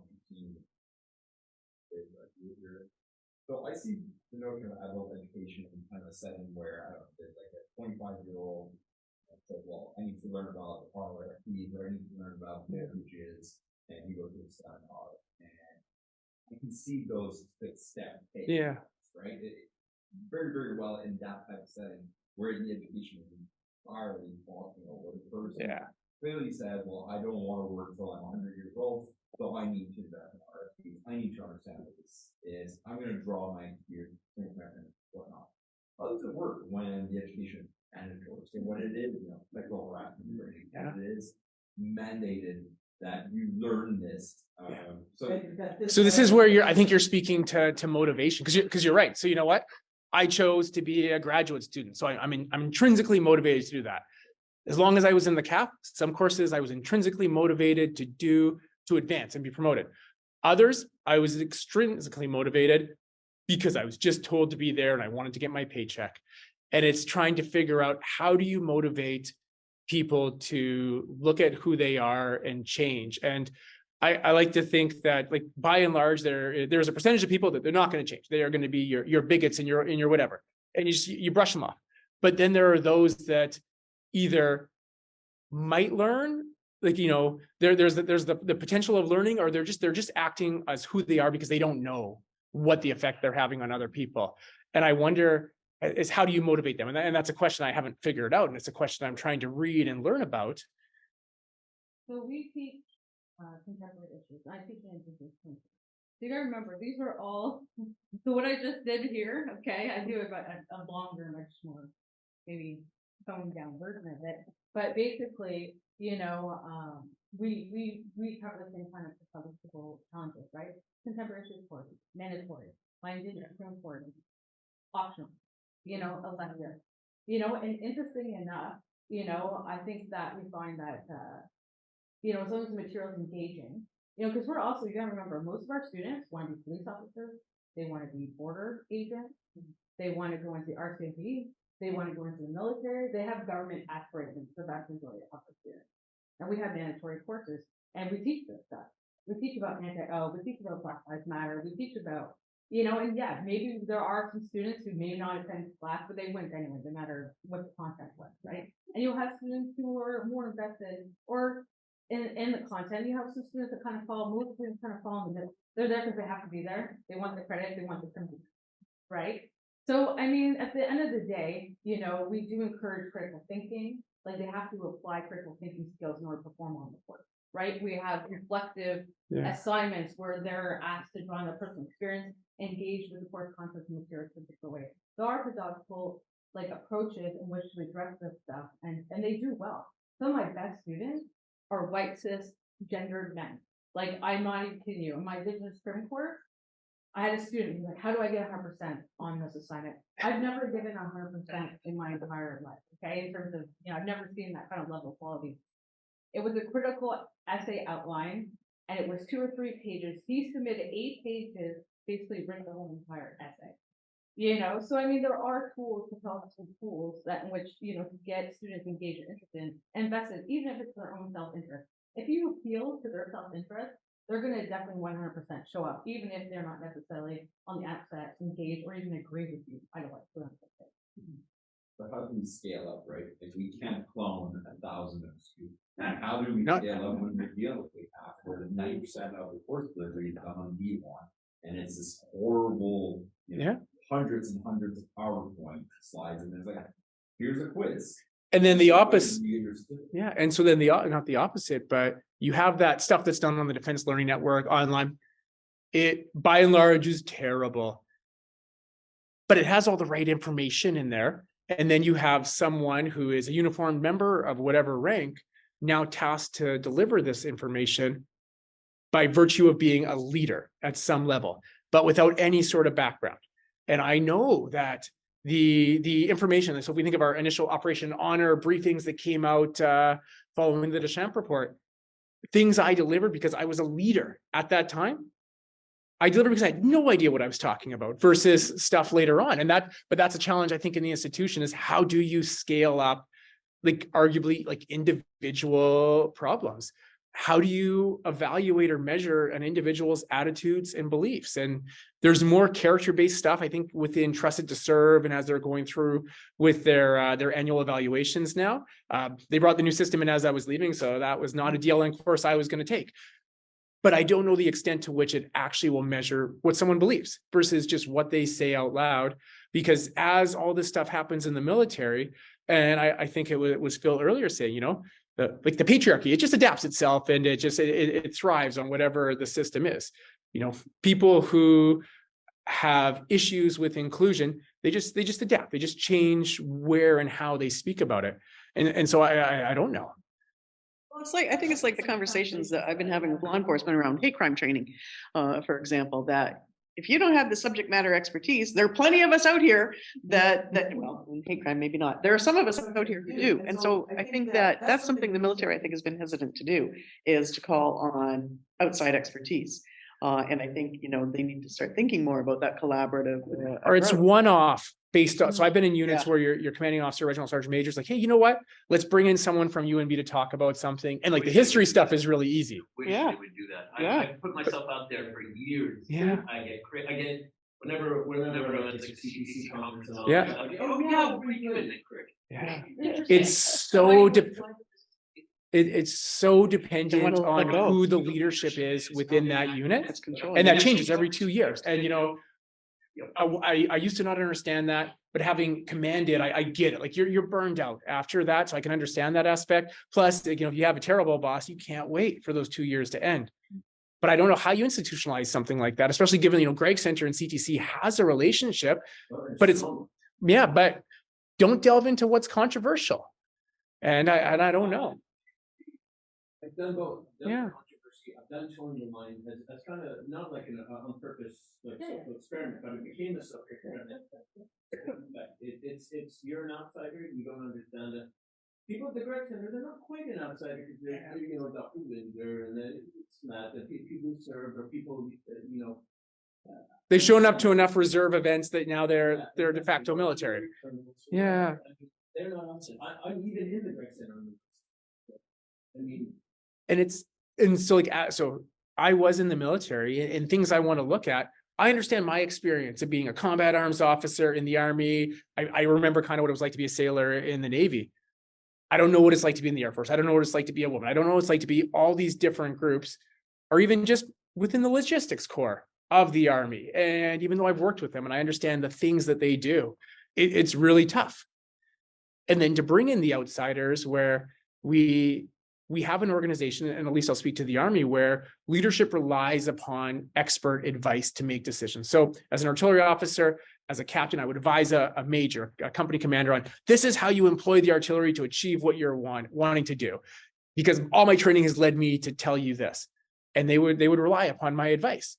So I wonder where the disconnect is why do we rely upon the advice of individuals when it's the war fighter or the, like, you know, that aspect of it, but yet we're hesitant, I say we, but like the military is hesitant to draw upon the advice of experts elsewhere. It's an institutional nerve that I think that he brought up. I mean, it's the same thing with the thin blue line. They don't want someone coming in and telling them what they're doing wrong because then shit off the plan. And it's not who set the conditions for that wrong. It's the leader sitting in the chair right now who wears it. Right. And I wonder if it's just that fear of self-preservation. And we've given them assurances, even if that, you know, we'll work with you or we're not out to damage your reputation, to help you. And I still feel that barrier there, whether it's, you know, something to like for 6 months or promises that are unkept. And I'm not saying that the CF folks are disingenuous. Absolutely not. They've been very good. But there's something pushing back at us institutionally that like these are great, but it might work for you as an insider. I'm not quite so sure it would work for anyone else. And that goes back to one of our great things about the positionality. Yeah. Sorry, I'm being overly critical. No, that's great. Like it's sorry. So I'm trying to bridge something that might be necessary. So much the same way my question is kind of unfair because it's like, how do we fix this thing in that way? But and this, within the military, we've got this built-in positionality problem, and that's rank. Yeah. And you gave a great example of how the artillery captain talks to the combined major, whatever they are, and they're an expert, and you listen to them. But I know what my food is. Yeah, absolutely. Like I've had that forward observation officer integrated with me. I know exactly what to do, and I know what to tell the pound sand, and when I'm absolutely going to do that thing, I know what to do with that. I'm trained to do that. Well, I didn't find my training. I got it through education outside, out in the uniform. Of like, oh, here's this person who has this view, which is antithetical to what I've been raised in, but And it's pretty well justified, very well reasoned. I need to think about this. I need to incorporate that. But it seems like more often than not, we have this high regard for culturally, this high regard for anecdotal experience. You don't know, you weren't there, I was. Well, I go to Afghanistan. I have a military experience that is completely unrelated to whatever you're talking about, but I have an experience in Afghanistan, so therefore I carry the gravitas of that. Like, absolutely, we weigh upon that, and it's it's hard sometimes to engage in ideas because if I'm as a major, I'm treating a general officer, or I'm treating 12 general officers, I'm still just a major, regardless of the substantiation I provide. But I say that kind of what you're saying because, well, you're not you know, you're we've got to work together and like building that is baked in colonial positionality to bottom. You need someone like that. So you're looking for your easy solution, right? I would love one. And so of course I don't have it, but I think one of the things is it does start with education, and I don't know the way it's delivered, but it starts with education when recruits enter CFLRS. So the Canadian Forces Leadership Recruit School in Saint Jean, great time if you've ever been there, because the military does a great job to indoctrinate. It does it really well. And it needs to use those same levers to indoctrinate culture. And so if we talk about, and so it does, I guess it does use those same levers to indoctrinate culture, but maybe it needs to relook at how it approaches that. But I think whether it's there, whether it's RMC, and there's a lot of issues with RMC in the news, but one of the things I would say is worth sustaining is the armed forces owns it. And they can set the appropriate culture there, whereas they can't say what happens here if they draw officers out of OTU or UNB or elsewhere. But I think it's starting to have that social justice education in some way, and maybe it's in a way that's more palatable at all these levels, because you are taking people from, someone might not think they're racist if they grew up in small town Saskatchewan. So I was born in small town Saskatchewan because there was no Black people there.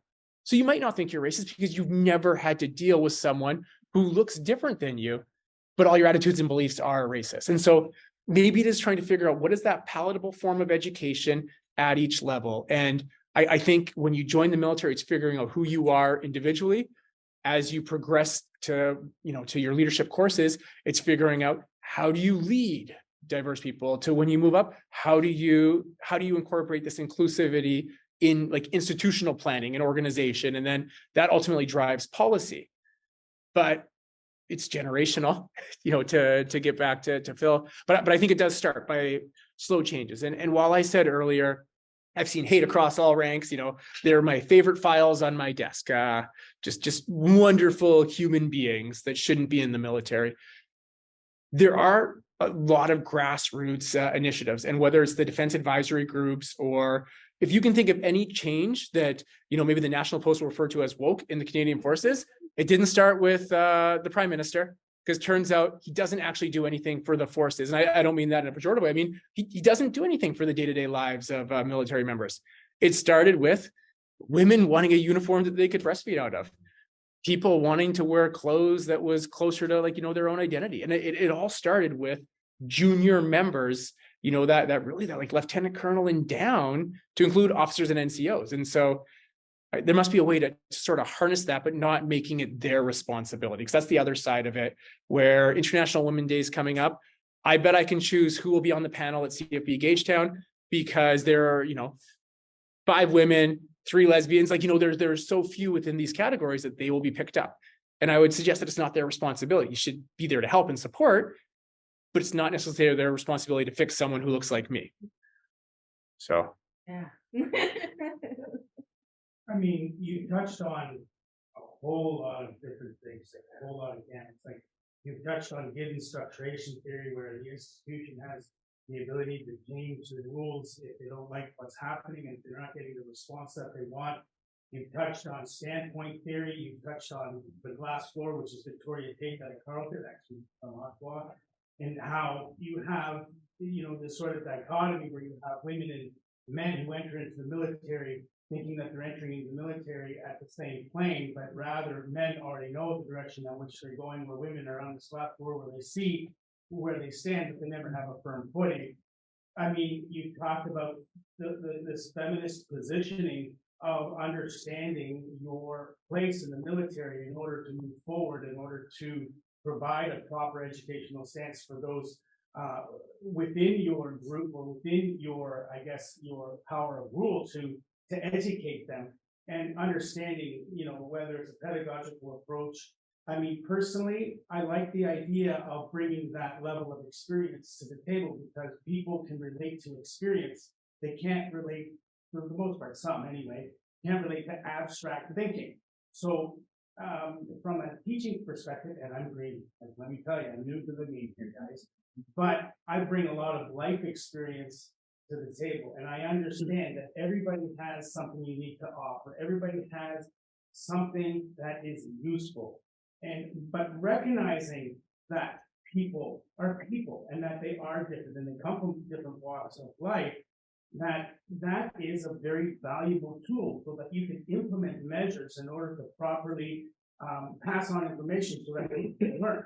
So I do understand all these different aspects. As far as which is the right approach, I think it comes down to individuality, but the key point here is understanding your positioning in the grand scheme of things. I mean, looking at the micro, but also looking at the macro, looking at the bigger picture here, being able to step outside of the box and looking at the problem from a distance rather than being attached to the issue and being able to look at it objectively. Right? No, you're absolutely right. You're absolutely right. But from an educator, because I have a passion for it, I recognize that. But maybe it's meeting people where they are.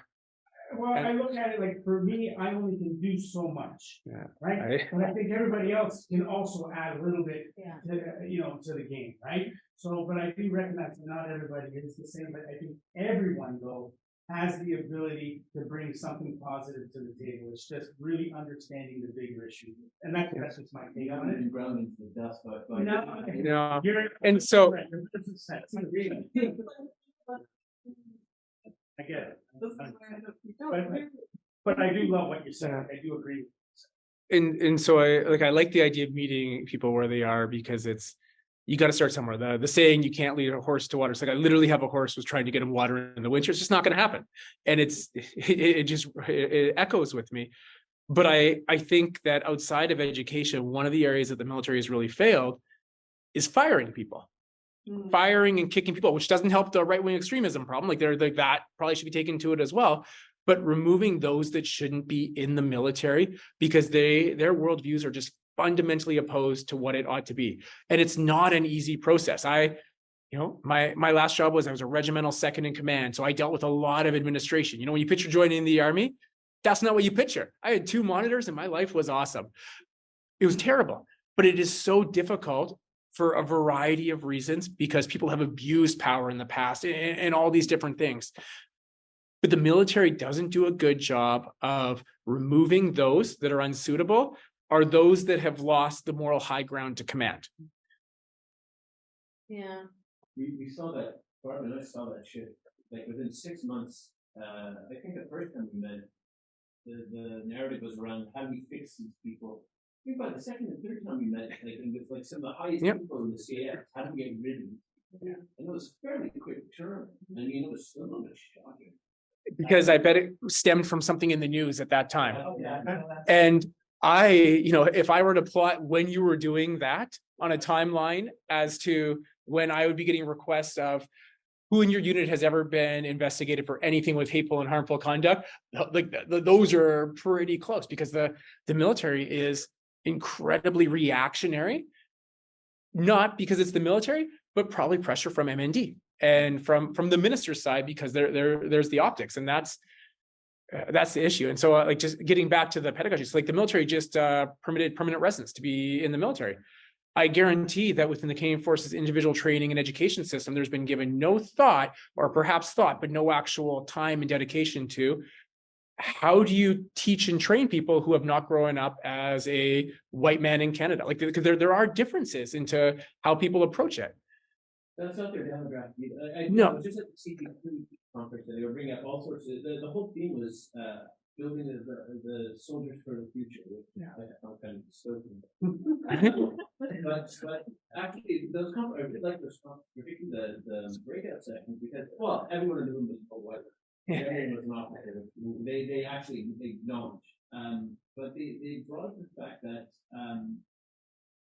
they have a problem. It's inherently part of the system. They recruit from. They had an Atlantic Canada focus in CPC. Yeah. So they recruit from small Atlantic Canadian towns where the only job prospect for some of these people is the army. Like white people have never seen anyone else who isn't white, and so on and so forth. And these are the people who are joining.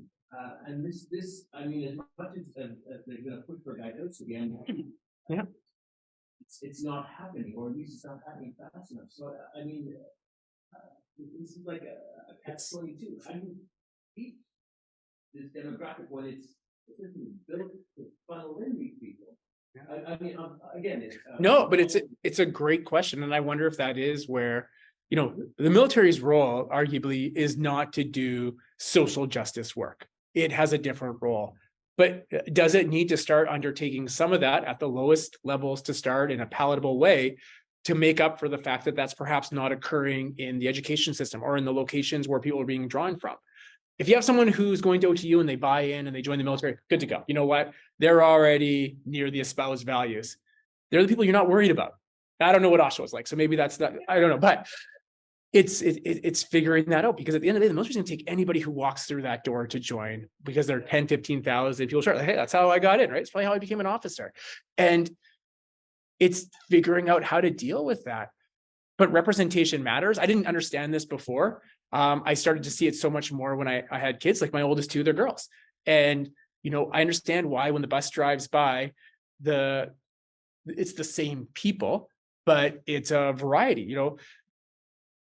Anyways, I understand. So if you don't see yourself doing something, you're never going to think of it as an option. And I don't know how you get from what's just visual to actually having people come in. And I think that's where the media has to be reporting on, and like, because it's actually occurring, but the military being an employer of choice, because it is an inclusive environment where, you know, yeah, but it needs to move that way for every day. And yeah. Sorry. There's another thing I come up with the CPC conference. The other refrain I heard over and over and over is, these are great ideas. We don't have the money, resources. We can't even afford bullets. Like, and what do you think we can take the time to push this agenda, which was a pushback by old white men, if we're going to be honest. But there's again this institutional inertia, and one of the biggest refrains: we don't have the time or resources. I mean, what do you do when you're confronted with that? So I say, yeah, so the military, so there's two things. One, the military has the money. Absolutely does. So in part, the federal government, they do the way they fund it is they can say they're giving money, but it's so many years away and then they can't spend it, so they don't have to actually spend the money. But if you park that, you know, every year, another round of furniture, my friends. Every year, there are all these different things. The problem is who has the authorization to spend the money. So me, as a combat arms officer, I was trained to decide how to use indirect fire aircraft and destroy the enemy. I could make decisions like that. I could decide where to put my armored vehicle and put soldiers' lives at risk. I was trained and ready to do that. And the military does a really good job at training people to accept risk as it relates to warfare. And then it lets them go and do that. A little bit of micromanaging, but it generally lets them go and do that. But as soon as you move outside of that to anything from Treasury Board or finances, there's no risk. So I, as a captain, or arguably as a lieutenant with no experience, I was leading 50 soldiers and deciding, like, you know, whether they live or die. A lieutenant colonel couldn't send me somewhere for $500 for travel that was related to work. And so where the military accepts risk, where it allows people to accept risk, where it doesn't, is shocking. And I bet that plays into how people can use the money. So I presume the CTC commander was the senior person there. But even just using Colonel Murphy as the CTC commander, his financial authorities are so tightly controlled, it's ridiculous. But it goes back to not just firing people because they're terrible, fire people when they can't do their job. And if you fire people who can't do their job in the military because they're misspending money or they're misallocating it, the next person is going to be paying a lot of attention to how they spend the money. But it's tough. And I don't doubt that they couldn't spend the money because it was in a different pot, because it was, you know, an arbitrary rule as to where the funds come from.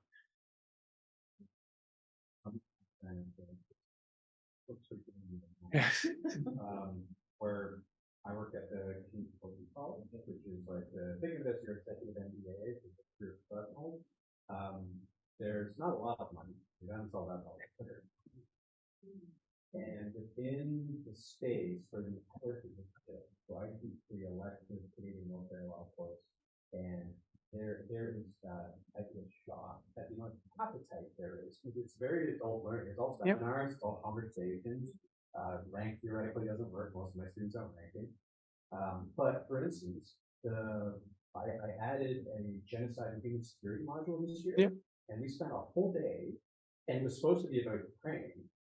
The student, after we had like a conversation, a counseling session beforehand, it turned into a whole day on Ukraine and Russia. Compare and contrast, different themes, different threads, what legal regimes cover what, how we define things, why it doesn't matter, etc. A whole day. Did I fix anyone by us doing that? Probably not. But a whole bunch of people thought about it, talked about it, engaged with it, and seemed to be interested that wouldn't have done it otherwise. So there are spaces where it exists. So time is really important. By and large, I would say most of the cultural change initiatives and programs are reactionary because of something in the news. And so then it is pushed down, and rightfully so, these things should be happening, but they are now occurring instead of something else that was deemed important to do on those days. So I think that where you commit money and where you commit time in a planning way, like ahead of time, shows what's important. And sustain. It's not Absolutely, absolutely. And that reactionary piece Right. Why am I doing this course? Because a general officer messed up. The fun thing, I think it depends which levels you're at. Yeah. Because, you know, I've only been in arms for months now, but what I've learned is that since they're born with the training in this society, the cadets are getting in trouble because they have too much time.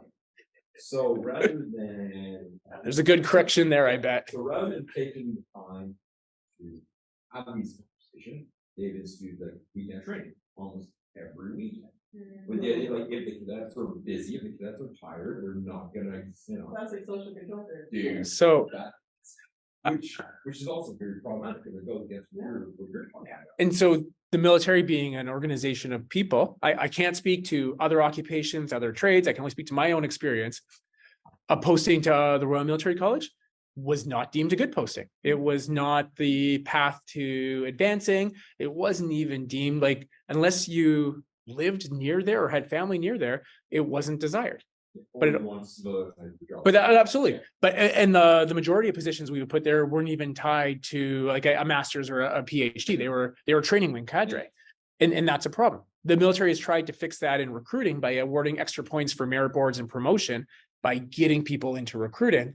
I would wonder if they would do the same thing for RMC, because as soon as points are there, then your succession boards and your occupations are like, we want to move X up. This will allow them to advance, and then they see it as advantageous for their they're top third, or maybe the top of the middle third. I don't know where they would look. But people are everything. If you don't have the right people, and I've always argued, I worked in the individual training system, but also like as a leader, I saw the product of outstanding instructors and the product of terrible instructors, and instructional cadre, whether it's academic or military, doesn't matter. They have a huge effect on the people that they teach. And if it's good, it's great. And if it's not, someone is paying for that down the road, if they're able to identify it and try and fix it. How the hell did the direct syndrome look here? So- Bring you down the hill. I wanted to attend the conference this year, but I didn't realize it until too late when it was. You're in trouble. I'll hide in my little hole in Marshall Davery. We'll bring you down. There we go. There we go, right? Just I drive back up. Okay, let's break there. Let's bring this back up. Okay, I think we still do have a couple of people out there in Never Never Land. And thank you for staying with us. We'll let you go now as we break for lunch, and then we're just going to sort of do roundtable this afternoon amongst the small group here. So thank you for joining us.